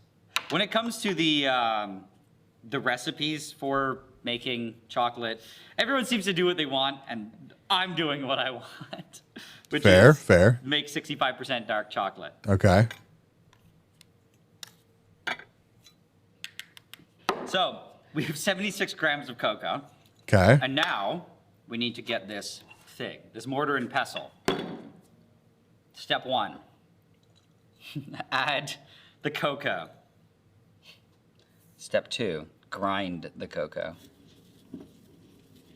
Actually get this to a fine powder. Show, except a really bad cooking show.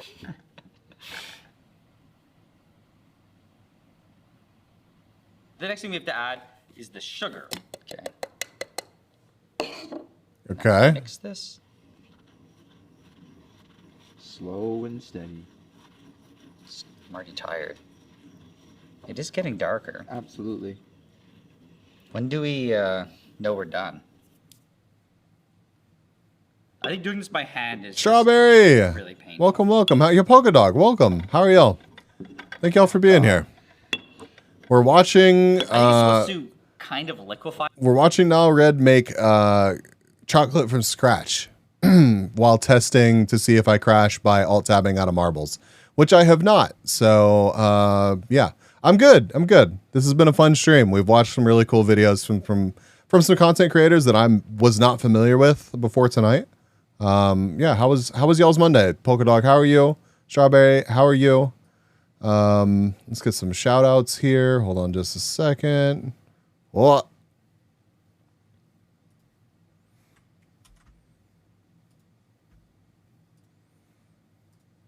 Not from scratch. I didn't see him grow the cocoa fruits. Okay, fuck off, Twitch you go.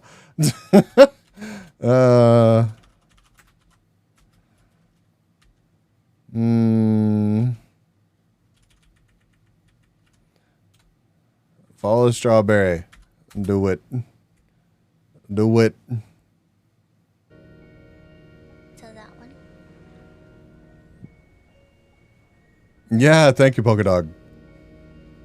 I have really bad eyesight, and my monitor has a glare. Yeah, this is on Nile Blue, Polka Dog. Wait. What did it say? I didn't read it.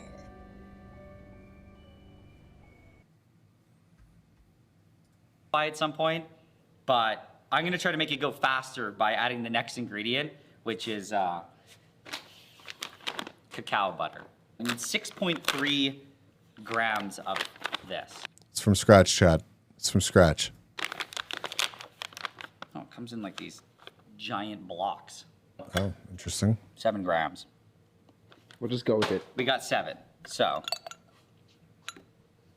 maybe I should have broken it up a bit before doing that. But, oh well. I really hope this actually works. The real chocolate makers have like an automated grinding thing to do this. Yeah, I think it's called like a stone melanger or stone grinder. Growing a cocoa tree from scratch. 20 years. need to put it back Like, in the yes, the wallet. YouTube thing. Right? Right, Caddy? We need help. Do you think this is gonna work? No. See? Save us some time. Maybe. Maybe there's a...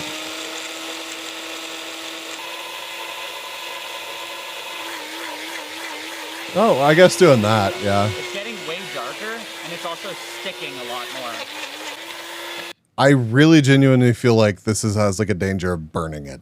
Like what he's doing right now, because those things actually do get pretty hot. Those motors get pissed whenever you do things like this, when they're not supposed to do things like this. See, now it's not even like powder But anymore. maybe I'm wrong. Oh yeah, I think okay, that's what we're supposed to have. It's starting to like Clump up? Oh, that's together. interesting. Oh, it's like a fudge. It's kind of like a Kinda. fudge.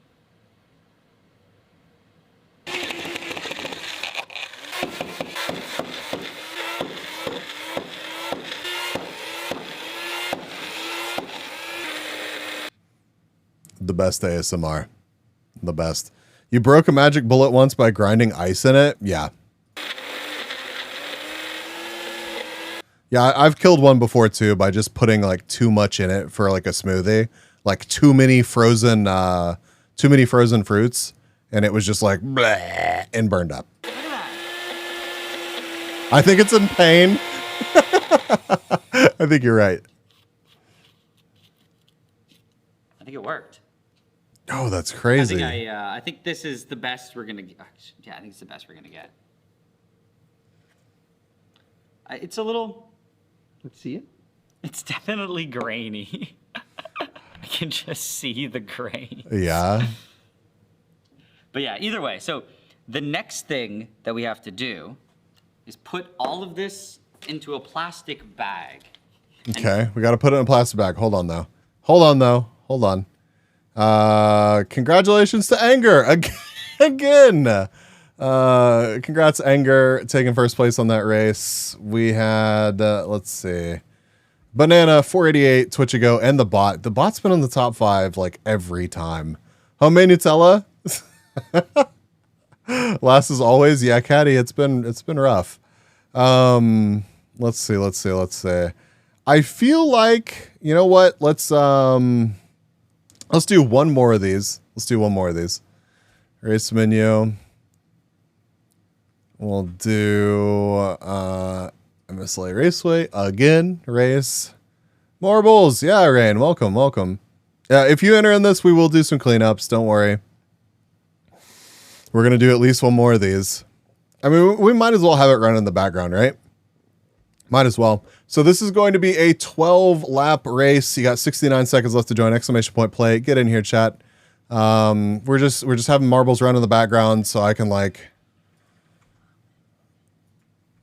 tab in and out and make sure that I'm not crashing. And so far it's been successful. So 10 marbles on the track, 50 seconds left to join. Exclamation point play. You love marbles. I enjoy the marbles as well. 13 marbles on the track. Ooh, we're going to get to 15. Oh yeah. I haven't even joined yet. One more to get to 15. Tacky makes it in. 30 seconds left to join. Sad I joined stream late, but I'm glad I could make it. Yeah, no worries. Yeah, I'm glad that you're here as well. 20 seconds left. Rain, welcome in. All right. Best of luck to everyone. I'm going to start this race and we're going to get back to our chocolate adventures. You're washing your hands. I would have felt terrible if you'd come back. You had missed it by like a couple seconds. I'm glad I left it on a 69-second timer. All right. Good luck, everybody. I'm going to let the blimp cam take over and we are going to watch some more of Nile Red on Nile Blue. Throw it in the garbage. No, we have to put it in a plastic bag because what we have to do next is temper the chocolate. Get the goo in the bag. Look at that. Oh, yeah. The next step that's now all good for it, is to idiot. put it in a second bag. Surely we can beat Just our because robot overlord still, gotta right? really protect it. Yeah, so now we have to temper it, which we just basically have to heat it up to certain temperatures. And for that, we're gonna bring back the sous vide. He shit it all over. You need to put this.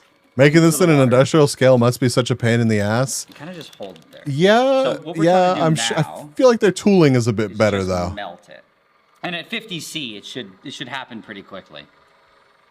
Awful goop must stick to every So yeah, piece the of next step is machinery we go imaginable. down Yeah. to 28C. If we have to wait for this to cool down, it'll take forever. So I'm gonna get. He brought just sous vide pog. Super pog. Oh.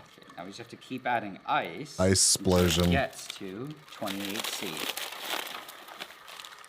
If we go too low, is that bad? Yeah. Safer than powdered So, I think foods? Yeah. Do we just? How long do we leave it here for? Powdered foods also seems like a nightmare. Powdered Yeah, anything? You're not supposed to leave it there for very long. Honestly, powdered anything in like an industrial or like commercial level is really, really terrifying to me. 'Cause I'm sure that not everything powdered is flammable, but I'm sure that there's a lot of things that are surprisingly flammable. And Fuzzy, welcome, welcome, welcome. How are you? Thank you for being here. Powdered foods will start a hell of a fire. Yeah, exactly. Have you ever seen like a powder-based fire? It is horrifying. Horrifying. Like genuinely horrifying. Dust explosion. Yeah, it really will fucking explode. Powdered potatoes is flammable. Yeah. Suspended powders can create an explosion. Yep. Grain elevators. Yeah, exactly. Grain elevators. Like it is something that you might not think about, but it is horrifying. Good channel for this. Let me see if I can find it. Do it. Do it. Okay. So allegedly what this does, like squishing it around, it makes it more likely for the temper to work. Oh, I should actually say what the tempering is. I forgot. So the tempering the chocolate here is supposed to make it nicer so it doesn't melt as easily in your hands and it's shiny and kind of just better quality, or at least it feels better quality. What we're doing is we're trying to crystallize the cocoa butter in a specific way. That's cool. The recipe that I'm following to go through all these different temperatures specifically puts it in, it sounds kind of fake, but it makes beta crystals. And apparently this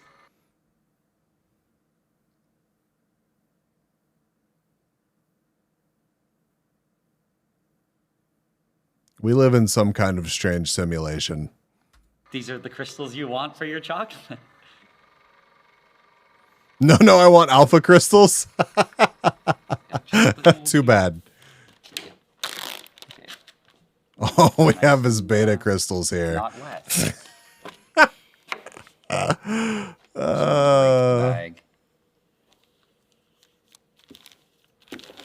The last for anybody that was not here for the last video, we watched some video about like nuclear batteries or something, and there was a lot about beta crystals in that video. So it's just fucking hilarious that the very next one we're watching about fucking making chocolate from scratch, and it's got beta crystals included in it as well. It's just kind of fucking mind blowing. Yeah. Okay, so I feel like we got most of it down. Now for the it's the moment. I mean, at least I've been waiting for. Brown meth crystals, yeah, no problem. Ooh. Now we can squish it into the mold. Please be enough for a chocolate bar. I tried to do the calculations, but Yeah, I feel like that's gonna be enough. ooh. Does that look like it's melted enough? Look at it. No, dude. I don't. You just had to make it into a perfect fucking pile. Oh no! Oh my god. That's it? That's what we worked for? Listen, like listen. It's not my chunky. fault. It's not my fault. I know. I agree. I agree. Oh god. Okay, now we gotta smear out. Oh, it's like not melted enough, I think. Well, I mean, you can. I don't think it's supposed to be this pasty. I think it's because it's starting to solidify already. Do you think for whatever, maybe it's just we didn't have enough, like, cocoa butter? What do you mean? What? I think we have to put it back in a bag with cocoa butter and just melt cocoa butter and kind of like squish it around and then just retemper it. I think that's all we need We're to just do. doing our little part to make sure that our products do not aid in harming environments like this one here. I don't know. Why are you so upset? Ah!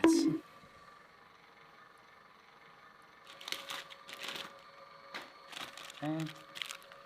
Oh, it's so much better this time. I say that and then it's terrible. Okay. Come on. Ooh.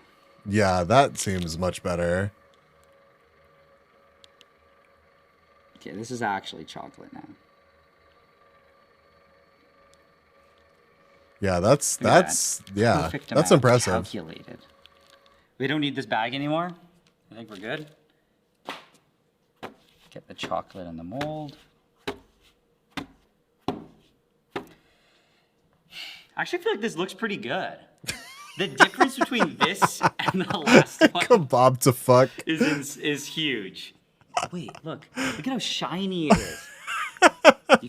Can you see me in it? So I think we just have to put this in the fridge now, and we'll come back to it tomorrow. Where's it at? Where is it at? That's it. I'm sorry, chat. Hold on. All of our work. This is it. We have to demold it. So you flip it over.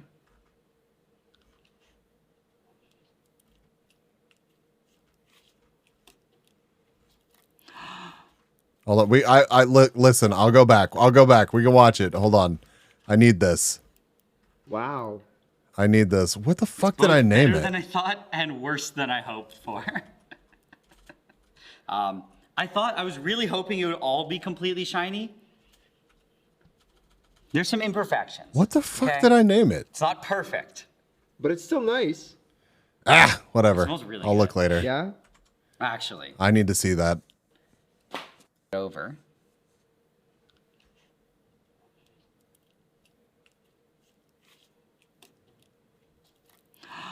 Wow. Whoa, that's crazy. That came out so good. Wow. It's both better than I thought and worse than I hoped for. I was really hoping it would all be completely shiny. There's some imperfections, okay? Wow. It's not perfect. What the what? What the fuck? It looks awesome. It looks awesome. The texture is just not quite right. Like, wow. That's incredible. That is so much better than I thought that this was gonna look. Like, really. It's still nice. It smells really good. Yeah? Actually. I think the last thing we need to do Now bag it up and give it to is to Senpai. break it and see if it snaps. Excellent Apparently, plan. If it makes a nice noise, then we did a good job tempering it. Where do I break it? On the corner or in the middle? The middle. That's pretty good, right? It looks like chocolate on the inside. Nice. Nice. The final test.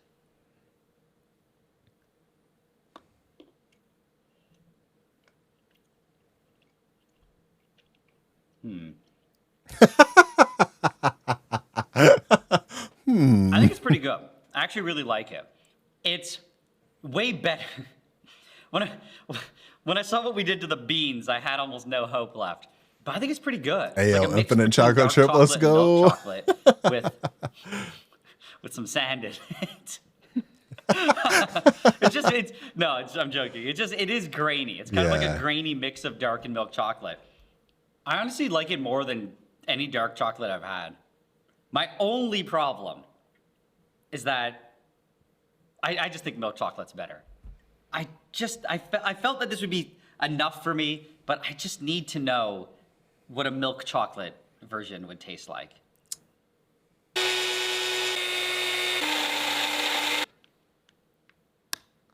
Pretty snappy. It's probably going to taste incredible. Milk chocolate like this it probably tastes incredible. It's definitely creamy. It feels a lot smoother, even though it looks grainier. It honestly just tastes like a chocolate bar. The dark chocolate one I thought was good, but I didn't like it that much. But I still thought it was pretty good. This just tastes like, actually I feel like it tastes like a above average chocolate bar that you could buy in the store. Yeah. I bet that's delicious. In my opinion, I like this a lot more than the dark chocolate. I think it's really good. Do you want to try some? Yo, roaming, welcome back. Now we need to conclude. We need to conclude and figure out. Yeah, for sure. So was it worth all this? I think if you have everything that you need. Like I enjoy like dark chocolate as well, but I mean, if I'm gonna go through all this trouble, I'm probably gonna indulge and just make it milk chocolate. Like fuck it. Maybe that's uncultured of me, but it sounds like the more tasty one to me.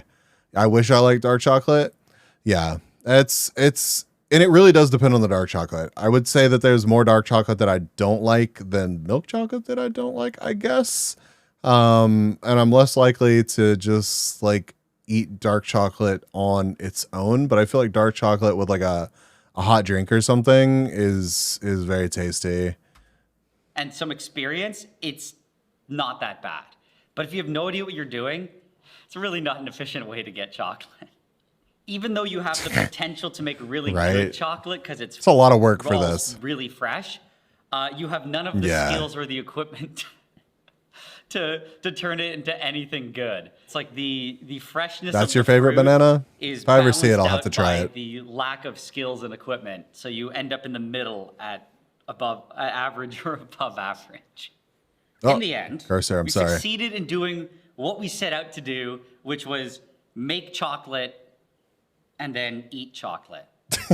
I think that was our goal. And I think we were also supposed to have fun. And I think that might have happened too. I had fun. Probably not easy to find in the US. Yeah, probably not. But I bet there's probably some crazy, like, we've got some pretty. Since we made it. You know what? I am going to I'm sending that to myself as a message, and I'm going to go check a place that I think might have it. And I'll let you know if it does. I've been thinking a lot about just how much work and how inefficient it was to make this. But something that I've also been thinking about was just how, even if I went and just bought a chocolate bar instead and skipped the whole sad little chocolate making process, it would have been more efficient, I guess, directly for me. But in general, it's still a lot of work to make chocolate.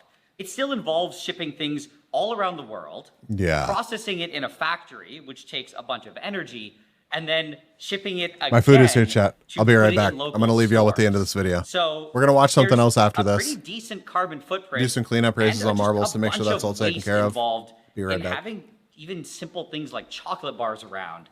And I don't know, it just kind of feels bad to think about sometimes. However, this is why I want to give a big thanks to Ren for sponsoring this video. For anyone who hasn't heard about Ren, it's a website that's helping people as individuals take action against climate change. To use it, all you need to do is answer a few simple questions, and it'll calculate your own personal carbon footprint, and it'll give you some different ways on how to reduce your impact. For me, it suggested different ways to reduce food waste, cut out red meat from my diet, and to weatherproof my apartment. I do personally plan to apply as much of this as possible, but even if I do, it's kind of impossible to completely reduce my footprint to zero. So to help with that, Ren also offers a way to offset the part that still remains. This is done by giving a small monthly contribution, which then funds a bunch of different carbon reduction projects and targets climate change in a bunch of different ways. For example, some of it will go to... Listen. Y'all can watch part of the sponsored part. Listen. Aid in harming environments like this one here, where animals live and thrive, and they worked. There's an endangered species right there. I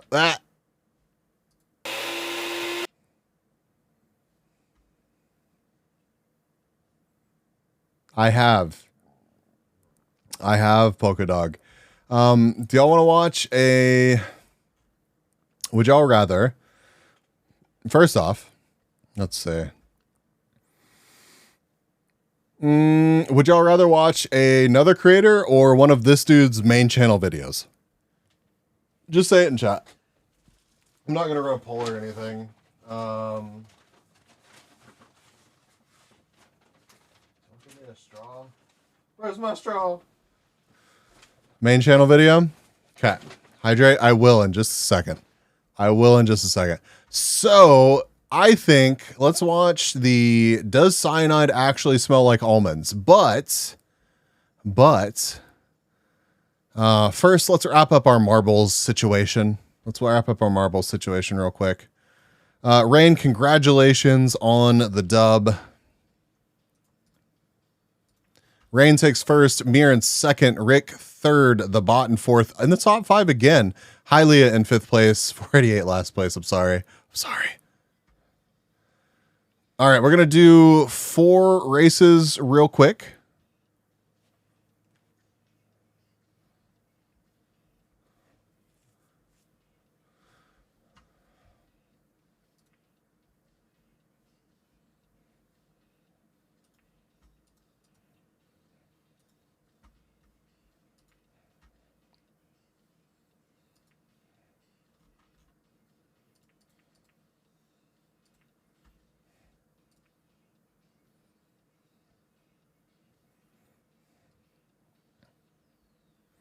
All right. I'm going to bump this down to 40 seconds. So these are going to move pretty quick. These are just cleanup races. I'm going to move us out of the marbles category to just chatting.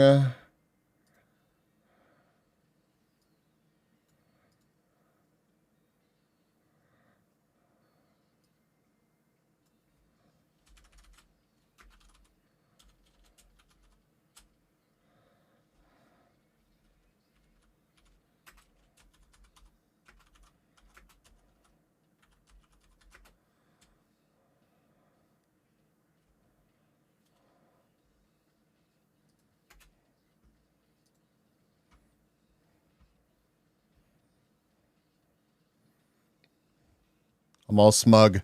All right. 40 seconds left to join. These are cleanup races. 16 marbles on the track. We're just doing 4 really quick races. We're gonna watch a Nile Red video about cyanide.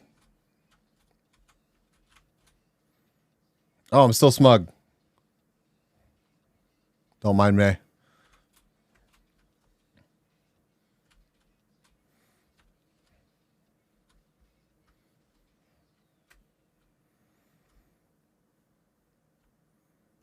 Oh.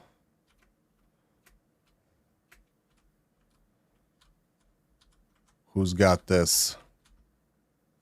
This is going to be 11 seconds of fury.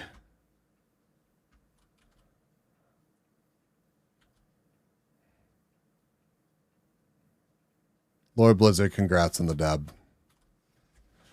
Smugby is just bumbling around. True.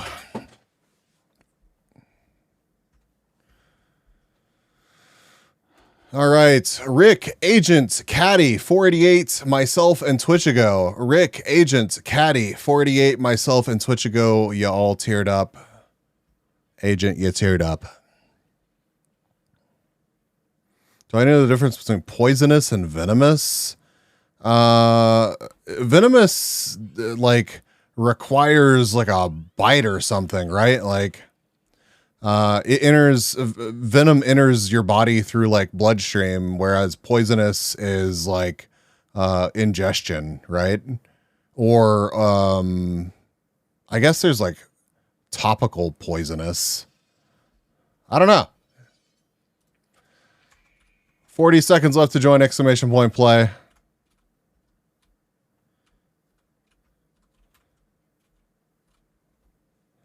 Enzyme and a hormone? Bruh. I would have to Google that.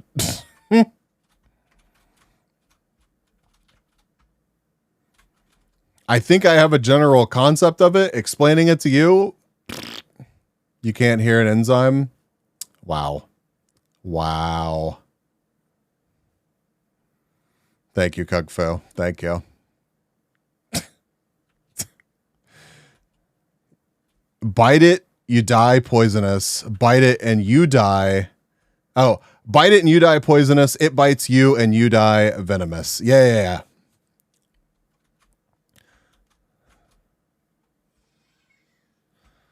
The bot. Congratulations, bot. Banana, you teared up. I don't think you give a shit.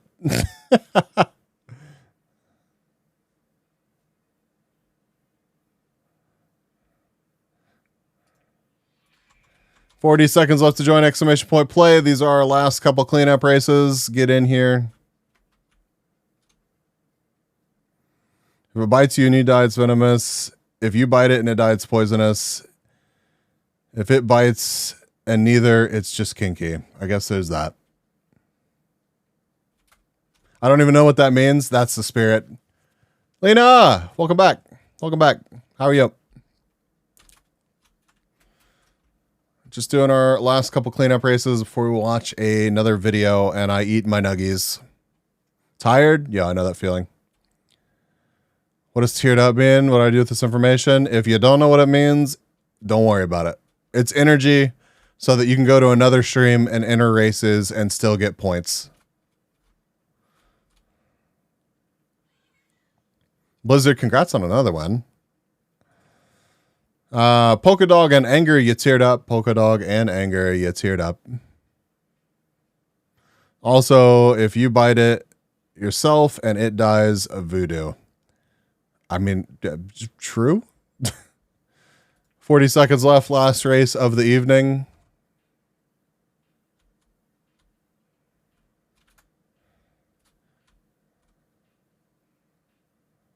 All it took for my marble to start getting dubs is to go away for an hour.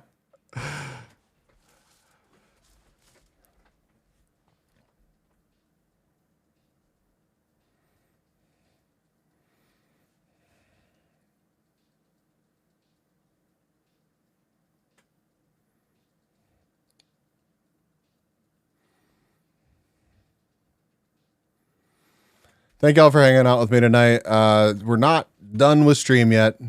We're still hanging out. We're just wrapping up with marbles so that we're not leaving anybody hanging and we're not like worried about wrapping this up and like, you know, whenever I do decide to quit. Chibi, why are you people like this? Congratulations, Switchago, on your win. Spooky, Demon, and Roaming, you all teared up. Spooky, Demon, and Roaming, you all teared up. But that was our last race, unless anyone desperately needs another one. Oh, it's all good. No worries. I appreciate the lurk. I do.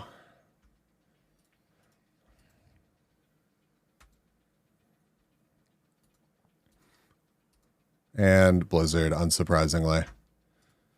All right, Marbles was fun. I'm glad that it did not crash.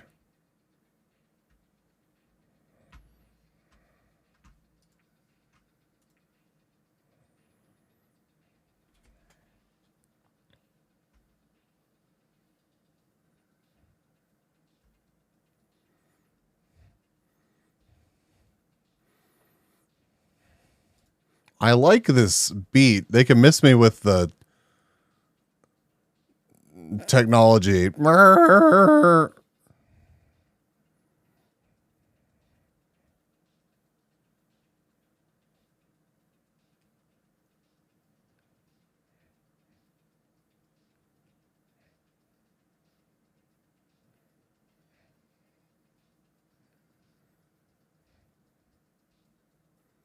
Sorry, distracted by song.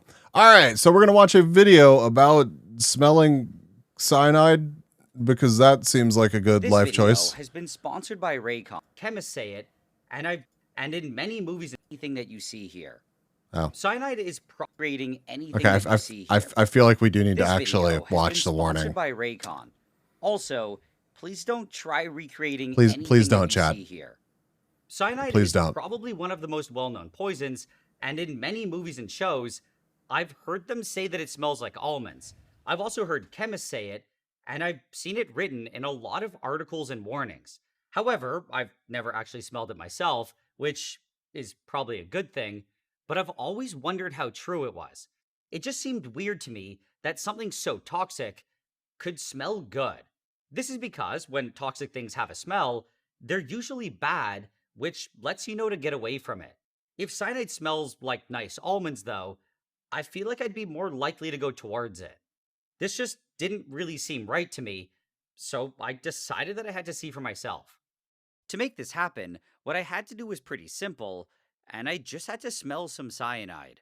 However, I didn't just have a bunch of cyanide sitting around, and I had to order some. I was originally planning to just get a few grams of it, but for small quantities, it was really overpriced.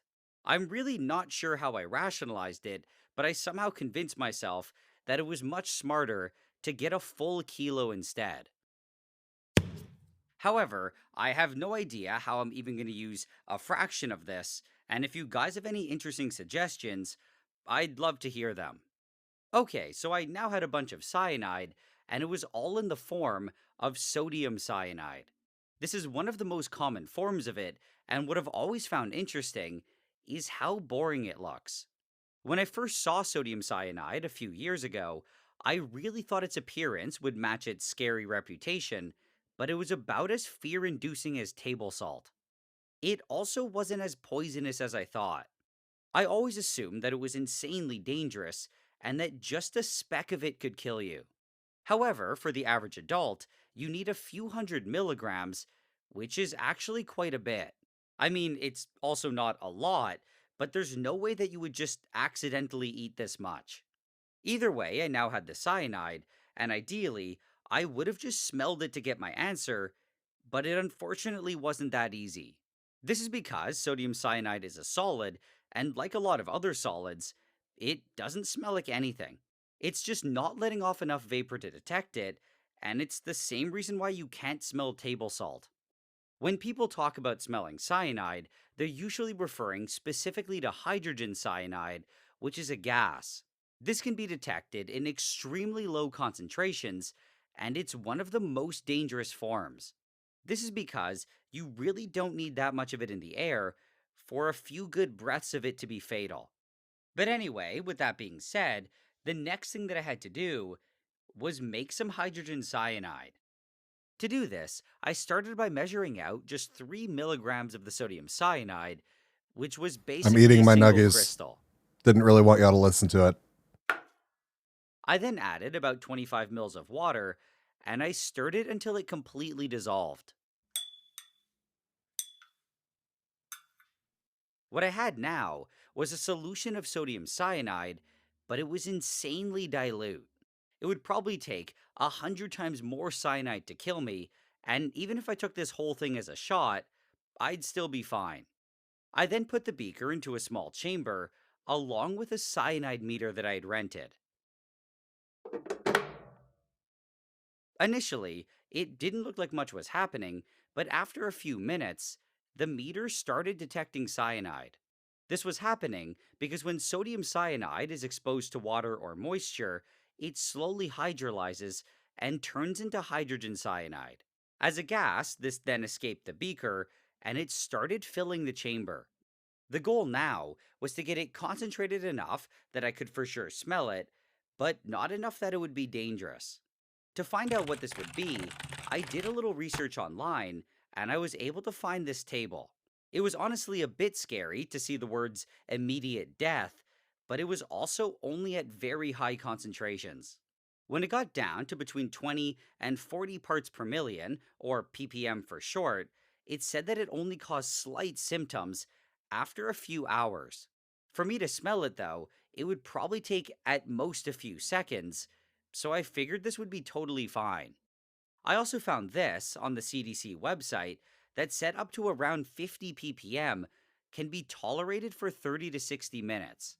Based on this, and a lot of other info that I was able to find, it seemed totally fine to go with something like 40 ppm, but I wanted to be as safe as possible. So, I decided to start at around 15 ppm, and I figured if I couldn't smell it, I could always just increase it. After a few minutes, it was only around 3.5 ppm, and it was going to take a while to get to 15. So, I decided to give it a little boost by shooting in some extremely dilute sulfuric acid. This would immediately react with the sodium cyanide and convert it to the hydrogen cyanide. I then closed the chamber, and very quickly, the concentration started increasing. In this case, adding this acid was okay because I was working with barely any cyanide. However, it can be extremely dangerous. If it were added to a concentrated solution, or pure cyanide, it would start pouring off a crazy amount of hydrogen cyanide. This can be very hard to control, and depending on the scale, it can quickly fill a room with a fatal concentration. In general, you usually do everything you can to avoid mixing the two, and there are very few circumstances that you ever need to. When it got just slightly above 14 ppm, I was ready to test it.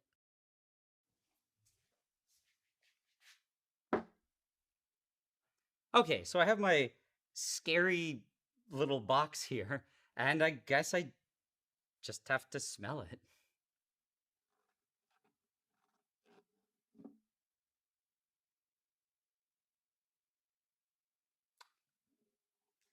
Honestly not very, it's not as strong as I thought it would be, but it's also, it's not at all like an almond. I would not associate this at all with food. It really has a chemical smell. It kind of smells like weak bleach or chlorine. And maybe a little bit like an indoor pool that has too much chlorine in the air. Either way, it's not almonds. I don't smell anything that resembles almonds here. Maybe I just don't remember what almonds smell like. Maybe I've just never smelled an almond before. I think that's possible. So I think I have to go and see what an almond actually smells like. Okay, so what I had to do next was smell some almonds, and I picked up a pack of some gourmet ones from the dollar store. Now, all I had to do was cut it open and test it out.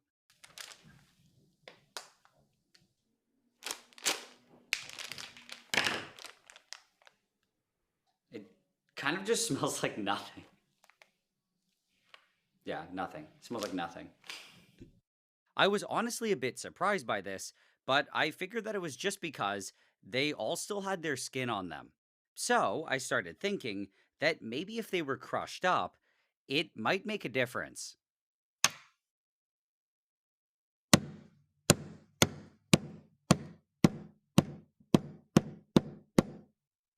When they all looked more or less destroyed, Anger, what's the I name of the tested them chemist that again. always uses the voice changer?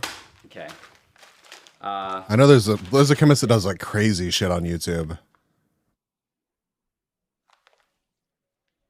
It still kind of smells like nothing. As a last attempt to get anything from it, I added some water. I was hoping that by turning it into kind of crappy almond milk, that it might help release something.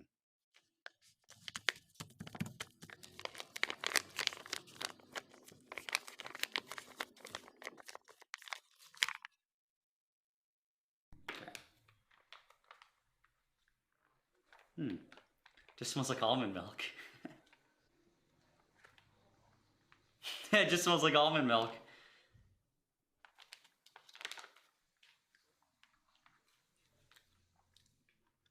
Tastes like really bad almond milk. Actually, it's not bad. After all of this, I think the main thing that I learned was that almonds don't actually smell like much of anything. From what I could smell, though, it wasn't anything like the cyanide. However, I have to be honest and say that I kind of expected that. This is because when people say that cyanide smells like almonds, they aren't talking about the regular sweet almonds that you find at the store. They're instead referring to bitter almonds, which are very different. Unlike the sweet ones, bitter almonds contain a decent amount of cyanide, and they're a lot harder to get a hold of. I tried buying them years ago, but I gave up because I couldn't find them anywhere. However, recently I did a random search, and I found them on Amazon, which kind of surprised me. I mean, they do have some limited and legitimate use in cooking and stuff, but it seemed like they were there mostly because of alternative medicine. Some of the reviews were genuinely scary, and at least a few of them talked about using Holy it as a shit. treatment for cancer. One of them even claimed that they were using it on their sick dog. Oh, what the which fuck? is kind of not okay. After reading all this, Bro. I was a bit morally conflicted because I really didn't want to support this type of market. However, it was also my only source of them, so they arrived a few weeks later, and I figured I'd test them in the same way as before. Cyanide kill people, cyanide kill cancer, checks out. Poor dog.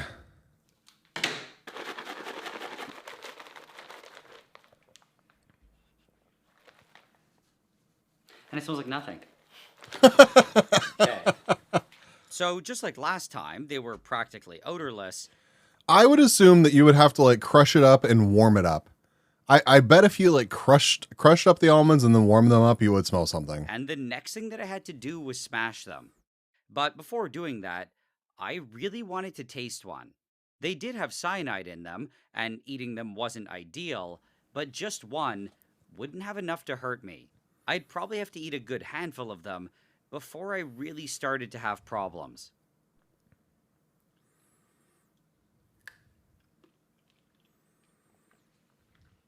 I think I've like a dud. This doesn't taste like anything. I literally taste air. It's not even bitter.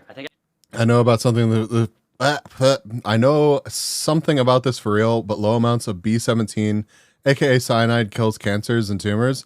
I mean, it's not really that surprising to hear. I don't know. I don't know shit about it.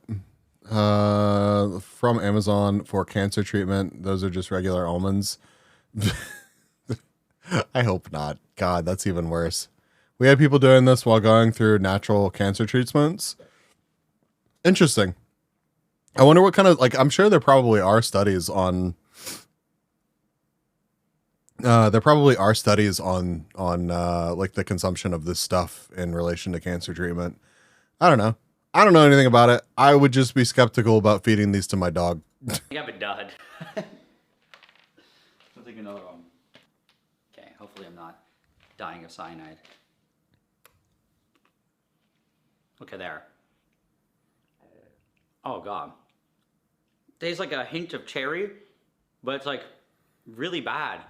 It's like super bitter. It tastes like a bit of cherry. Ah. No, this is no good. It's awful. You gonna put the rest of it in your mouth? Me now. These are raw almonds, and I don't know if they've ever been washed. Awful. No. Okay, so I think I overreacted a bit, but it really didn't taste good at all. It was way more bitter than I expected, and it kind of made my tongue feel numb. Before this, That's I crazy. was kind of scared about the That's really crazy. Just eating those makes your tongue numb. idea of accidentally mixing up the bitter ones with the regular ones. However, at least from my little experience here, there's just no way that you could eat this by mistake and somehow not notice. Sucking But Tom either way, Cruise's toes I is then now moved on to following. smashing Yo, sucking Tom Cruise's toes. Welcome, welcome. Thank you for being here. That is satisfying, by the way, Strawberry. I agree. Okay. Maybe I'll do crushing almonds ASMR. So, it actually smells like something this time, but it's really faint and kind of just smells like generic plant with a bit of earth. Generic So plant. this time, it might have actually kind of smelled like almonds, and it was probably because of all the benzaldehyde. Unlike sweet almonds, bitter almonds have quite a bit of Plant. benzaldehyde, and it gives off a characteristic almond or cherry smell. Because of this, it's often used as an artificial flavor for both of those things, but in my opinion, it reminds me a lot more of cherry. But anyway, based on what I smelled here, Oh my I God. started thinking that it was also wrong about the bitter almond because it still wasn't anything like the pure cyanide. However, I hadn't tried adding water to it yet. Unlike before though, I didn't just pour the water directly into the bag, and I instead dumped all the almonds into a beaker. I then put this into the chamber. Oh, this is along with the interesting. meter. After that, I added a bunch of water, and then I waited. For the first few minutes, it didn't do much, but then it jumped to half a ppm and started slowly climbing. The reason this was happening was because the almond didn't just have free cyanide floating around, and it was all I wonder what trapped the amount of time in is that's something passing called here. amygdalin. In this form, it's kind of like the sodium cyanide, and it's not something. Stage 4 lung cancer guy told me he was going to die. Get your affairs in order. Use ground up apricot seeds, cyanide in his smoothies. He cut out all sugar and went all organic and followed a strict diet. His lung tumor shrank. He was still alive 2 years past his death date. Damn, that's wild. Linked to scary acid. Oh God. Something that you can smell. In the I mean, I do up to a certain point, like buy into some of that stuff, Spooky. And like taking care of yourself is obviously going to be helpful. So don't think that I'm just like discounting how our body reacts to things like that. I just also would not recommend people just eat almonds rather than actually seeking medical treatment. I think that that's a very important distinction to make. The water, And I'm not saying that that's what you're saying. I'm just saying that like I have to be. I feel like it's important for me to be somewhat critical of it, just so that I'm not at the end of the day feeling like I it's not clear that that's how I feel. You know what I mean? Yeah. So. Enzymes from the almond are able to attack the amygdalin and split it apart into benzaldehyde, sugar, and hydrogen cyanide. To get it going a bit faster, I tried just stirring it around, and it did work. That's crazy. However, it was maybe working too well, and it was making way too much hydrogen cyanide, and it quickly maxed out the meter. To be fair, I was kind of expecting this to happen because between all these almonds, there was quite a bit of cyanide. From what I found, each one can contain between 4 and 9 milligrams with an average of around 6, and I had at least a dozen here. I thought that maybe I could get rid of some of it by venting it, but right when I put the lid back on, it would quickly max out again. That's To make crazy. a safe setup like before that I could actually smell, I decided to try it with just one almond. So I quickly smashed one and dropped it in a fresh beaker. I then put this in the chamber, added some water, and mixed it around.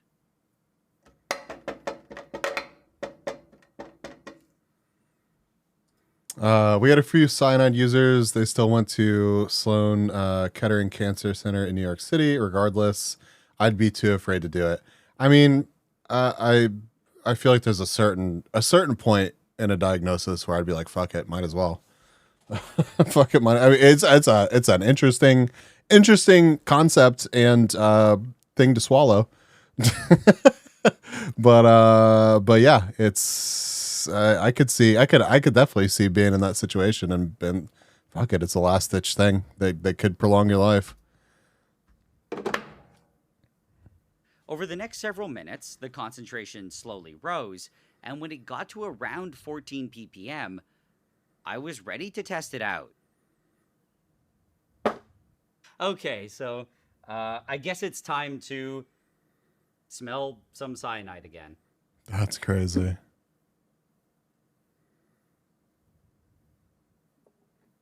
It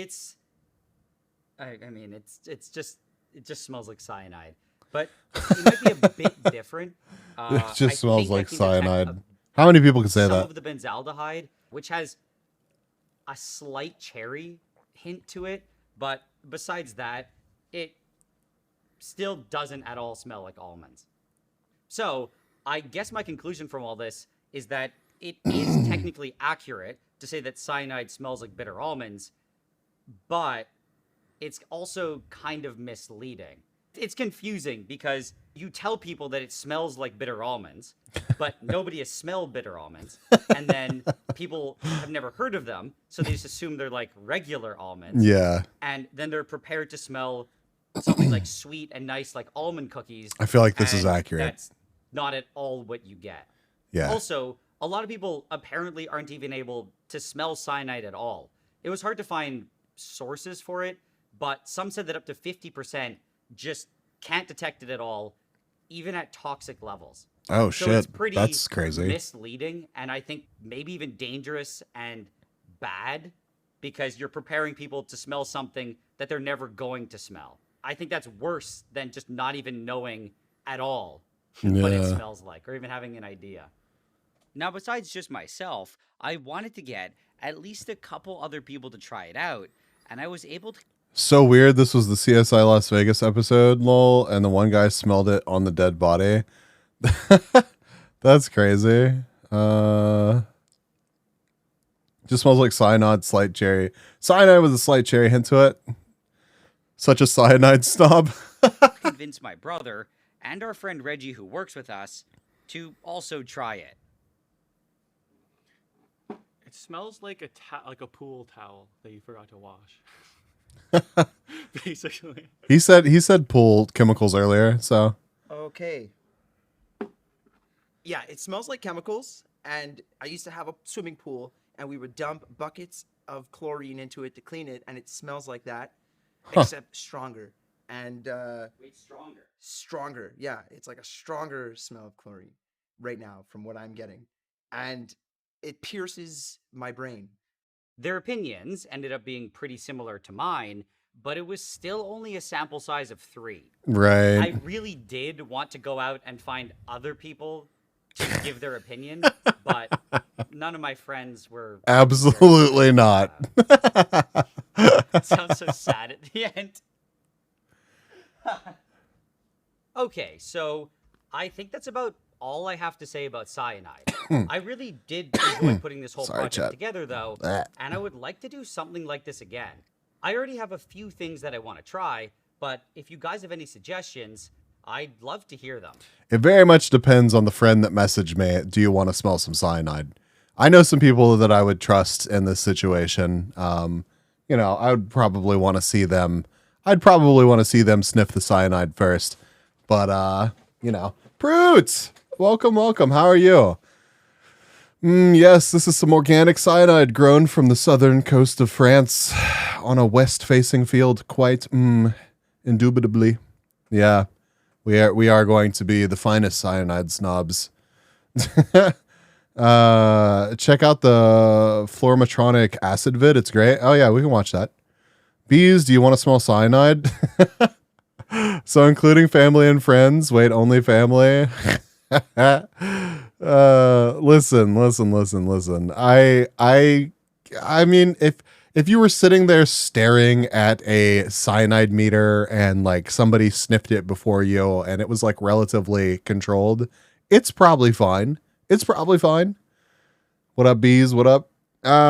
Same old. Just testing some changes to the stream. We haven't crashed tonight, which is great because on Saturday I fucking crashed 4 times and then finally gave up. But yeah, it's been a good stream. It's been a good Monday. How are you? How are you? I also want to give a big thanks to all my patrons for supporting me and to Raycon for sponsoring this video. All right, thanks, Raycon. Super hella cool. Strongest acid in the world. Let's do it.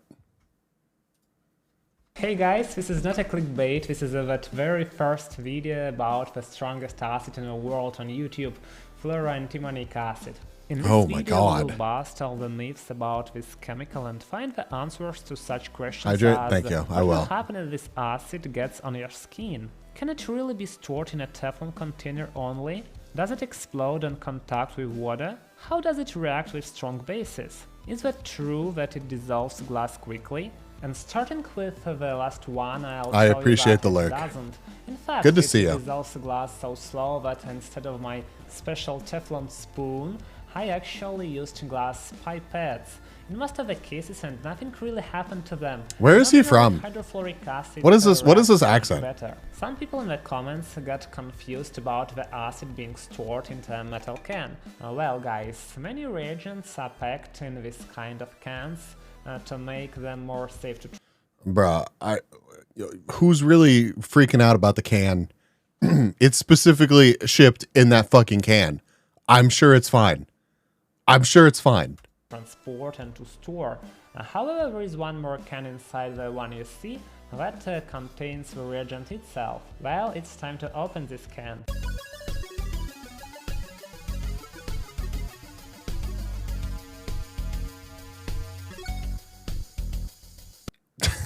Don't worry, he drinks it already. Yeah. I don't think he's gonna do a taste test on this one. There's not gonna be a spatula. There's not gonna be a spatula incident that triggers me, hopefully, in this video. I feel like there would not be another video. So guys, one of the viewers of my channel got to the point when he told that if you need instruction on how to open a can, you'd better stay away from chemical reagents forever.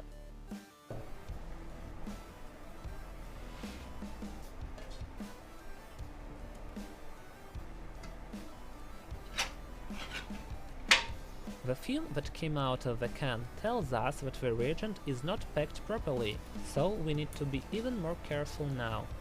Oh, that's terrifying. Inside the can is packed in the same material the can itself was when I got it.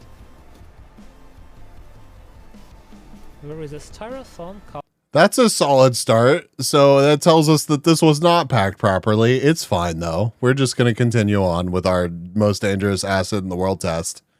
It's cool. Nothing to worry about. I got these gloves on, my safety specs. We're good. Color on the bottom. Let's still use it, right?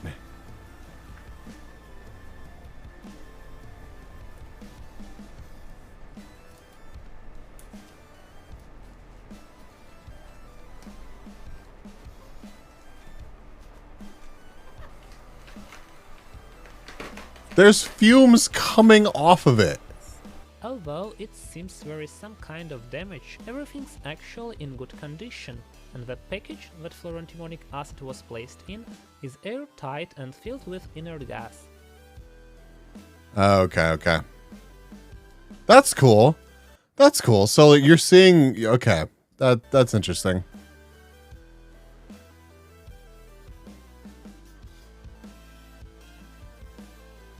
And Those the gloves do only thing nothing. We have left to open this package to get to the super acid.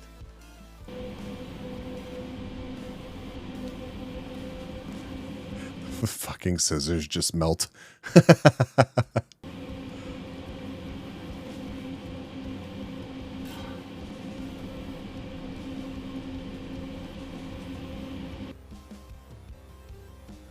Look at these guys, this is the world's strongest acid.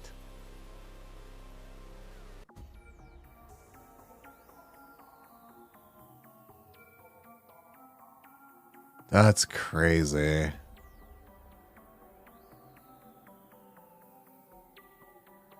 I'm not the only one waiting for something to go wrong. No, definitely not. I feel like this is the exact kind of video where something could go horribly wrong. Fluorantimonic acid is the strongest acid in the world, and it can be contained exclusively in Teflon material. However, as we can see in this case, it's stored in the container made of some different material. This material is called perfluoralkoxyalkane. It is the copolymer of tetrafluoroethylene and perfluoroether. Ra is a perfluorinated group such as trifluoromethyl or pentafluoroethyl or such. The properties of this Okay, yeah, very polymers cool. are I understood similar all of to that. polytetrafluor- Very clear explanation that I am caught up and have a weird understood it all. This really cool container that's not the correct kind of container. Ethylene, introducing perfluorinated group into Must be this perfluorinated smart to shape, buy this gives chemical, strong right? plastic properties to the polymer, which makes it I'm possible to not. use both in manufacturing of beakers, funnels, and flasks, and for storing aggressive substances such as. I struggle with English, but that isn't Spanish for sure. I could confirm. Synthetic chemists hate this one simple trick. This acid. It also gives the polymer a transparent look, which makes fluorantimonic acid seems like it opalesces. Right after I open the container with the superacid, I'll place it in a special pre-arranged airtight Teflon container for further storing. Interesting. So it's basically slowly dissolving that container that it's in, but now it's in its Teflon container. So it's in a container, so that's probably fine. Definitely not Spanish, local Hispanic here.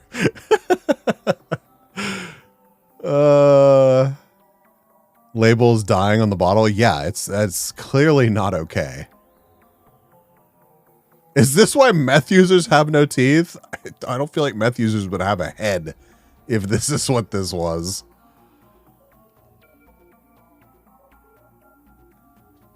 Just instant death. Yeah, it's just... Fumes are probably fine. Oh yeah, I'm sure. What material the gloves should be made of to use the strongest. This is scary. Yeah, it really is. Actually, it would be nice to use silver shield gloves for age, and maybe one day I'll tell you. I'm assuming this is the part where he's like, I don't have these gloves because they're expensive and hard to get, but this shit that I have under my kitchen sink, it's basically safe. Right? These gloves look about 1,000 times more official than the entire lineup that we just saw. Every single one of these fucking gloves looks like haggard as shit compared to like these very nice looking. I mean, they don't look nice. Don't get me wrong. They look like fucking, bags that you stuck on your hand. But they look. Listen, they look way more official than this garbage on the desk, all right? Always curious which is more dangerous, the world's strongest acid or the world's strongest base? He mixes them. Of fucking course he does. Why would you not? About them, but now I prepared them with widespread types of gloves for the test.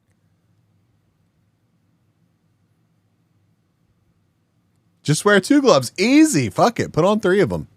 We show vinyl, acid-resistant rubber, fabric gloves, nitrile, and latex. When superacid interacts with vinyl gloves, they blacken and bubble. Maybe it's not the type of gloves one should use to operate with it.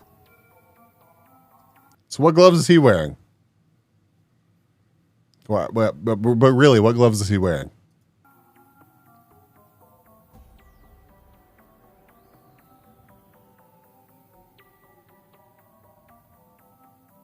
And how do you clean this up? Like, how do you clean this up?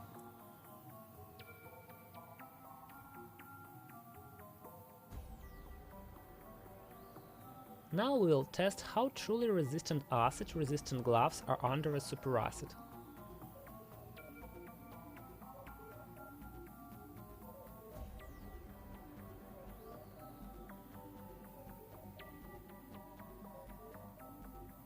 It seems they don't get damaged that severely, but the color change is quite acetylene. Let's move on to the other types. I wonder what's happening inside that glove. So, these are cotton gloves with polyvinyl chloride dots. I hate it when my gloves dissolve off my hands, right? Seriously, how do you properly dispose of those? Right?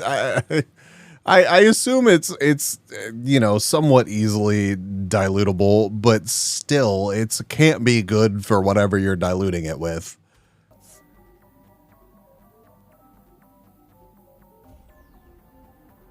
Kitchen sink, fuck it.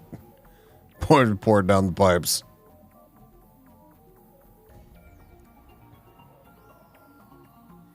That is just horrifying.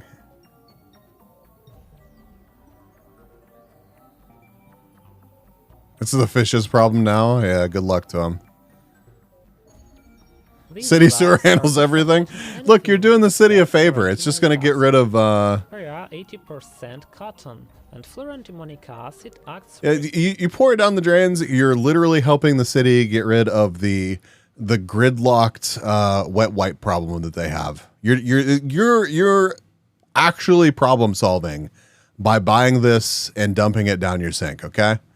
It's absolutely something that you should totally do in Minecraft. Only in Minecraft, though. Very aggressively when it comes to cotton. By the way, it also burns through paper in a blink. Sanitation worker loses fingers throwing recluse man's trash in a truck, right? Here is how it reacts with sawdust.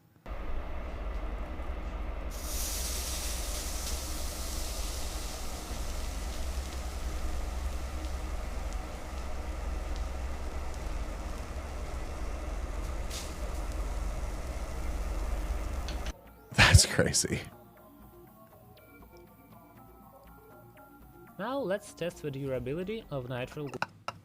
Imagine calling a plumber and awkwardly explaining that you tried to fix your toilet blockage with a fluoramatomic acid. Yeah. Yeah.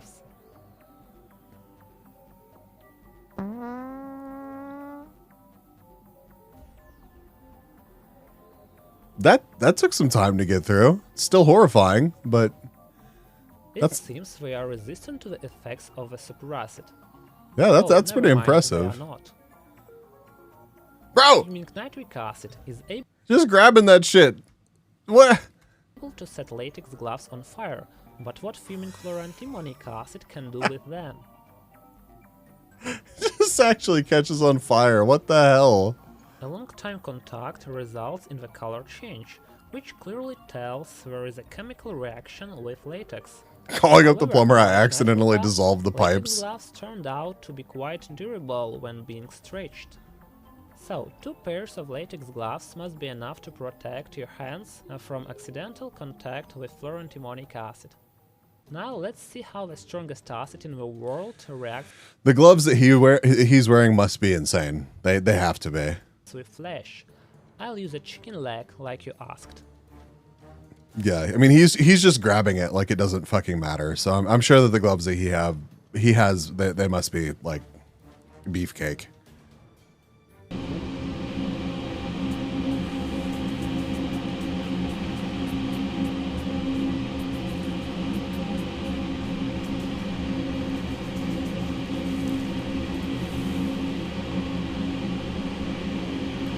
Fume Hood is putting in work, yeah.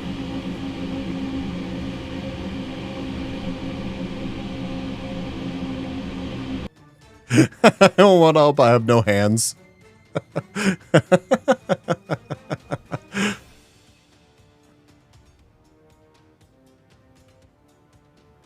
That's crazy.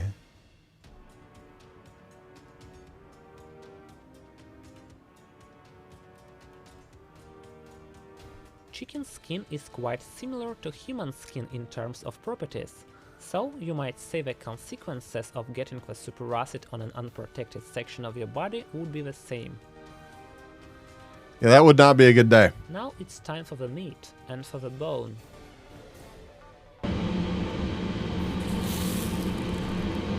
Oh.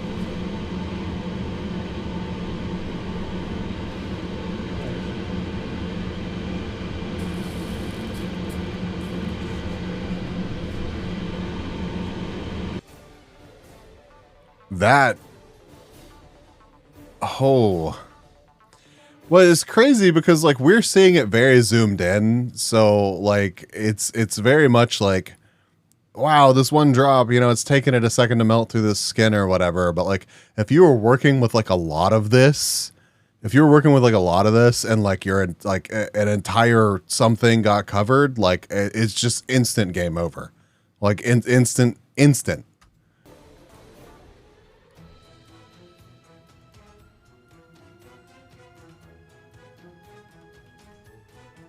That's crazy.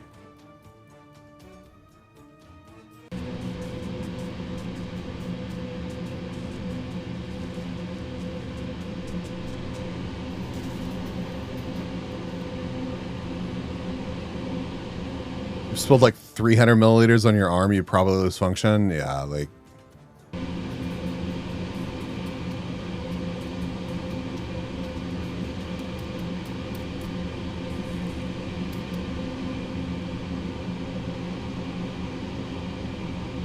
Oh God, yeah, Caddy, yeah. I mean, you would hope for insta kill. I mean, you would hope that you would go into shock like instantly.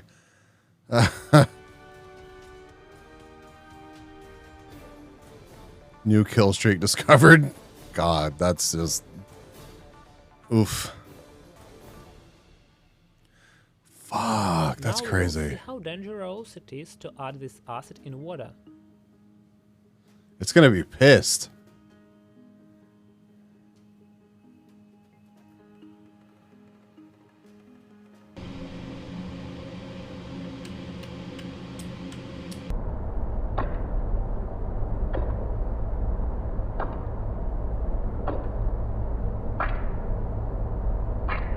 I wonder how acidic it still is, even adding just a little bit. How dangerous is that water?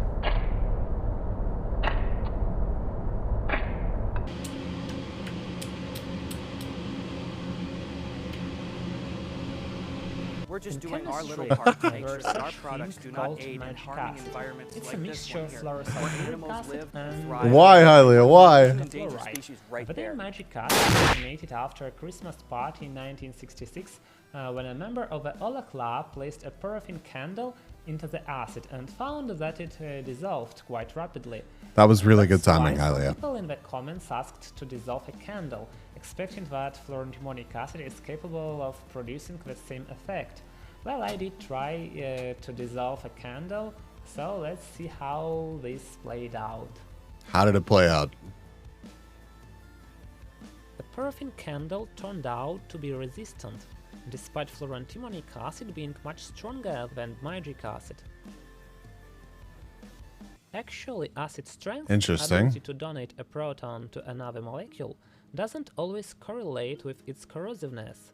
That is the ability of consuming materials.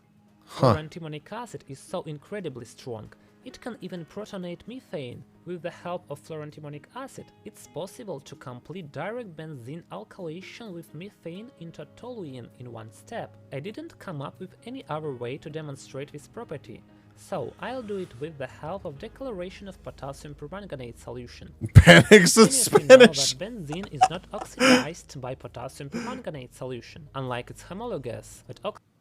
Bro, if you think I can, if you think I can translate this, You are at the wrong stream. This slide is in German. Oh, it makes sense now. It makes sense. It makes sense. Okay. This is German. This is German, turns out. That's at it must be fairly simple. It must be fairly simple, actually. It's just German. Oxidized to benzoic acid in acid environment. I looked up some articles on this topic and found out that despite its proceeding with toluene forming, the reaction with meat... I think it's Dutch. I don't think it's Dutch. Translate into you're screwed, right? Very low yield. However, reaching to isopentane in the homologous series of proteins, K is for potassium and A is for sodium. Yield. So I took dry, freshly distilled benzene and added some fluorantimonic acid. Claps for you. Claps for you.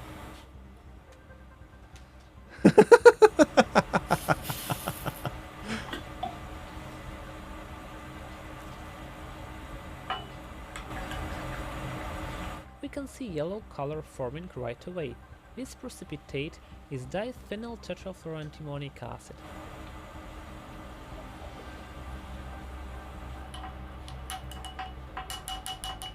If we add the mixture we got to potassium permanganate solution, we will not notice any changes. The forbidden glow stick. It's the forbidden glow stick. Oh my god. Hephaestus forged that spoon. Oh my god, dude. Don't smack that too hard. If we add isopentane or a mixture of isopentane and benzene, nothing really changes either.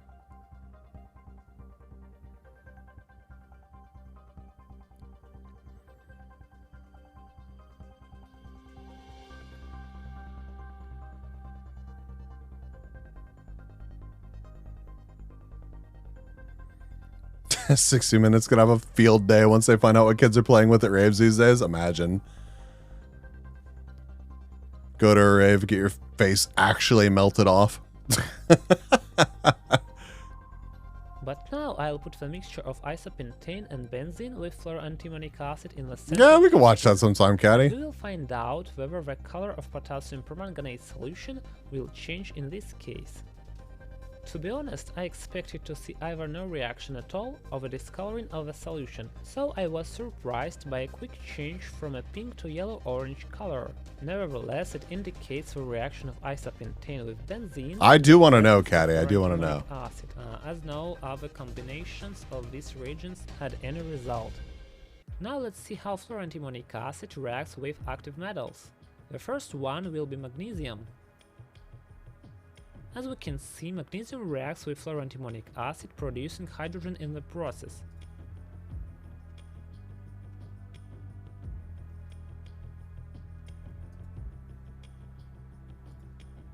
This video is sponsored. That's crazy looking.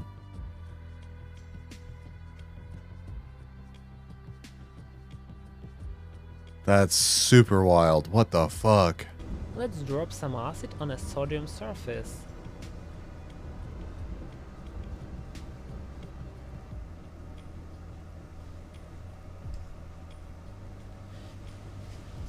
Just fucking dissolves it. Ah! Ah! Oh. Fire. Fire, chat.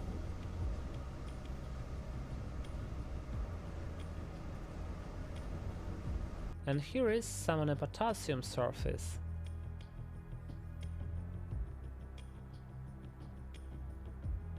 That is insane looking.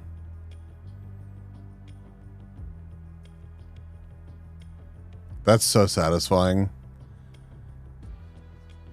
That is so insanely satisfying. Super zoomed in, knives cutting tiny things. Yes.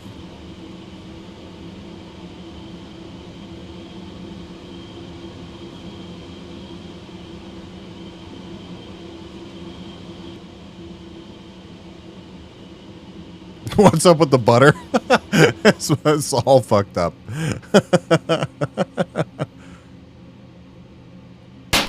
Whoa, shit.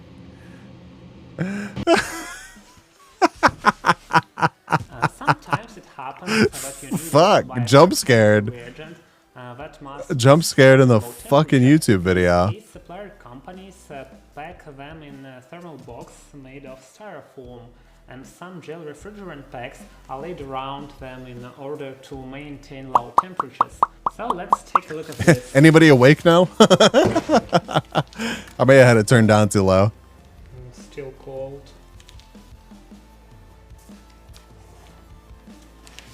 Platinum? Jesus Well, Christ. I have two such reagents right now. Makes We air don't need explode? the Yeah, that first seems one. safe.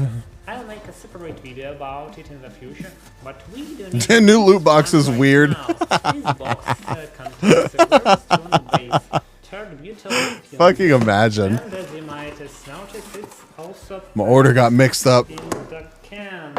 Loot box done melted my hands off. 2, 3, and 4. Well guys, now we'll try to add a very strong base to a very strong acid. Third-butyl lithium is a pyrophoric substance, and I'll show you how extremely dangerous it is. Bang energy hitting kind of different. Let's take our reagent out. Oh, damn.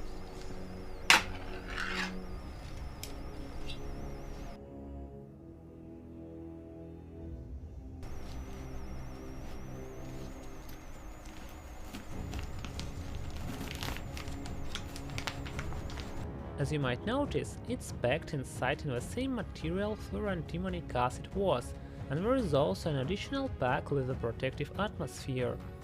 Oh. That's insane. That's really cool. Third-butyl lithium fills a 100ml bottle by 1/4. The rest of it is occupied by inert gas. It's done for a safer reagent collecting.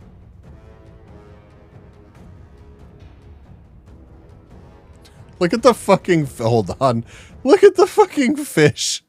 Okay, all right. Don't flush it down the sink in Minecraft even. I look at that fucking fish. It's having a real shit day, okay? Don't do that to your local fish, all right? Salt and sea vibes.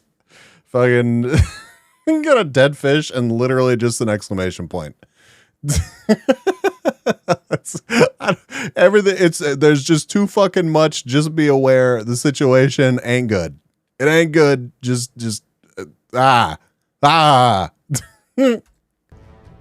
syringe with this reagent is filled through a specific long needle, but unfortunately I couldn't prepare for that shooting, so I'll use a regular one. Third-butyl lithium must always be How to collected kill a fish from the VTuber? fire Oh no! in an inner gas Oh no! bottle or in a special glove box. I'll make 3 holes in this white self-sealing silicone membrane. Keep it away from 2 Lily. holes will be used for argon circulation, and I will use the third one to collect 1 ml of the third-butyl lithium solution in pentane.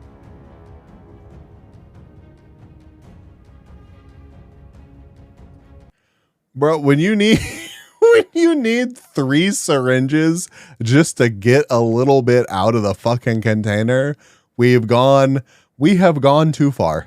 Shit is too complicated. If I nothing cannot. while you're filling a I syringe cannot. with the third-butyl lithium solution, you are doing everything right. Oh, okay.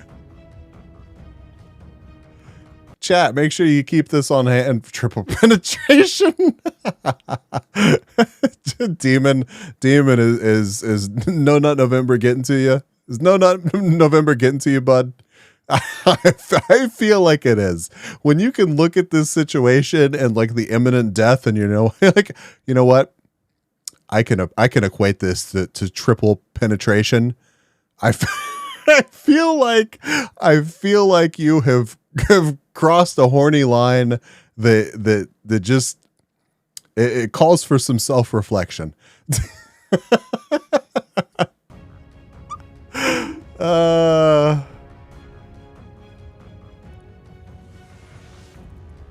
So let's mix very strong base and extremely strong acid.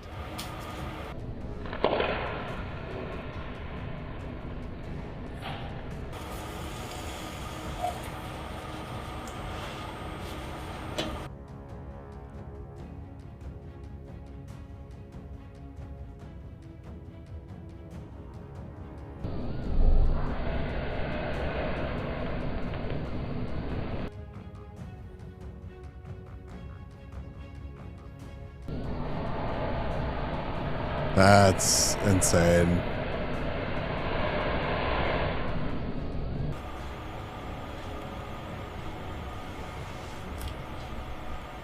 I don't actually like bass anymore. And here comes another strong bass and an extremely strong alkali. That Davey 504 cameo.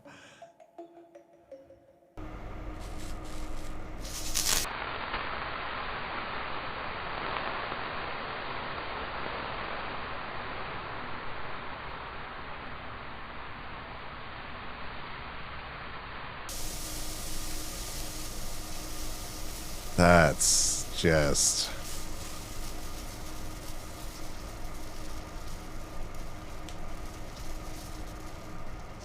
Stop, he's already dead. All your base are belong to us. God, that takes me back.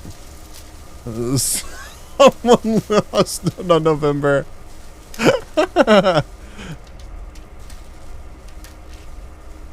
Yeah, I don't blame you for feeling that way, 488. And here is one more quite interesting experiment. Roughly speaking, the sodium in liquid ammonia solution carries free electrons, and if we assume that, on the other hand, fluorantimonic acid carries free protons, and mix sodium in liquid ammonia solution with fluorantimonic acid, we should get the reaction between electrons and protons. That will supposedly lead to hydrogen forming. Well, let's find out if that's what really happens.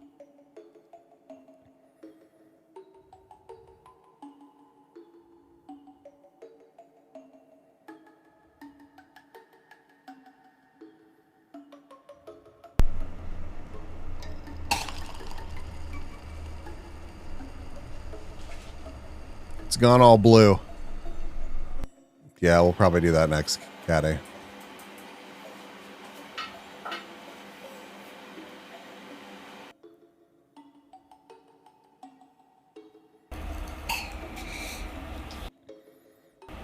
Wait, really? Many of you know that benzene is not oxidized by potassium permagranate. Me, Nods, and Caveman. Yeah, I feel that comment so much right now. I understood very little of that, but damn, I know I love hearing people talk about what they know and love. It's so inspiring. Yeah, I'm sure that there are some people that are like, I can't imagine telling this dude to be safe. Like, clearly he understands the fucking danger. Oh, that he showed on screen. Ah.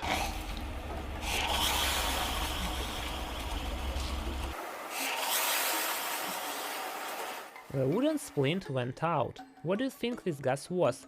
Was it hydrogen or hydrogen fluoride or ammonia or something else?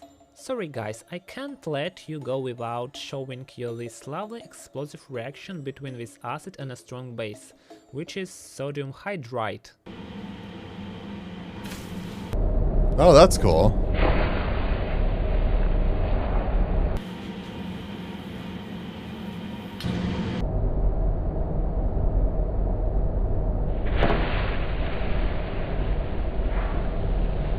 Fire. Oh. Oh. So guys, I hope I satisfied your curiosity about this chemical. Please do not mistake acid strength with its corrosiveness. They do much in some cases as well, as they don't you know, others. So hope you really enjoy. You know, I didn't know that I was curious about this, but it is actually really cool. So thank you. If you want to help me buy chemicals and equipment, and don't forget to subscribe to the channel to see more videos about exotic chemicals and really cool chemical reactions. See you in the next video. His videos about actual explosive things sure are great. I believe that. I do. Let's watch this Nile Red video real quick. Let's watch this.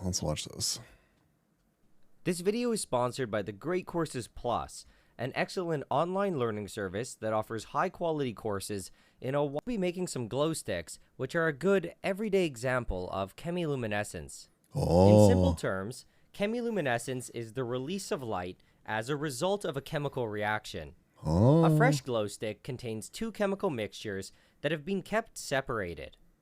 One is held by the outer plastic casing, and the other is held by the glass tube in the middle. When the inner tube is cracked, its contents are released and everything's allowed to mix.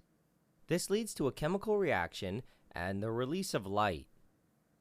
That's The cool. main driving force behind chemiluminescent reactions is the production of an excited or higher energy intermediate. This intermediate then relaxes to a lower energy level. I'm sorry, and in Taki, I'm doing sorry. so, it either directly emits light itself, or it transfers its energy to a secondary molecule which emits light for it. A common example of the direct emission is luminol. Oh. When luminol is oxidized, it goes into an excited state, and when it falls back down, it radiates light with a characteristic That's cool. blue color. The important thing to remember is that with the direct mechanism, the color is highly dependent on the intermediate that's decaying. In the case of glow sticks, though, they function indirectly, so their color depends on the fluorescent dye that's used. There are a lot of different dyes that emit various colors of light, and you can even mix them together to create new ones. Pretty much all glow sticks are based on molecules known as diphenyl oxalate esters. Okay, all right. From glow stick to glow stick, the exact oxalate ester might change a little, but the core structure is always the same.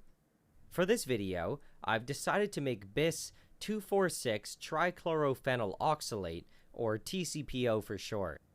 So to make it, these are all the chemicals that I'm gonna need. The oxalochloride was purchased from Sigma, and the methanol and toluene are from a local store. The triethylamine and the trichlorophenol were given to me by one of my viewers, Alexander Sobolevsky, so thanks again for that donation.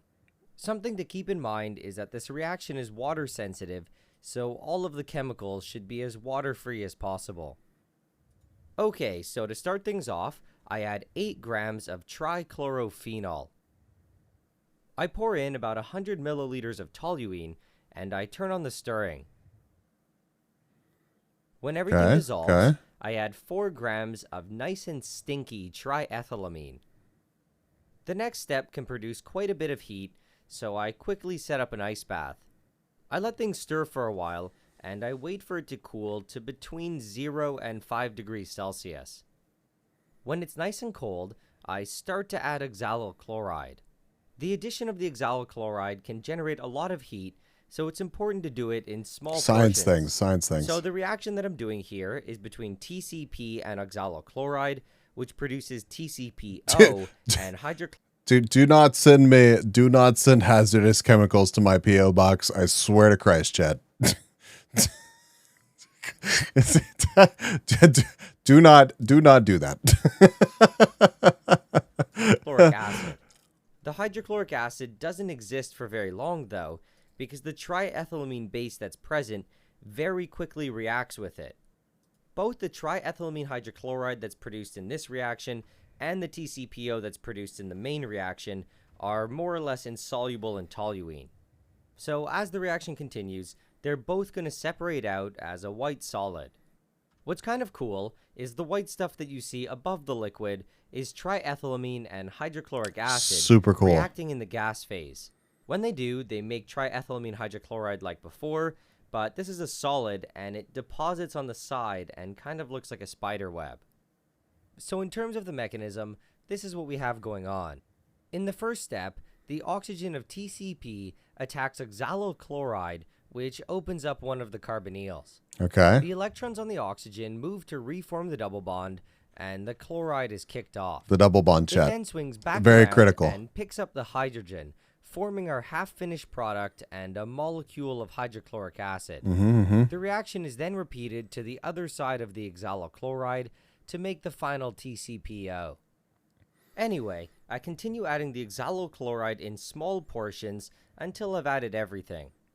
When I'm done, I loosely cover the top again with a beaker, and I take away the ice bath. The reaction mixture Later, Fuzzy. is Thanks for stirred coming to hang for an out. hour or Have a two, good day at work. And it's allowed to slowly warm up to room No, temperature. I don't mind these, Anger. I really come don't. back a couple hours later, and it should be done at this point, so I move on to filtering. So what I'm separating here isn't pure TCPO, and there's going to be a bunch of triethylamine hydrochloride. I'm not gonna lie. It's not just the fact that I'm like, yes, these are in fact words that you can put together. Very cool. Very cool. It's also the fact that I'm trying to find somebody to raid. So We're going to finish out this video. I'm going to find somebody to raid. I hope that you choose to stick around. I would love to see some bees in whoever we raid's chat. But yeah, like it's already shit. This is a 6-hour long weekday night stream. So, or weekday night. Holy fuck. Yeah, I'm getting tired. Weeknight stream. Roaming_idiot is now following. Roaming, thank you for the follow. Are we watching the production of bees milk? Get out. That's what you go. Jesus Christ. Chloride as well. Luckily for us, though, they're actually really easy to separate. The solubility of TCPO is very low in water, but the solubility of triethylamine hydrochloride is very high. To get rid of almost all of the triethylamine hydrochloride, we just need to do a couple water washings. After the water washings, the TCPO is a little bit damp and pasty, so to dry things up, I used some methanol. I added just enough to completely cover things, and then I gave it a thorough mixing.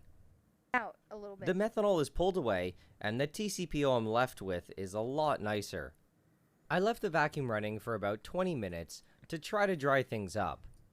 If you plan to use it right away, it's not really a huge deal, but if you plan to store it, it needs to be as dry as possible. It still ended up looking a little bit damp though, so I decided to put it in my vacuum desiccator. Me and almost one with the science team. The vacuum and left it for about a day or so. That's cool. The difference after this drying step is pretty clear. The final yield is 5.2 grams, which represents a relatively low percent yield of 57%. The biggest reason for this is probably because none of the solvents or reagents that I used were dry, so the water in them destroyed some of the oxalochloride. The oxalochloride was only used in... Wow, he made cocaine. I don't feel like you're going to get the desired results if you attempt to sniff this. You mean meth? Chat, please don't attempt to smoke and or sniff and or inject the chemicals that are seen on the channel, please. No. A very minor excess, so this for sure impacted the yield. Anyway, now it's time to test out the TCPO, and I'll be using pretty much the same recipe that Nerd Rage used. So in terms of the quantities, I'll be using half a gram of the TCPO, 300 milligrams of sodium acetate trihydrate. What about these chemicals? Of the fluorescent dye, and about 15 milliliters of ethyl acetate. What's kind of interesting is that the solvent that's used here has a strong effect on how long it will glow for. With ethyl acetate, the glow will only last for several minutes, but with diethyl phthalate, it will last for several hours. That's cool. I ended up using ethyl acetate because for most people, including myself, it's just a lot easier to get. On top of all of this, I pour in a few milliliters of 30% peroxide, which quickly sinks to the bottom. Before I shake it up, you can see the layer between the two is faintly glowing. That's In cool. this case, because I used rhodamine B as the fluorescent dye, Ah, the glow is red. look at it go. If I want to change the color to something else, I just need to swap out the dye that I use. That's so cool. God, I'm such a sucker for like glowy things. Glow sticks works through the shiny. indirect process. Give. When the peroxide is added, Give me the glowy shiny breaks thing, down please. to form an excited state intermediate known as 1,2-dioxetane-dione. As a side product, It's amazing. All this weird shit is just purchasable, right? it reforms the starting material, trichlorophenol. It's fine. The excited state intermediate then breaks down to form CO2. Like we're talking about how like, damn, it's weird that somebody like smashed this fucking fruit and then decided to bake it. Whoa, fucking mind blowing, dude. I can't believe somebody would do something so wild as baking the insides of this fruit. And then now we're looking at this shit. Fucking talk about like who the fuck figured this out. Now the making chocolate process seems a lot more reasonable than bis 2468 tricophenyl oxalate TCPO 1,2-dioxanide dioxatinide 246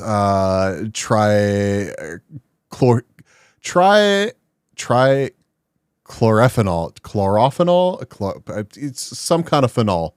Yeah, I'm just saying. Who the fuck figured that out? But in doing so, it excites a dye molecule.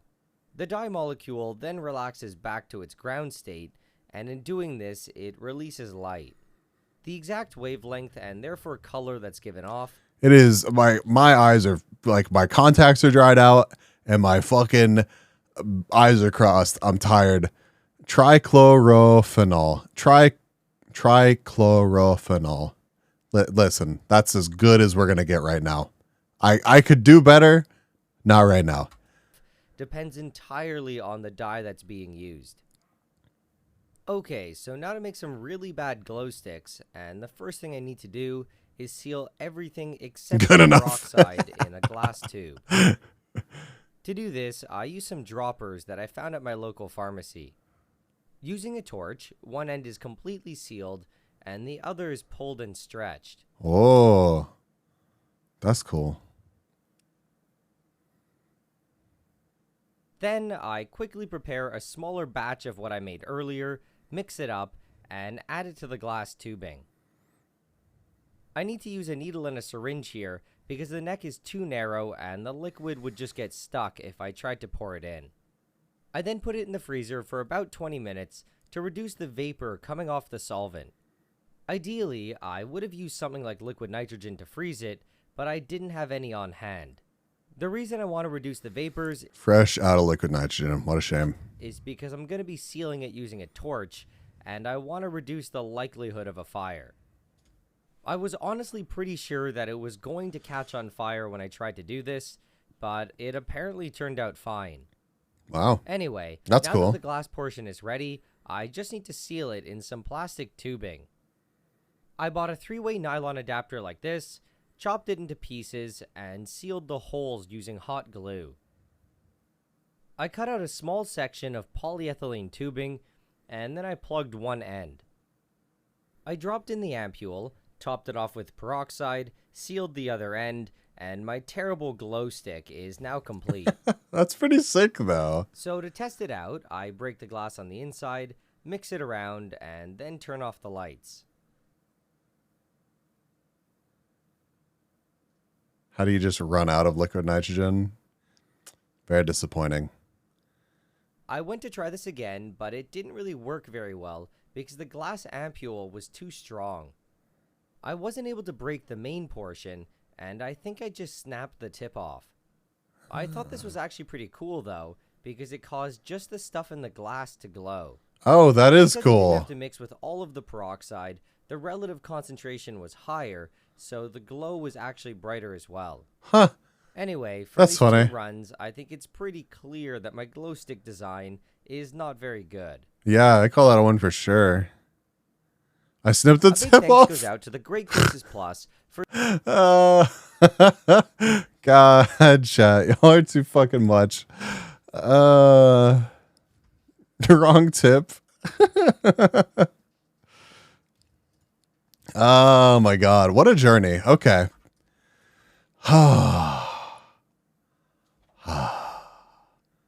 Thank y'all so much for hanging out with me tonight. I've had a fantastic time. I'm super happy that we did not crash once.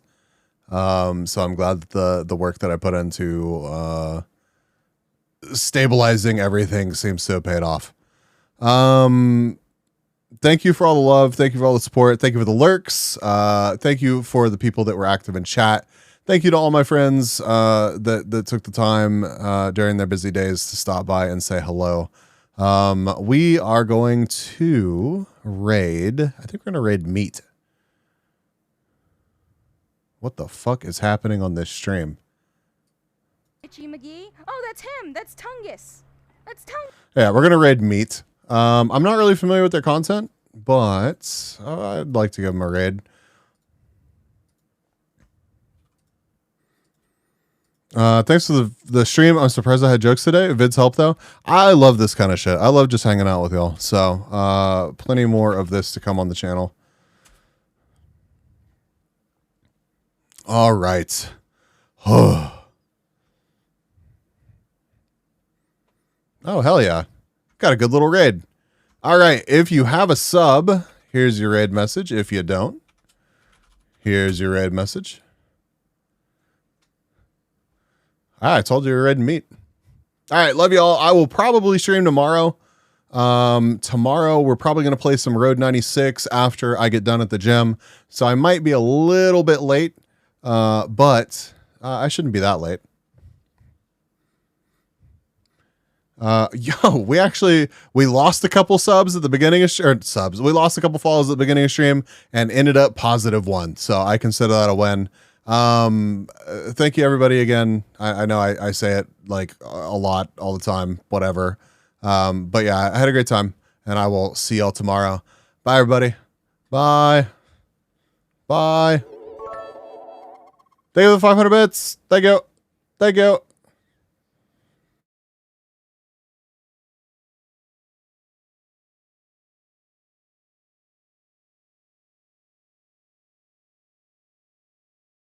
Want to see some bees in Meets chat, please? Bye.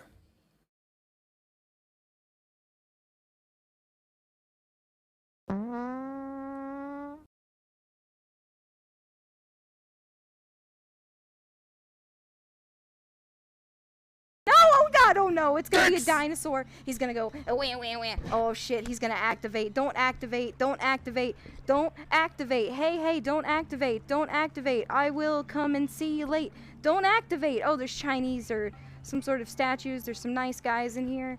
All right, everything's fine. Oh my God, bees, welcome in. Not the bees, not the bees, not the bees. Hercules, welcome in. We're on a Jurassic jungle ride, and we are having a great time.